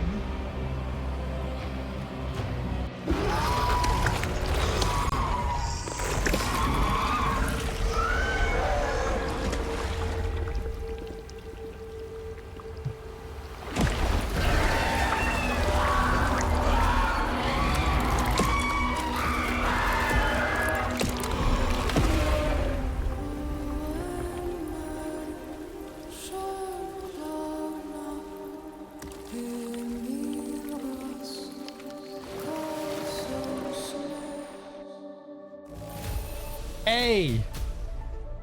Not quite an S. Nice. That was fun. That might still be my favorite boss in the game. I love the visuals, the design, the spectacle of it. Love that attack where he sucks all the tar in and you see all the other Sams getting pulled in while they're trying to help you, throwing out weapons and stuff for you. Just some really cool visuals. Definitely a little bit more butt clenching on this difficulty. Almost died at one point.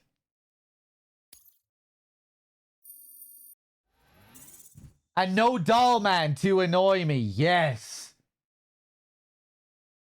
God, some of his backseating during the boss fights really annoyed me.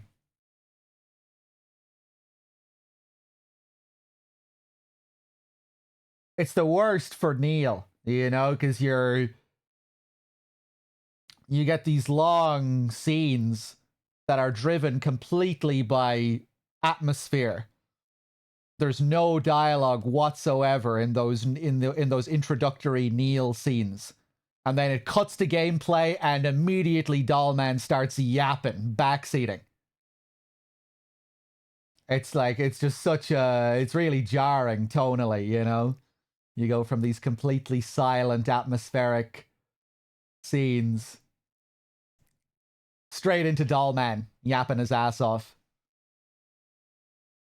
It's got good patterns and a nice design. Yeah, like, you know, relatively simple mechanically, but fun, you know, just managing spacing. These big, slow attacks, but like you really do need the time to get away from them. You know, they cover a lot of ground. And if you don't move quickly, if you don't see the tail early and start moving, there's a good chance you'll get caught by them. And it's kind of fun just managing Sam's weight throughout it. Strategically putting your weapon away to give yourself a little bit more speed. Like that actually feels like it matters in that fight. Just to get that extra little bit of speed so you can get out of the way just in time. Now displaying your current porter grade.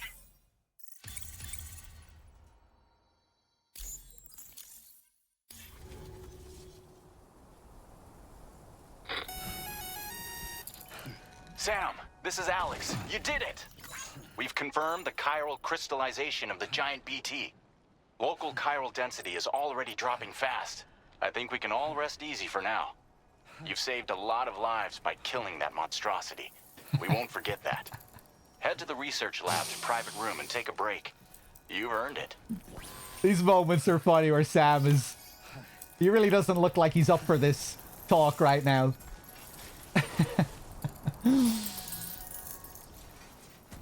Cool.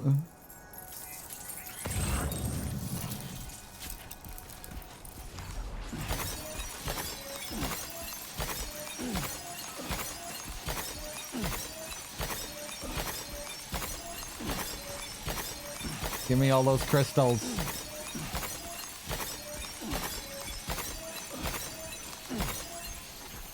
Nice.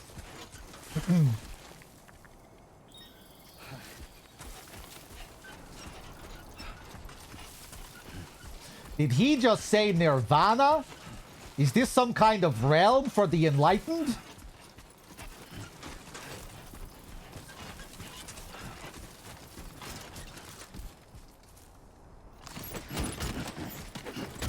Lots of weapons belonging to other players here. Doing the same thing.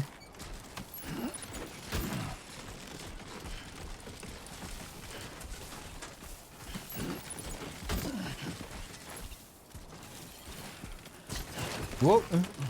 Oh, whoa. That was close. All right, let's head back up to the facility.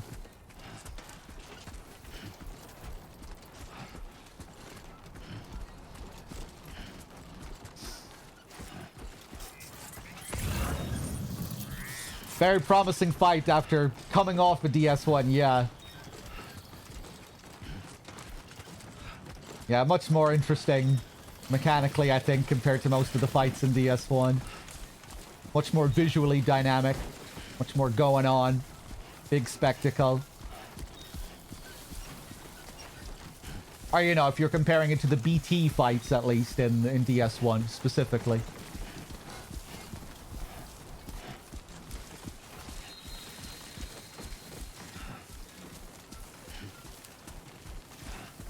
Stamina's fucked.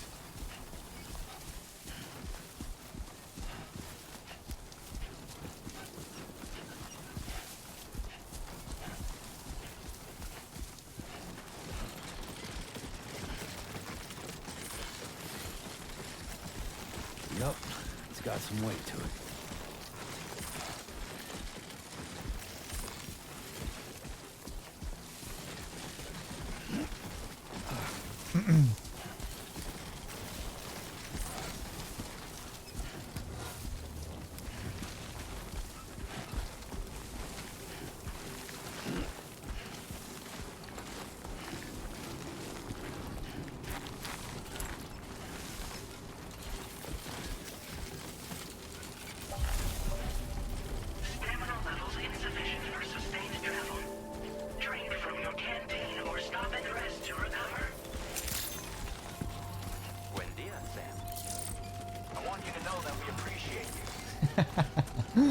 Thanks.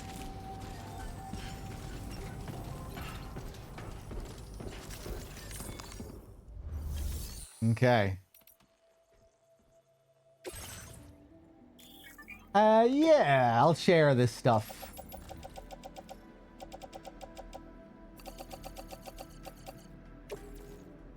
Donate to other players. Go on.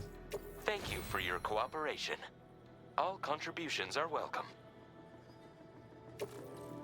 That's a lot of good stuff there. Good stuff for the boss.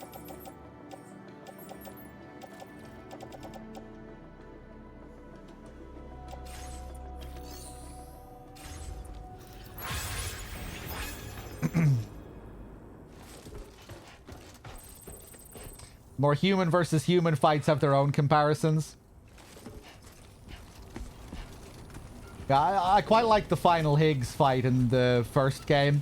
You know, because it felt more unique. It felt like a bit of a puzzle fight that you really had to figure out. I like the absurdity of, you know, throwing packages at him, finding old PlayStation 1 consoles in the boss arena and throwing them at him. To stun him, open him up for combos. Yeah, it felt like a bit of a puzzle that you had to figure out.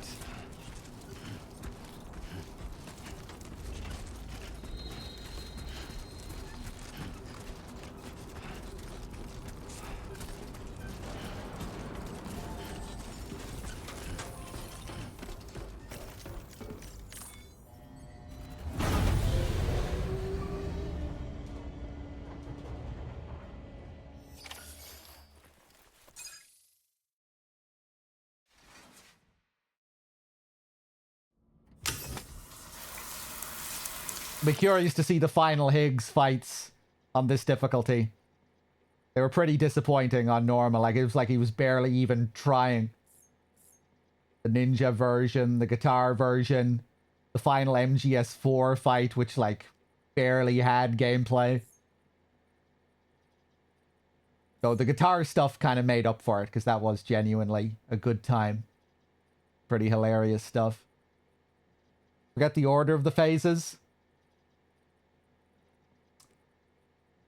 That's before the Liquid Ocelot versus Old Snake fight.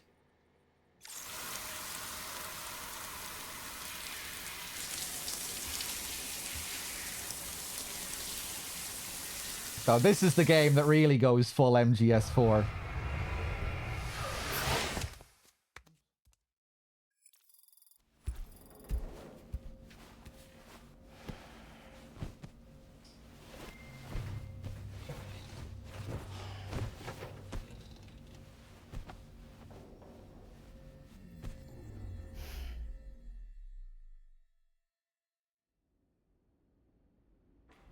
As I said before, there's something I need to tell you. It's about Lou. Now, where were we? You see, after you left Bridges, I decided to do a little digging into BB-28's past.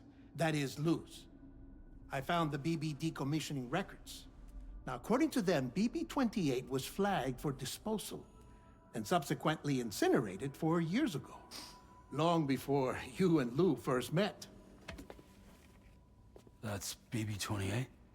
This is the child officially identified as BB-28. But if you look closer, Sam, you see at once that it can't possibly be Lou. Right there at the elbow, where the birthmark should be. Nothing. Which means we have another BB-28 on our hands. The one with whom you memorably went west and back not so long ago. That is Lou. Per regulations, the serial number assigned to each BB was unique. No two units should have ever been assigned the same one. I've cross-checked the details with the most up-to-date entries in the UCA database. And indeed, there is no reason to believe BB-28 survived. All of which can only mean, Sam, that the bridge baby you carried with you on your journey across America, Lou, was never recorded in the official database. So, where then did Lou come from? Right now, your guess is as good as mine. Wait a second. Who the fuck is Lou? Oh, it's my baby. Okay. worrying as that sounds, this could actually be to your advantage, since it's functionally impossible for the UCA or Bridges to track a BB of which they have no record. Which is lucky, because if they did know about a BB that could live and grow outside the pod, they'd want to secure it for study. So take comfort in the knowledge that they don't, that you're free, that you can bring up Lou in peace. How is it, by the way? The two of you living as a family. Right. I have gifts for you. A few things to take back home. An assortment of vaccines to be administered as your child grows up. We want Lou to live a long and healthy life. And it's natural for children to be afraid of shots. Maybe this will help put Lou's mind at ease.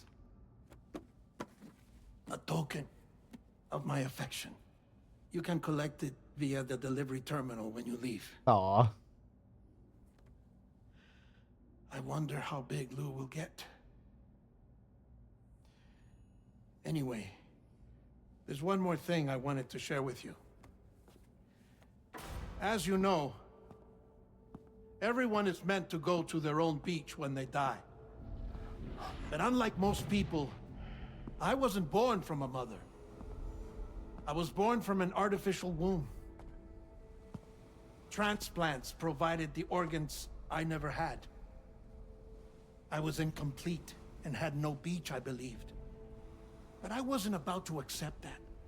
I went back home to study the Ha and Ka and the beach. I threw myself into my work, Sam. I tried. But I think I've done all that I can.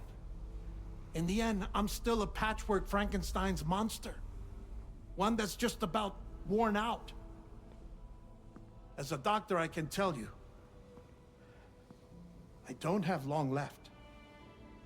So I've devoted my remaining time to research. That's why I'm here, Sam. Where I can focus on the beach. There's so much data here, Sam. On beach formation, jumping via beaches, the relationship between the beach and plate gates. All the evidence you could ever wish for. Not enough to solve every mystery, perhaps, but enough for me to make an incredible personal discovery. That I have a beach after all. It doesn't matter how I was born. I have lived as a human. And thus do I possess a beach like any other. I am not a machine, but a person with a Ha and a Ka and a beach to go with them.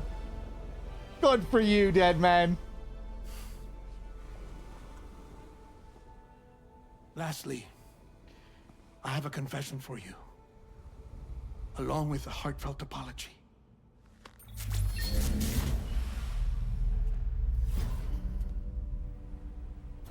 I told you once that I didn't have dooms. But that's not actually true. Not that I was lying, you understand. I just didn't know. It was only after I found my beach that I realized. Chiral allergic reaction. I can feel it getting closer. I'm off to the beach, Sam. To my beach. Take care of yourself.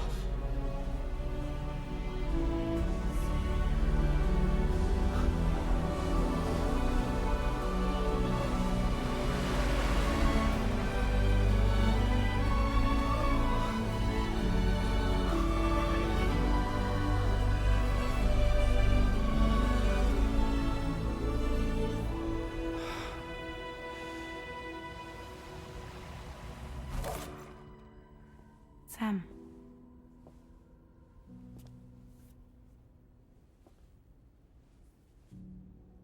Did you know about this?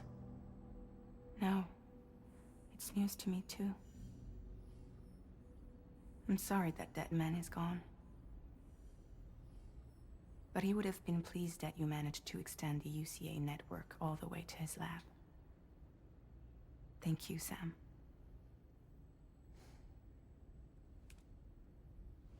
I guess I'm homeward bound. Missing little Lou that badly? You know I am. Come on back, Sam. Lou misses you too.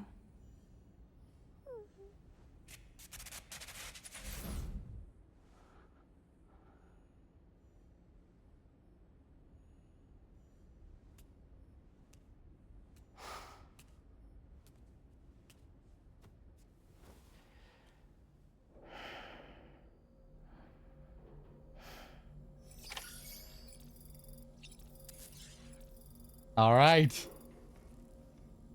Hold on a second, guys.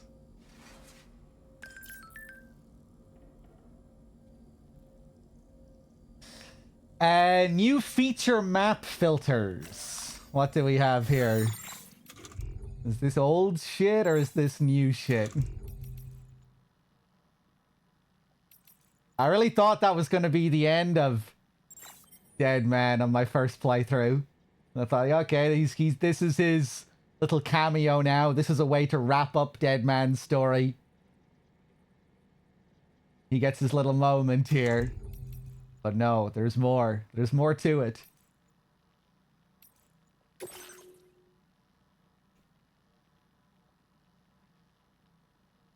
My friends are doing much better thanks to those remote medical units. We've got a lot of older people living here, so they're going to be really helpful. The chiral network is the gift that keeps giving.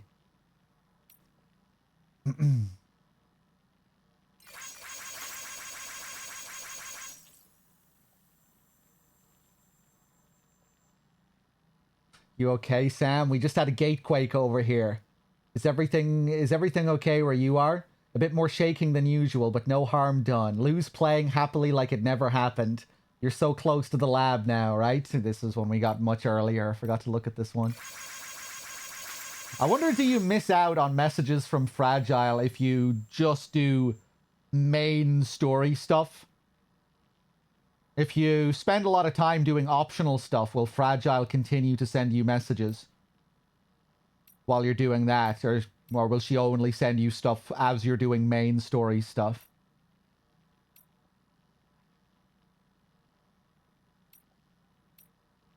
I'm not sure.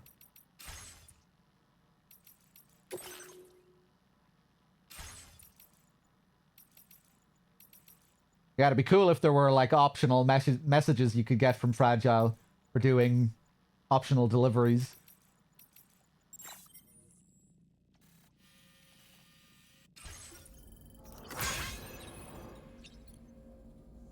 Okay.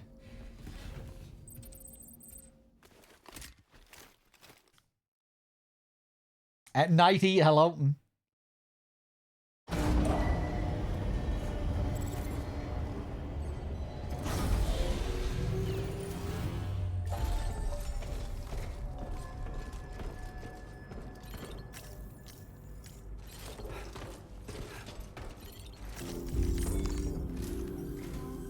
Hey, Sam. About that message Dead Man left for you.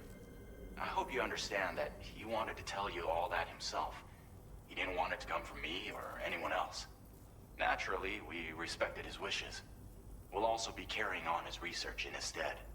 I'm sure you will, but please take care of that last order he left for you. On another note, you can now use your PCC to construct generators and bridges. Build them along your delivery routes, and you're sure to make a ton of other porters very happy. Trust me. Who knows? They might end up returning the favor someday, too. Also, you can now fabricate tri-cruisers, trikes with 2 front wheels. You'll be able to build, charge, or repair tri-cruisers at any facility with a garage. Like this one. It's a battery-powered vehicle, so if you run out of juice in the wild, you can always construct a generator to recharge it. Yep. Just be careful not to run out of battery when you're outside network coverage. You can only use your PC.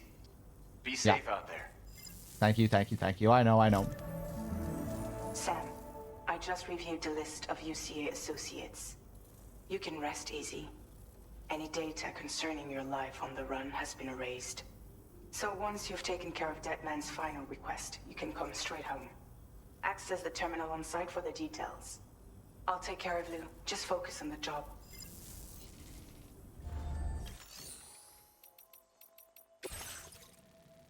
Deliver the present for Lou.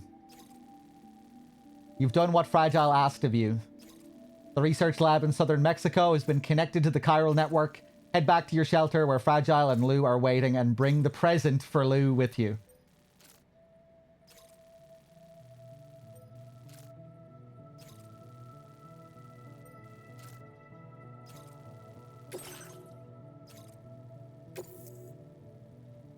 This custom cargo container is designed to be attached directly to your chest.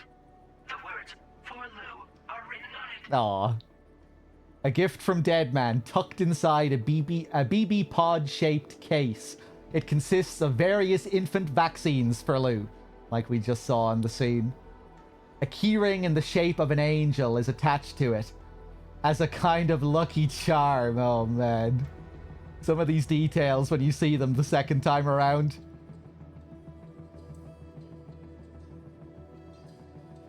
The way Deadman explained as well, you know, that there was no... that Lou isn't on the database, so we don't have to worry about being tracked down.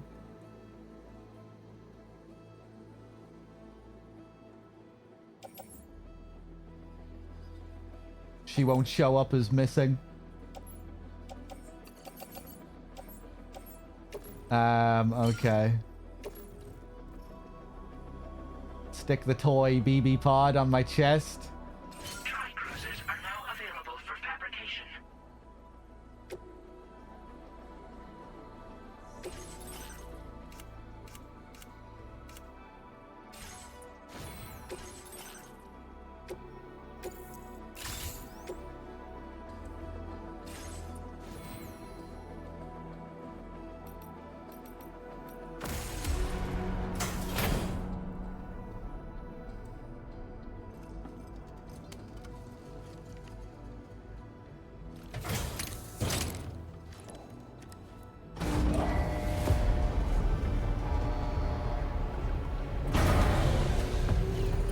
All right.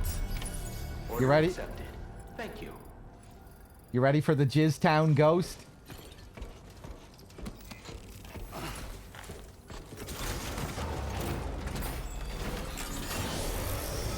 Please give me your all. Take care of yourself. You've never heard of the Jizztown ghost?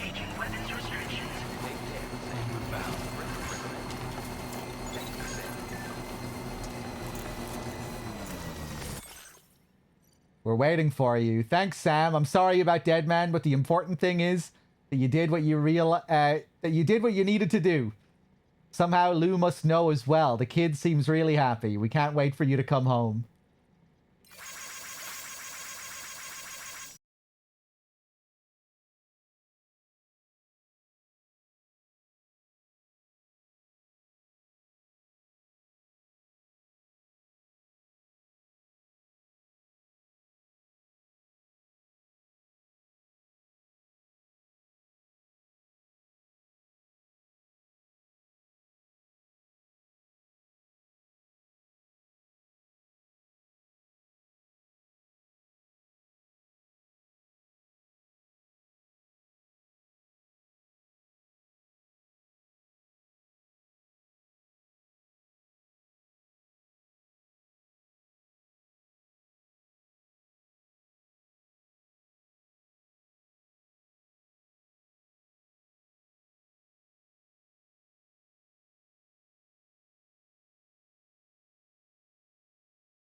You can clearly hear him say it. It shouldn't be that hard.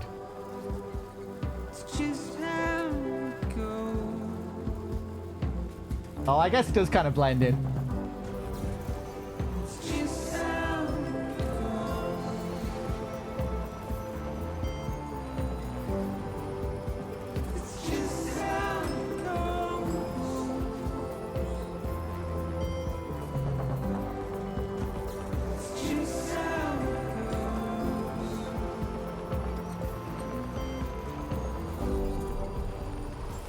No! I forgot that if I went near this one, it would turn it off. I wasn't thinking about this distro center as a destination at all, because I'm just passing through.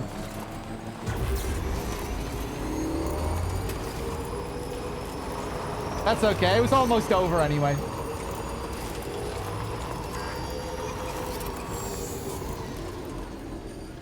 Anybody out there? Just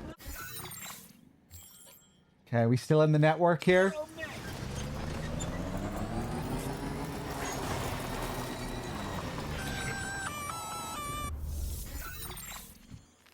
Intrusion detected.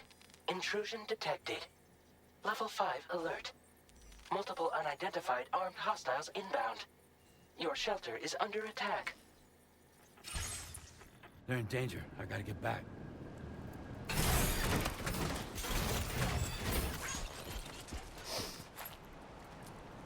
Can't believe they kept that as a feature from one. I think it kind of makes sense.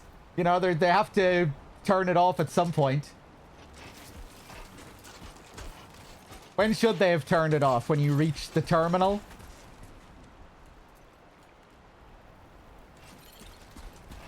When you interacted with the terminal? They probably didn't want a jarring, complete cut like that. They probably thought that, you know, as you're approaching a distro center, just having it kind of fade out.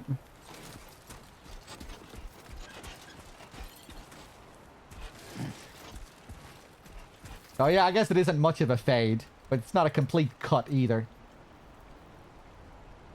I don't know, I think it makes sense that they cut it where they do. So when you're passing through like that, that was unfortunate.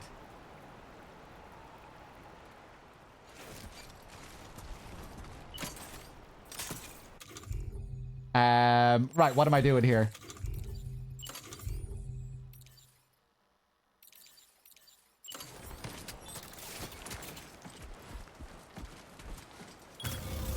Looking good.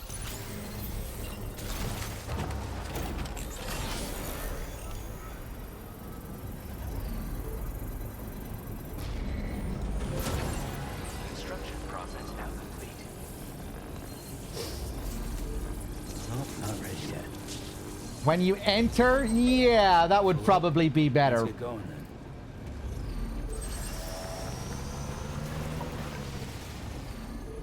Either way, it's something you learn when you do it the first time, and then you can avoid it pretty easily afterwards once you know. If you want to keep the tune playing.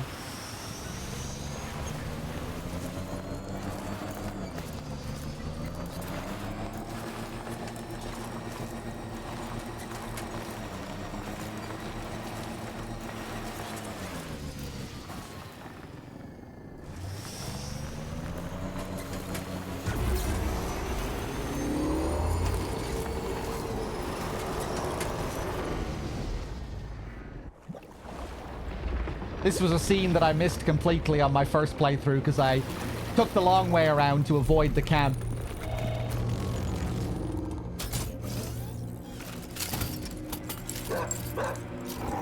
This is a completely optional sequence here. Who the fuck are these guys?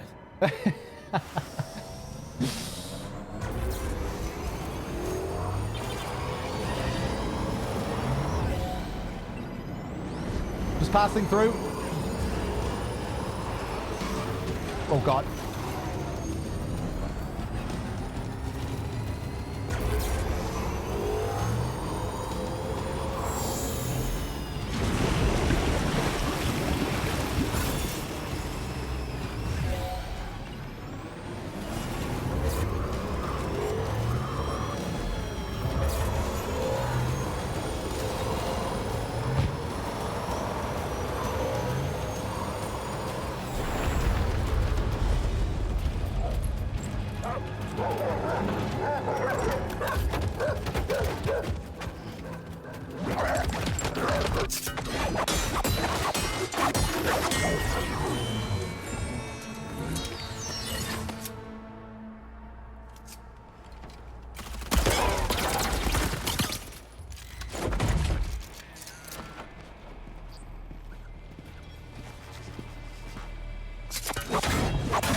What was his deal?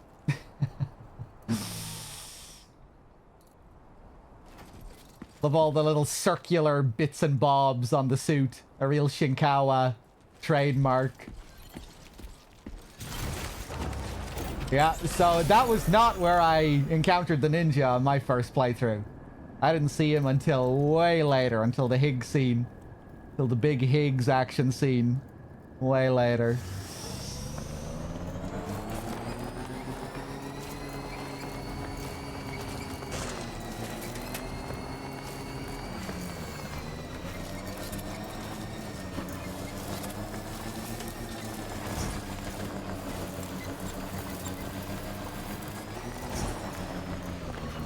Yeah, if you take the long way around, you miss it.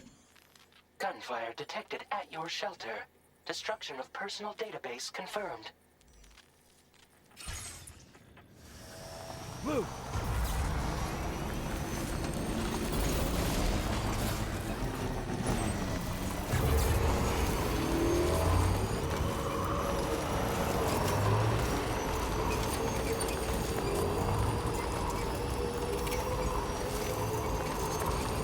Or can we just go straight to Fragile here?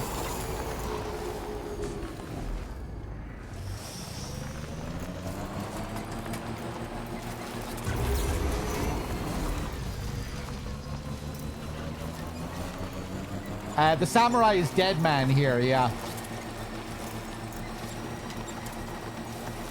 It's like a vessel that gets inhabited by different people throughout the story. No, you can't. What the hell happened?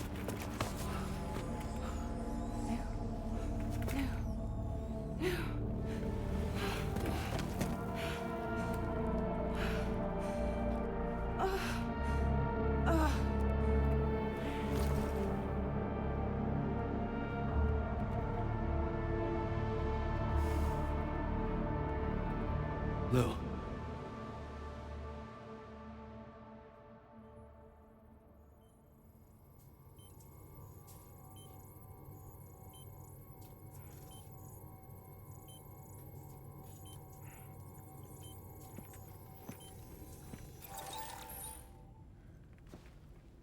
I patched you up the best I could. What happened to Lou? We were attacked.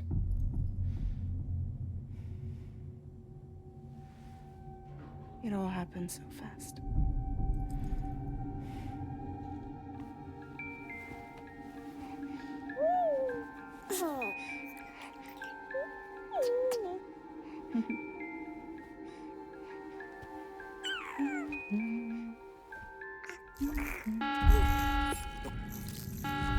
Intrusion detected. Intrusion detected. Level 5 alert. Multiple unidentified armed hostiles inbound.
tried to jump us out of there. But I could only take my equipment with me. And I couldn't possibly think of Lou like that. There was no way for the two of us to escape together. The best I could hope for was to jump Lou out. Just Lou.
I couldn't protect Lou. I am so sorry.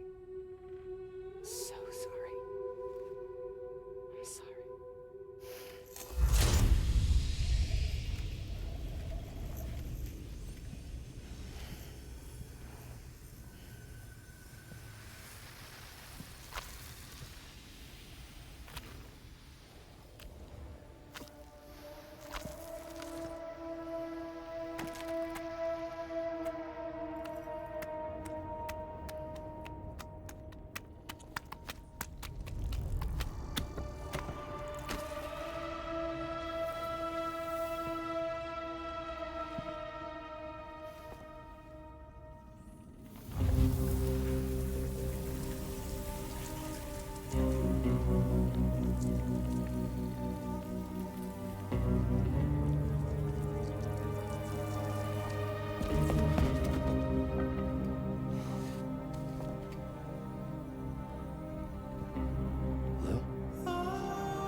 Sam, what's going on?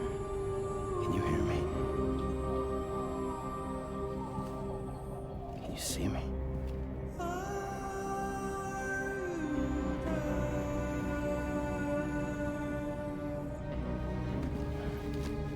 You can't. Because you're dead.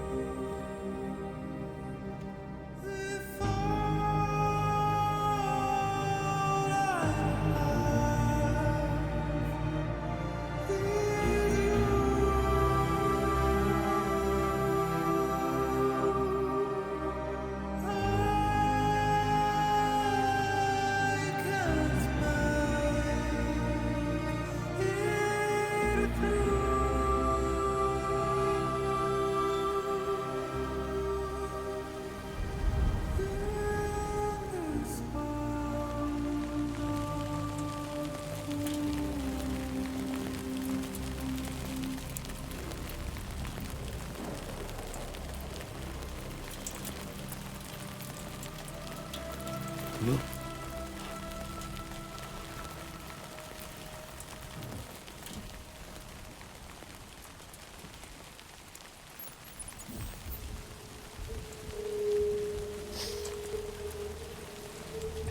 One thing I didn't notice that I just noticed there, I missed on my previous playthrough, was when Lou is reforming in the pod, the controller vibration starts to pulse like a heartbeat as Lou is reforming in the pod. I thought that was pretty disturbing. It's like you're feeling Lou come back to life through the controller. Mr. Simo, thank you.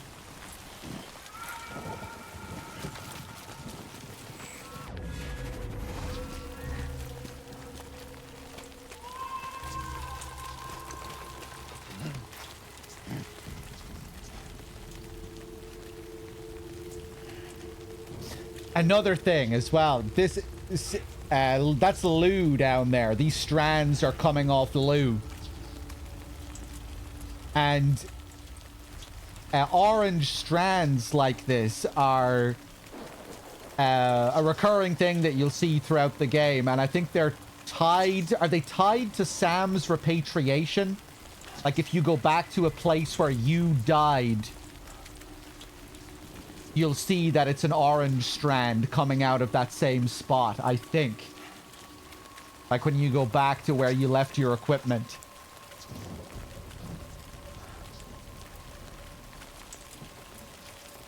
And at the end of this scene, you know, we see Sam kill himself, shoot himself. He keeps repatriating, killing himself again and again.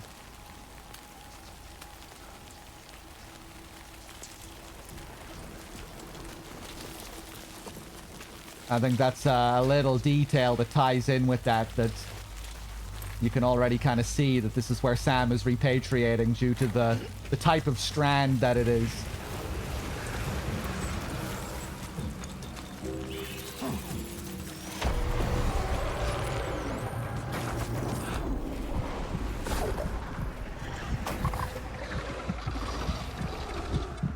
Hey, Kiru.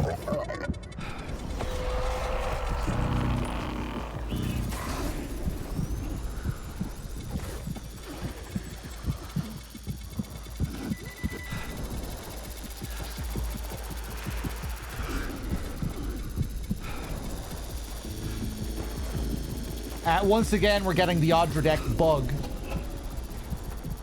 We can hear an Odradek, but we can't see an Odradek.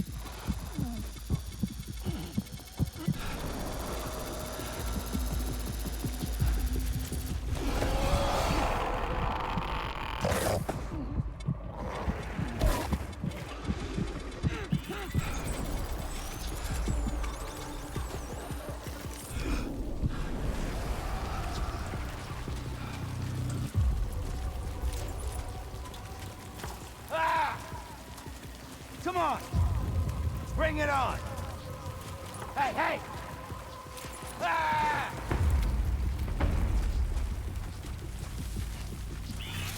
He's got cause. Move!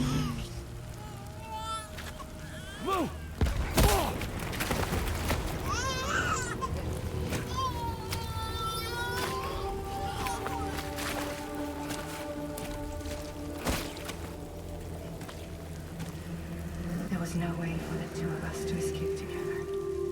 Escape together.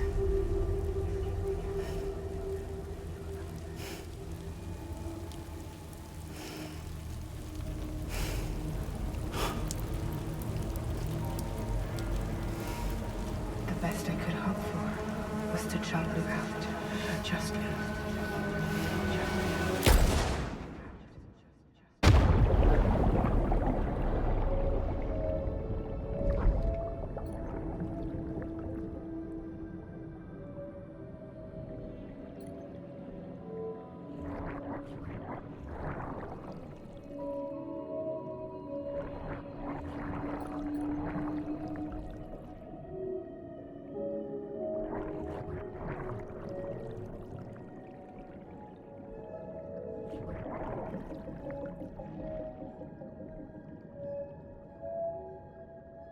Yeah, you can see the strand coming directly off him here.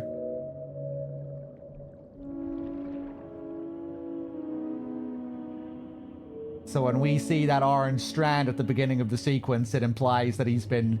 Yeah, that this is where he's already killed himself, or he's already repatriated. That he's in a kind of cycle here.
Sam,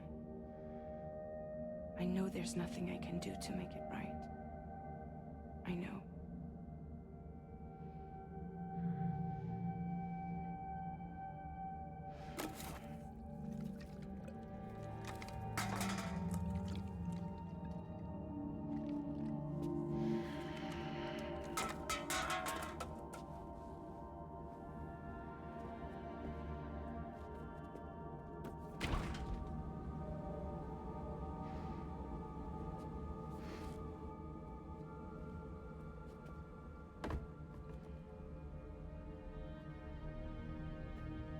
Sam, stop hurting yourself. Please.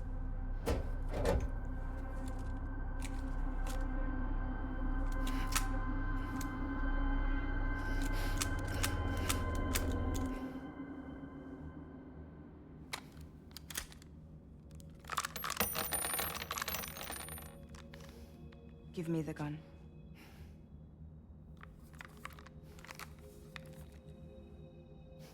There is nothing left for you here. Nothing but sadness and regret. You can't go on like this. Come take a walk with me.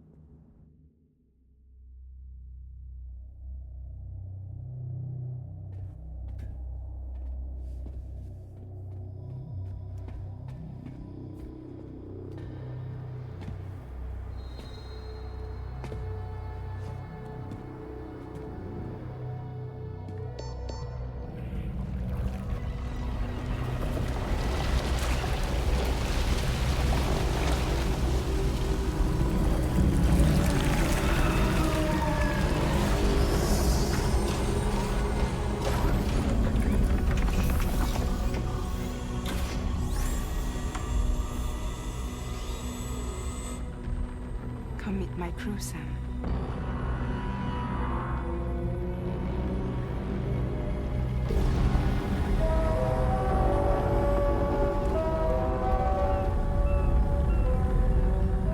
It's time for you to hit the road and start a new journey.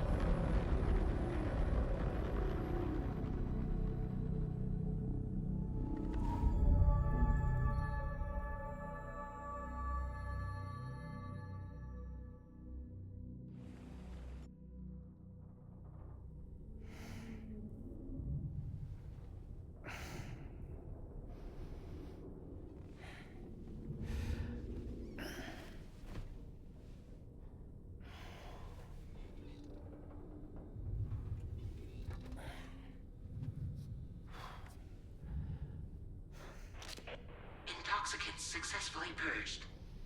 Blood alcohol content nominal.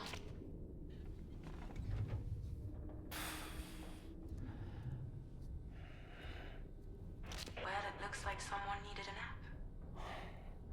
Hope you like your new private room. Feel free to make yourself at home. Wait, hold up. Where's the pod? Where's Lou?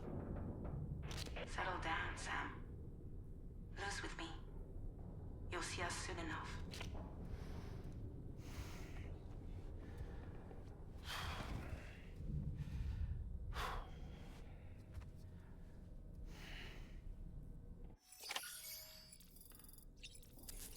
I love how surreal and strange this whole tonal shift here is. It's great. The moment with the Magellan appearing out of the tar.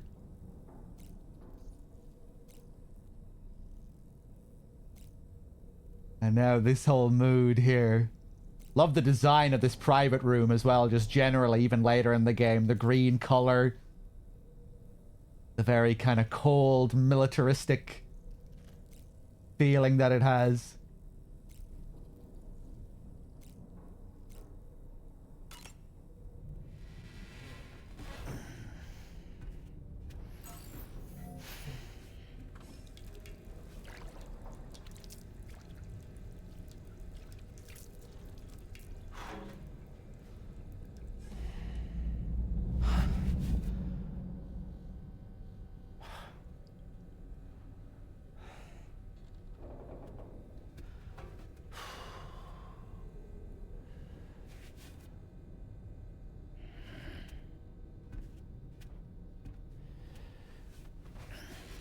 Great subtle performance capture there. The little shake of the head.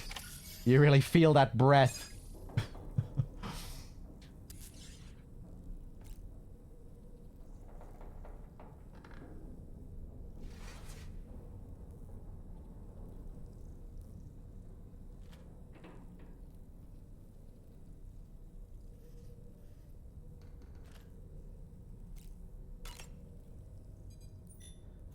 DS1. Welcome to Drawbridge, Sam. And to the GHV Magellan, our mobile base of operations. DS1 future. Come on, I'll help you get your bearings. This is the ship's armory. Here you can check your weapons and put them through their paces. These rooms over here belong to other members of the crew. They're pretty much the same as yours. And the shower's down at the end. This is one hell of a ship you got here. Courtesy of the UCA, I'm guessing. No. As I told you, Drawbridge is a civilian outfit. But we do have a generous patron with access to plenty of capital and tech. Sounds like a UCA big shot. Don't ask me. We've never met face to face. They value their privacy. Seriously? No better than to believe that bullshit. We've both been used and lied to before, it's true. But as long as they keep up their end, I won't pry.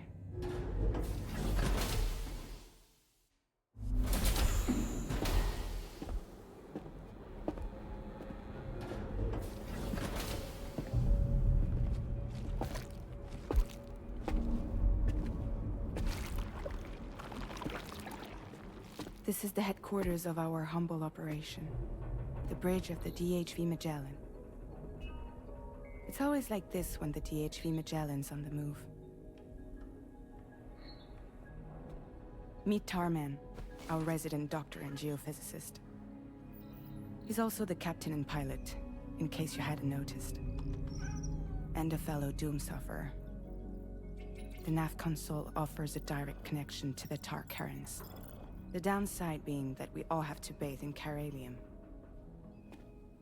Happy to have you aboard, Sam. You'll have to excuse me if I don't shake your hand. You steer this ship solo? Yeah, though the computer does most of the work. So this is a submarine? Spot on. We dive into the Tar and use it to travel underground. Just beneath the surface of the Earth, there are currents we can ride almost anywhere. So what's your role in all this? Me? I make sure Drawbridge's grand plans go off without a hitch. So you're the commander? That's right. These days I'm fragile in name only.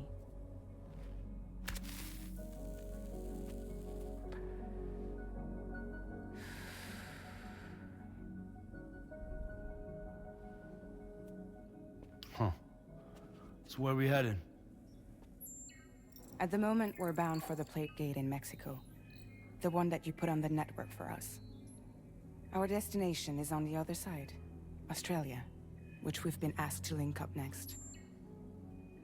Well, the problem is, not everybody wants to be part of the UCA. That's not the plan, Sam. The UCA isn't looking to expand its borders. Just like with Mexico, they want to bring new regions into the network. That's our last, best hope of saving the world. Which is why we're here. Or more importantly, why you're here.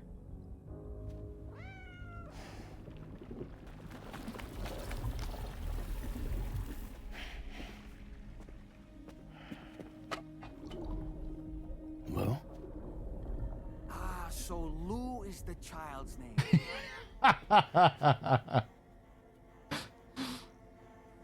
Hello? Excuse you. I too am a member of Drawbridge, believe it or not. That's what I'm talking about! That's why he's the MVP! That's why he's the GOAT! The GOAT! It is an honor, Sam. Is that a puppet? What? Puppet? No, no. No, I am alive and my own master. This is Dahlman. Hmm? A man whose cow wound up stuck inside a... Well, you get it. He used to be a spirit medium. When I was still flesh and bone, of course. Regrettably, my transformation cost me my talents. Lou, where are you? Sam, that pod is empty.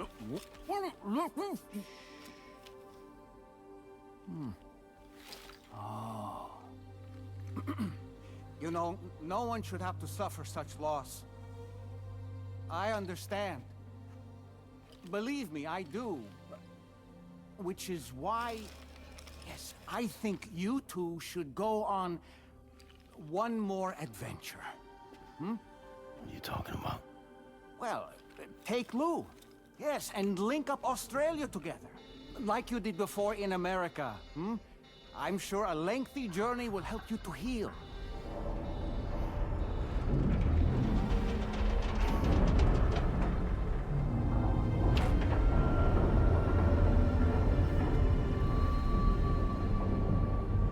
Sam, we've arrived.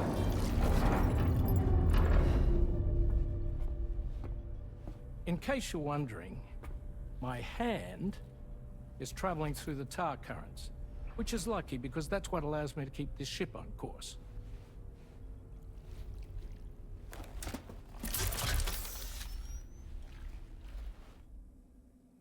We're by that research lab you linked up last time.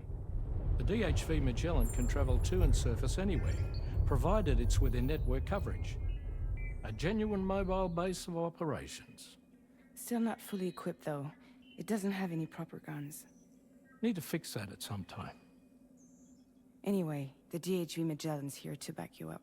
As always, you'll be the one leading the way to expand the network. We'll be right behind you, providing you with support.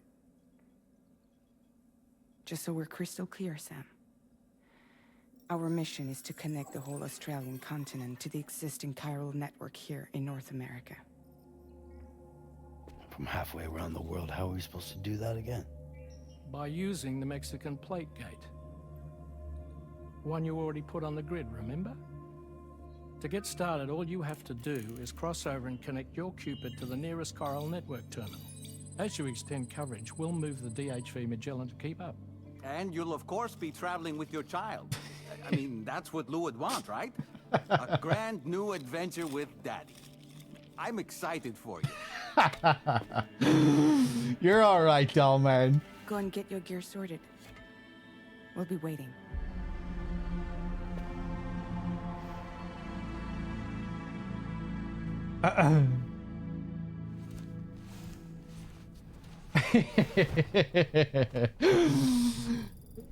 That's what I'm talking about! Oh boy. I love how strange and sus the whole situation is here at the beginning. Fragile covering his mouth. Just how excited Dollman is there. It's like, the whole thing is not quite right. What are they doing to me here? What are they putting me through? The sound and the audio when they're all, you know, when we're under the tar and we're completely blue, it's like we're some kind of army of the dead or something. The whole situation is very strange and uncomfortable.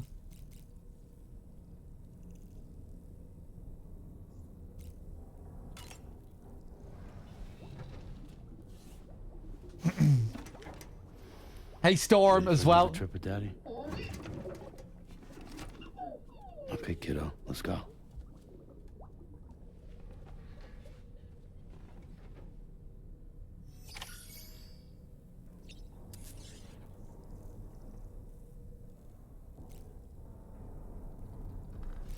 Okay. Groom yourself. I wish this was optional. I wish you could leave your hair long for the whole game.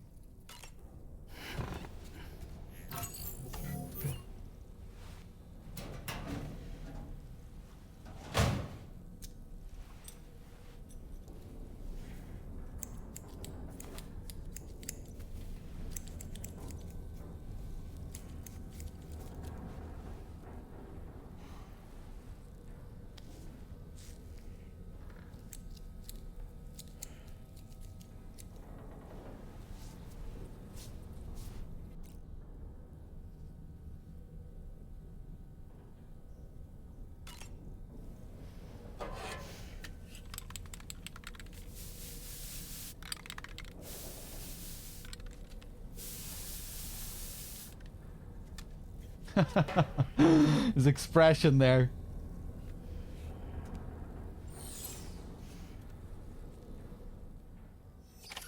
Yeah, bad humans. Me too. I forgot you do still keep it pretty long. He only trims it a little bit. Yeah, I wish you didn't have to dye it.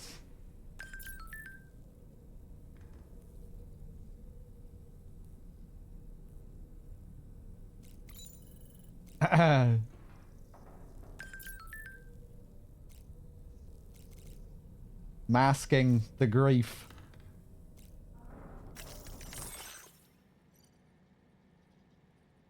Taking an interest in the new crew members.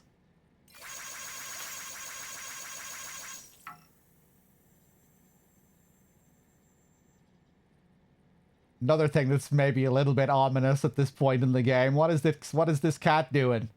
He looking at me? New VR training. APAS has provided us with a new VR training program. The Porter Mastery Program. This one involves a mixture of combat and delivery exercises. Your scores are recorded. So be sure to push yourself to the limit.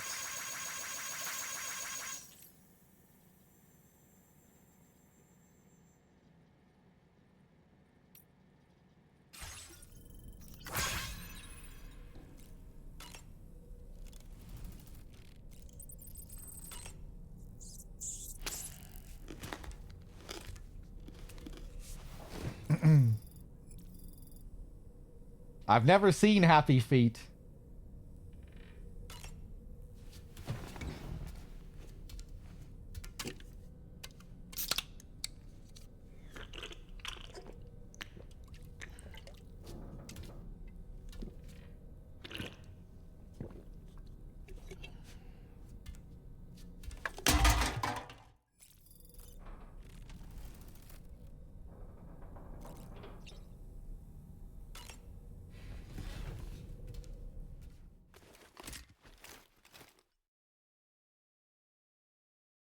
I've seen the first Babe.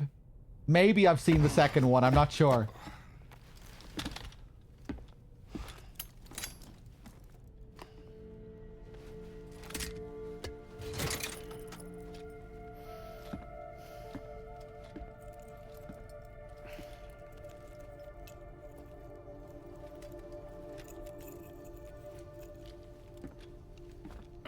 Sam, would you mind if I joined you?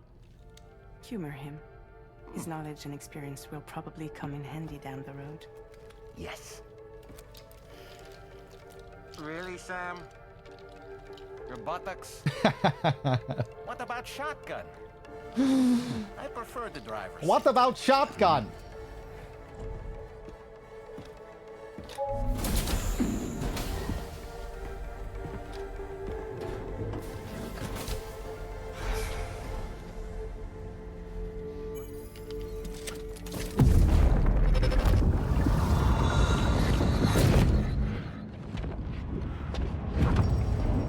You have a choice.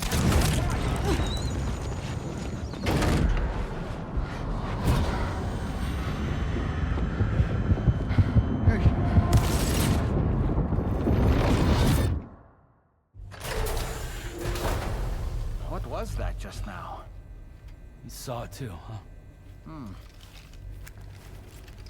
Let's just say it's nothing new. I always got these flashes when I hooked up the pod. Ah, the bleed-through effect, wherein the BB's memories are conflated with one's own. I'm sure someone explained it to you before. Though this is a little different, of course. I really gotta deal with this shit again. Sam, do you read me? You'll first need to access the Mexico gate terminal.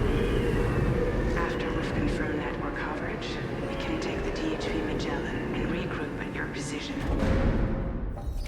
I love the feeling of just being thrown into absolute madness here. The last half an hour of the game.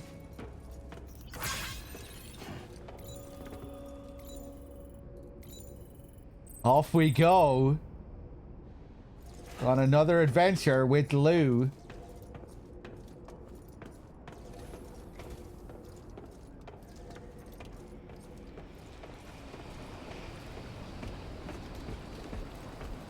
Lou back in her newborn state. Everything's perfectly fine. That's right. Nothing strange at all.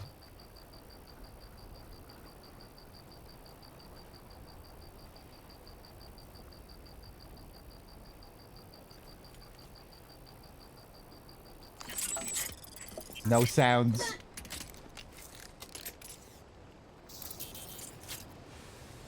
I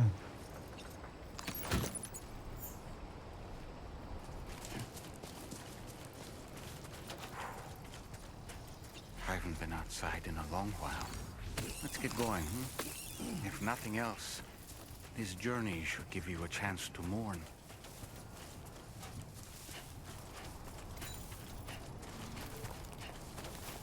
Not a lovely baby, unfortunately.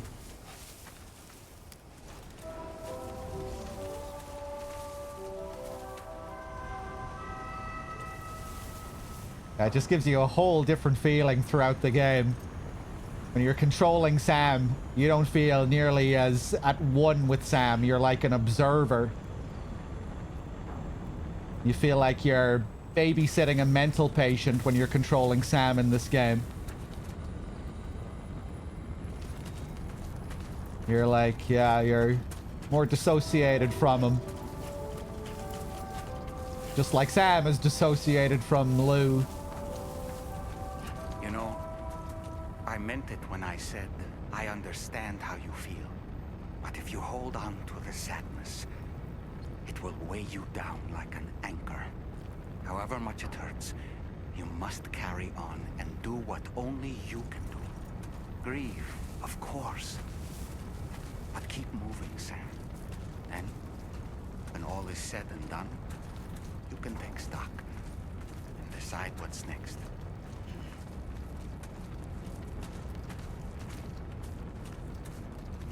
I feel like it also strangely adds to some of the humor later on in the game too. Like when you're wearing the Pecco hat and Sam is going, Pecco, Pecco, Pecco, Pecco. It's like, who is this lunatic I'm controlling? This guy's gone completely nuts.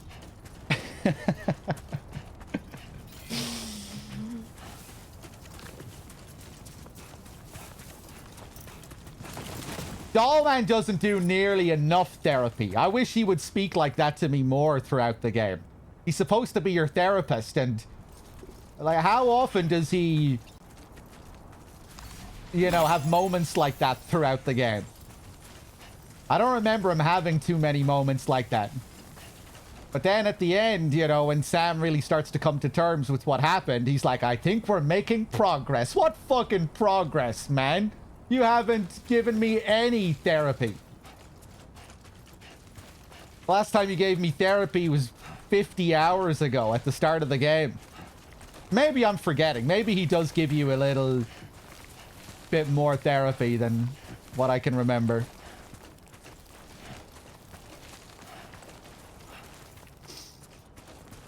This is really bad for my sciatica.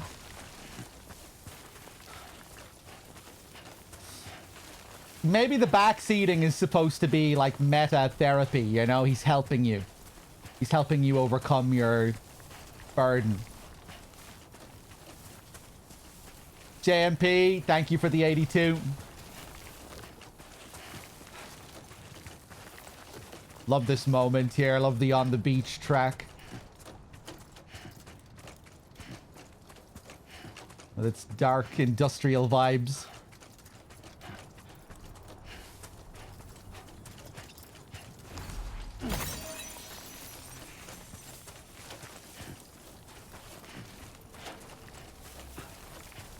Can I equip Dollman yet? Don't think I can.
What's the deal with them? I've never seen them before. They almost look like they're on a pilgrimage. They can just waltz right through the gate like that? It would seem so. Once you extend coverage into Australia, the chiral network should afford us some additional security. Or at least allow us to maintain a record of whoever uses the gate. It bears repeating that the UCA does not intend to restrict access to it. They only want to ensure safe passage for everyone traveling between the continents.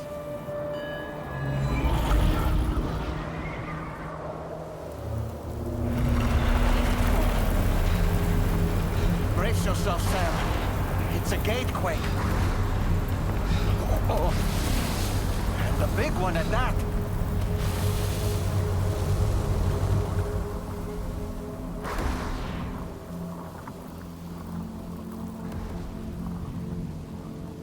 Let's make our way to the plate gate. Carefully.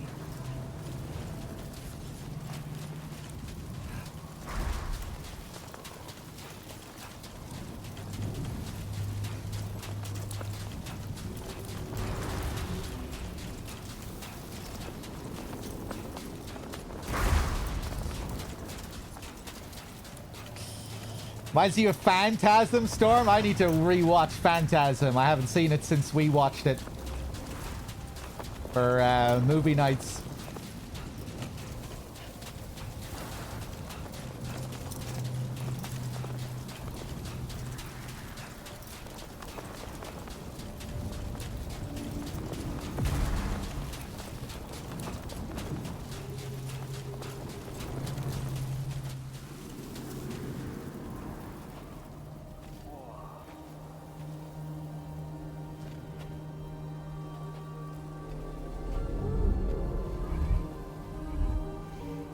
Look at the pod.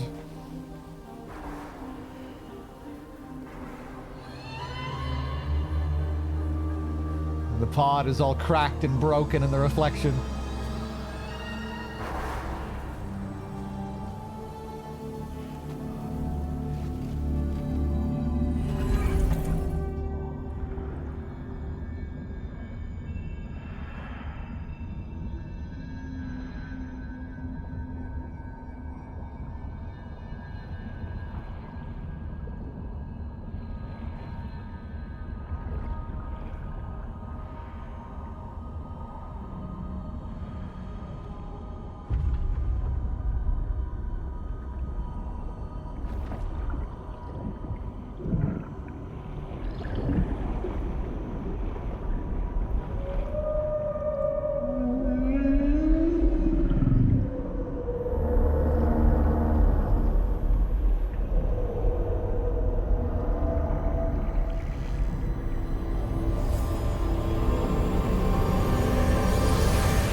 Strange place, if ever I've seen one.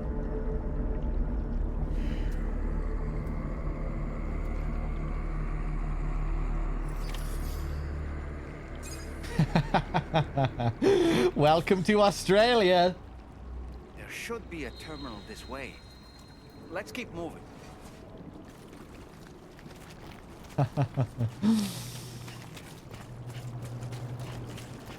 I'm still not sure what to make of that scene. The central figure looks like it's putting another figure down.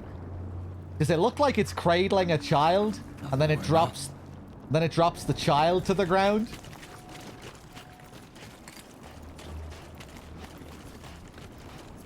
Not sure what to make of that.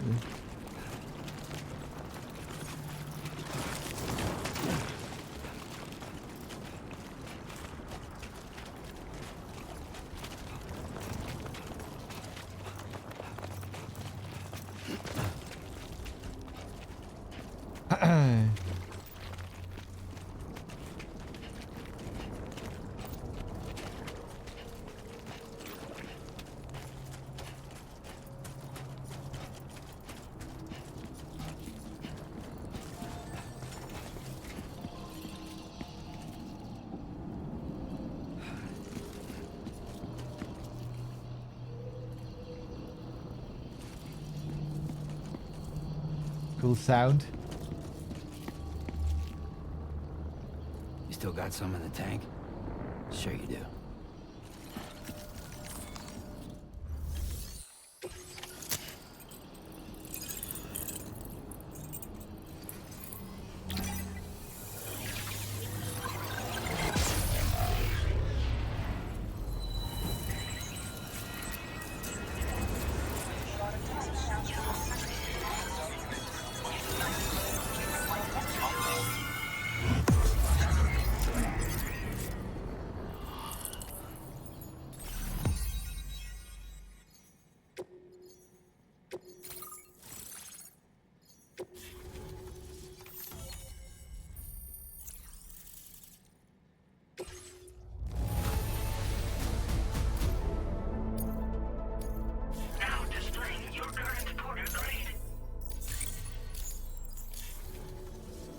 Thanks again, Sam.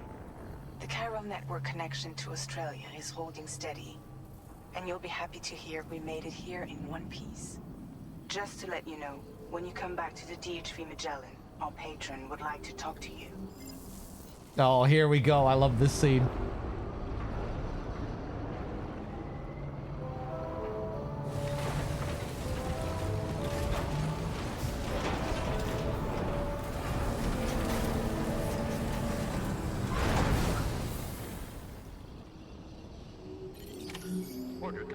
Where the craziness just keeps ramping up.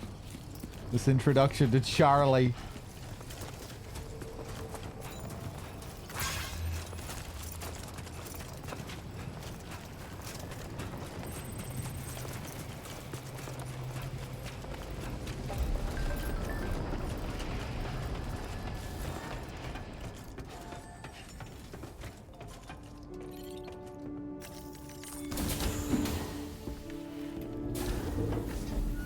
I love the Magellan's theme, the Magellan's music. Thank you, Sam. Makes it even more surreal, too. Someone.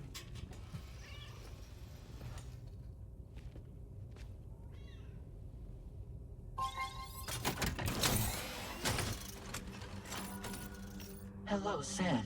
My name is Charlie. Charlie is Drawbridge's patron. Hear me out, Sam. I want you to help us bring Australia into the network.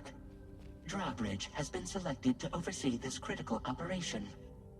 People saw what you did in Mexico and wanted more of the same.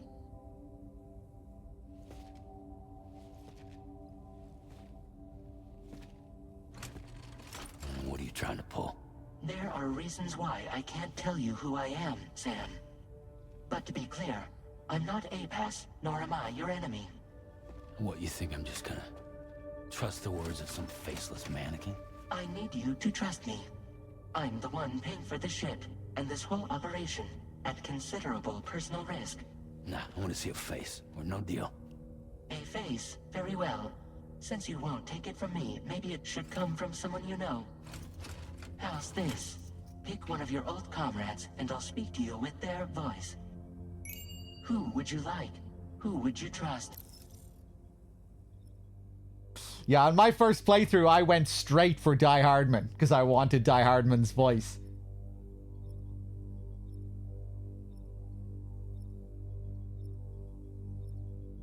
So the whole thing with Charlie was a bit more mysterious for me throughout.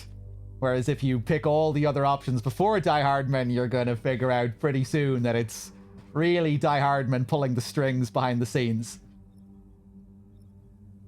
So there are loads of little hints throughout, other hints. I really enjoyed this whole part of the story, the whole Die Hardman thing with Charlie. Like, I don't think it needed to be a shocking twist for it to work, you know? Because even when you started to figure it out, you were just looking forward to the eventual reveal and when he was going to finally show himself.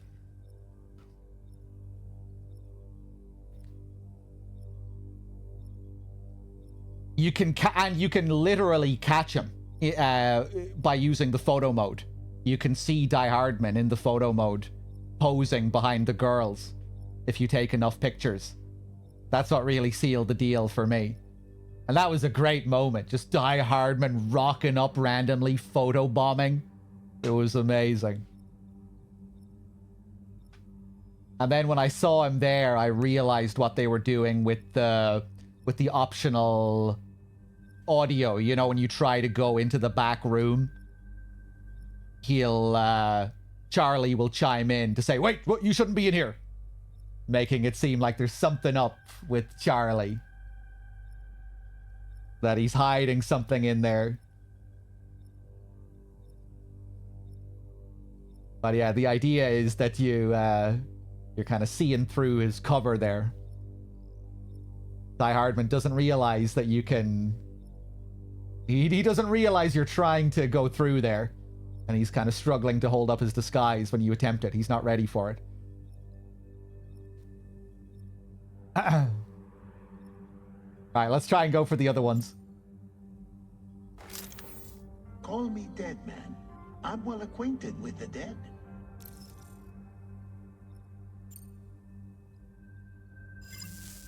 Last I heard, he took a one-way trip to the beach. Seems a little soon, don't you think?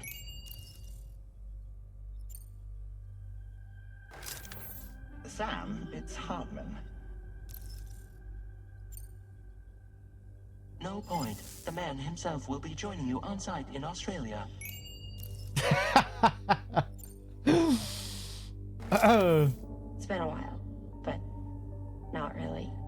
Mulligan, Locke, no. We're the same. It's kind of similar to the opening Easter egg. You know, when you tell Fragile that you don't want to do the job at all. Kind of toying around with the illusion of choice.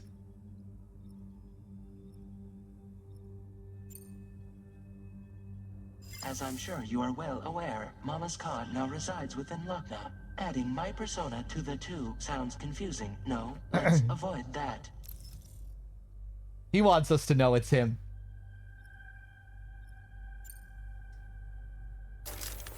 Sam, this is Die Hardman.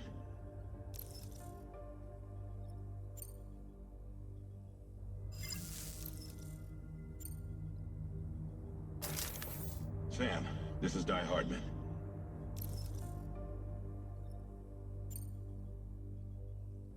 All right. Pulling up his profile from the database. How about now, Sam? Feeling more at ease already, I'm sure. Yeah. You tell me, old buddy, if this is a UCA sanctioned op, who knows about it? You misunderstand.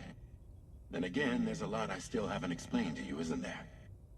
I think it's time a certain someone made an appearance. I'd like you to meet the president. The new president? Our Silicon Valley tech overlord here. Not precisely.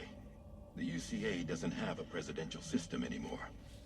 Die Hardman was the first and only president, making it one of the shortest-lived single executive administrations in history. One can only guess what he felt about it. Previously, the president was subject to the will of the people via a popular vote every 4 years. APAS, however, is far more efficient. It can ascertain public opinion in real time and thereby determine the appropriate course of action. This led to the adoption of a new model. President guy? You just told me he isn't really the president. He is not the president of the UCA. Rather, he serves as the president of APAC. APAC is a privately owned corporation responsible for the operation and oversight of APAS, a service provider to which we may delegate day-to-day governance.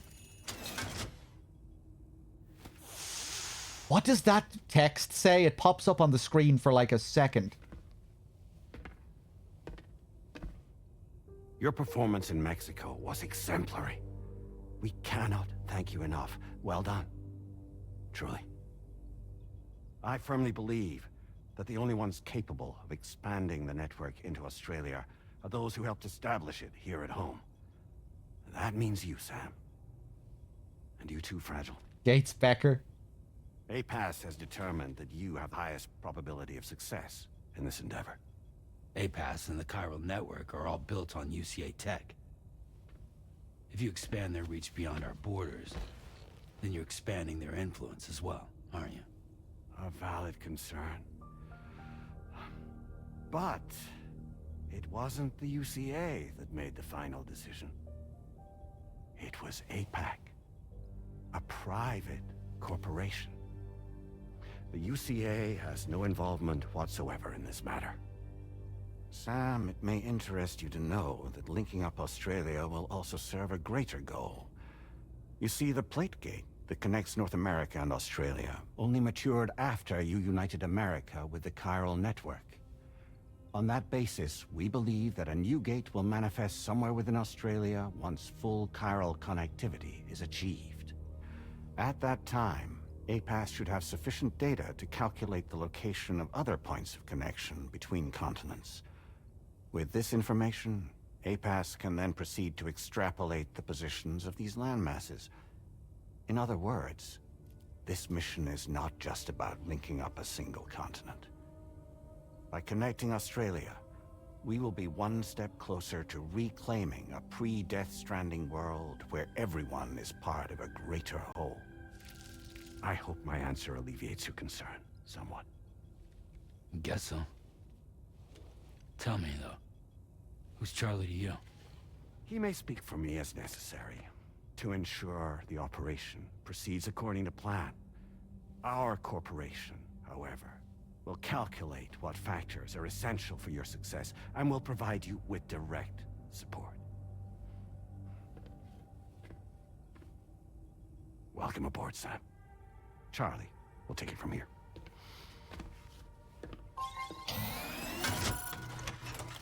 It will be your job to travel the continent and connect the people, Sam. But know that everyone on this ship is ready and eager to back you up. You won't be on your own this time. So, you're gonna do it?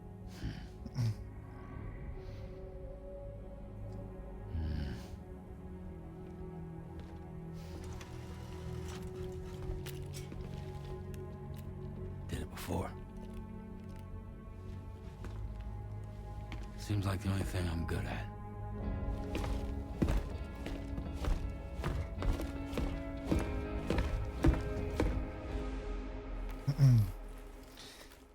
Why is she back? The scenes we get of Amelie, I think, are supposed to foreshadow Lou being the next extinction entity. Remember the first dream sequence we have earlier where Sam loses Lou in his hands, just like the first sequence in DS1? You know, where Sam wakes up on the beach and his baby crawls away. Yeah, in the dream sequence that we get in this game, the first scene that we get with Amelie, we see the baby crawl away, and then we see Amelie cradling the child, cradling Lou. And I found, you know, big ominous music playing. I think the idea there is that it's showing us who's going to be the next Amelie, the next extinction entity. And then here again, we're seeing Amelie cradle a child, probably supposed to be Lou or symbolize Lou.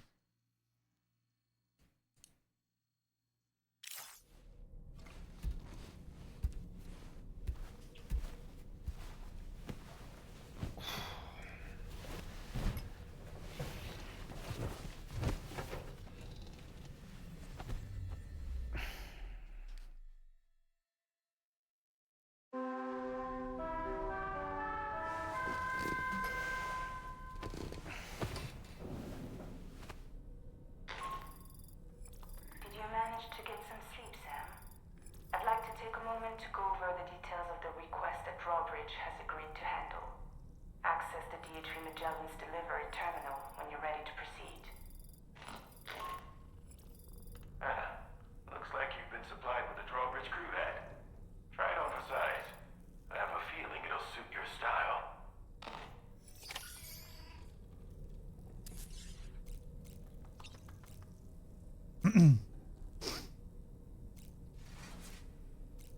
Oh, hello there, doll man. Almost missed you there. We can discuss anything you like here, Sam. It's a private room, after all. So if you ever want to sit down and talk, I'd be happy to share my thoughts on a variety of topics, along with any discoveries I happen to make. And who knows, Some of it may even be of use to you as you work to connect all of Australia to the chiral network.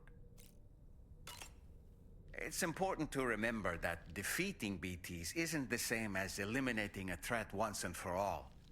These entities are simply being driven back to the world of the dead for the time being. You know, it looks as though you've been issued a few different hats, Sam. Why not experiment and switch up your headgear to suit your mood? You can also change the outfit I'm wearing if you like. I shall put my faith in your impeccable sense of fashion. Hopefully he has some new suits. I hope it's not too much to ask that you continue to take me with you into the field. I know a thing or two about BTs and the dead, after all. Some of it might come in handy. An advance expedition sent by APAC came to the Australian continent ahead of us. They constructed various facilities and laid the groundwork for chiral network expansion, meaning that all you need to do is travel to these facilities and connect your Cupid to put them on the grid. We aren't the only members of Drawbridge, so you know. We have associates who've already established themselves on the ground. I expect you'll run into them from time to time. Out of curiosity, Sam, did you notice that the mirror above your sink displays images of the outside world? These images change as we travel and actually show what's waiting for us outside the DHV Magellan when we disembark. Prolonged living inside an enclosed space can be bad for one's mental health due to the unchanging environment. That's why I asked Tarman to implement this particular feature. Oh, thanks, man. Digital photo frame, so to speak. An easy to understand name, don't you think? Though I'm the only one who calls it that. Anyway, it'll give you a preview of our surroundings. That's sure to have some practical benefits. God, he still has more. Showers these days are truly impressive, Sam. They really are. They're able to collect all the minute chiral crystals from your wastewater and repurpose them for later use.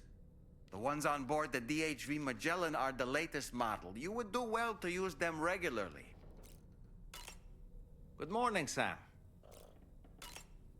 Why don't you try freshening up with a shower? I don't really have anything else to say right now. You're a kind man, willing to pay so much attention to a doll like me. Ready to head out, Sam? I sure am. I was born ready. I don't remember getting that last one. You're a kind man, This one. willing to pay so much attention to a doll like me. Ready to head out, Sam? I sure am. I was born ready. Maybe he'll get angry if I keep doing it now that he's out of dialogue, now that I've exhausted him, Mei Ling style. You're a kind man, willing to pay so much attention to a doll like me. Ready to head out, Sam? I sure am. I was born ready. You're a kind man, willing to pay so much attention to a doll like me. Sam, I think it's high time we get going. Oh. All this relaxation is no good for my sciatica. There it is. It's no good for my sciatica. I heard all of this from Fragile. Sam, I think it's all this. All right. Ready to... I sure am. Oh, I can skip it. You're a... Okay. Right, so... Yeah, this is new, right? I didn't even think about this. The cat comes into our room now? This wasn't in the base game, right?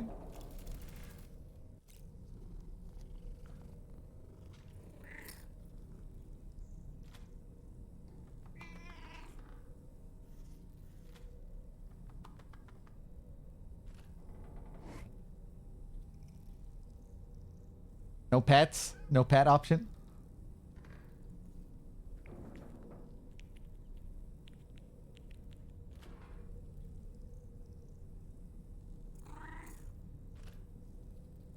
Maybe we'll get to unlock pets.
I think that was a vision of a man who fucked your wife, Sam.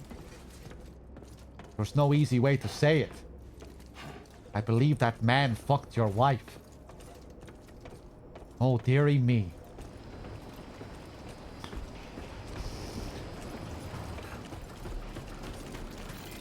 Alright, guys. It's getting late here. It's midnight. So I think we have to wrap it up.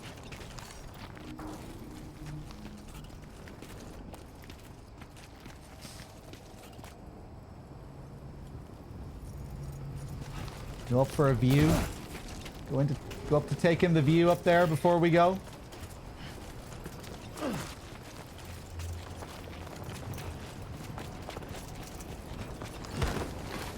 No, he didn't learn that one from Fragile.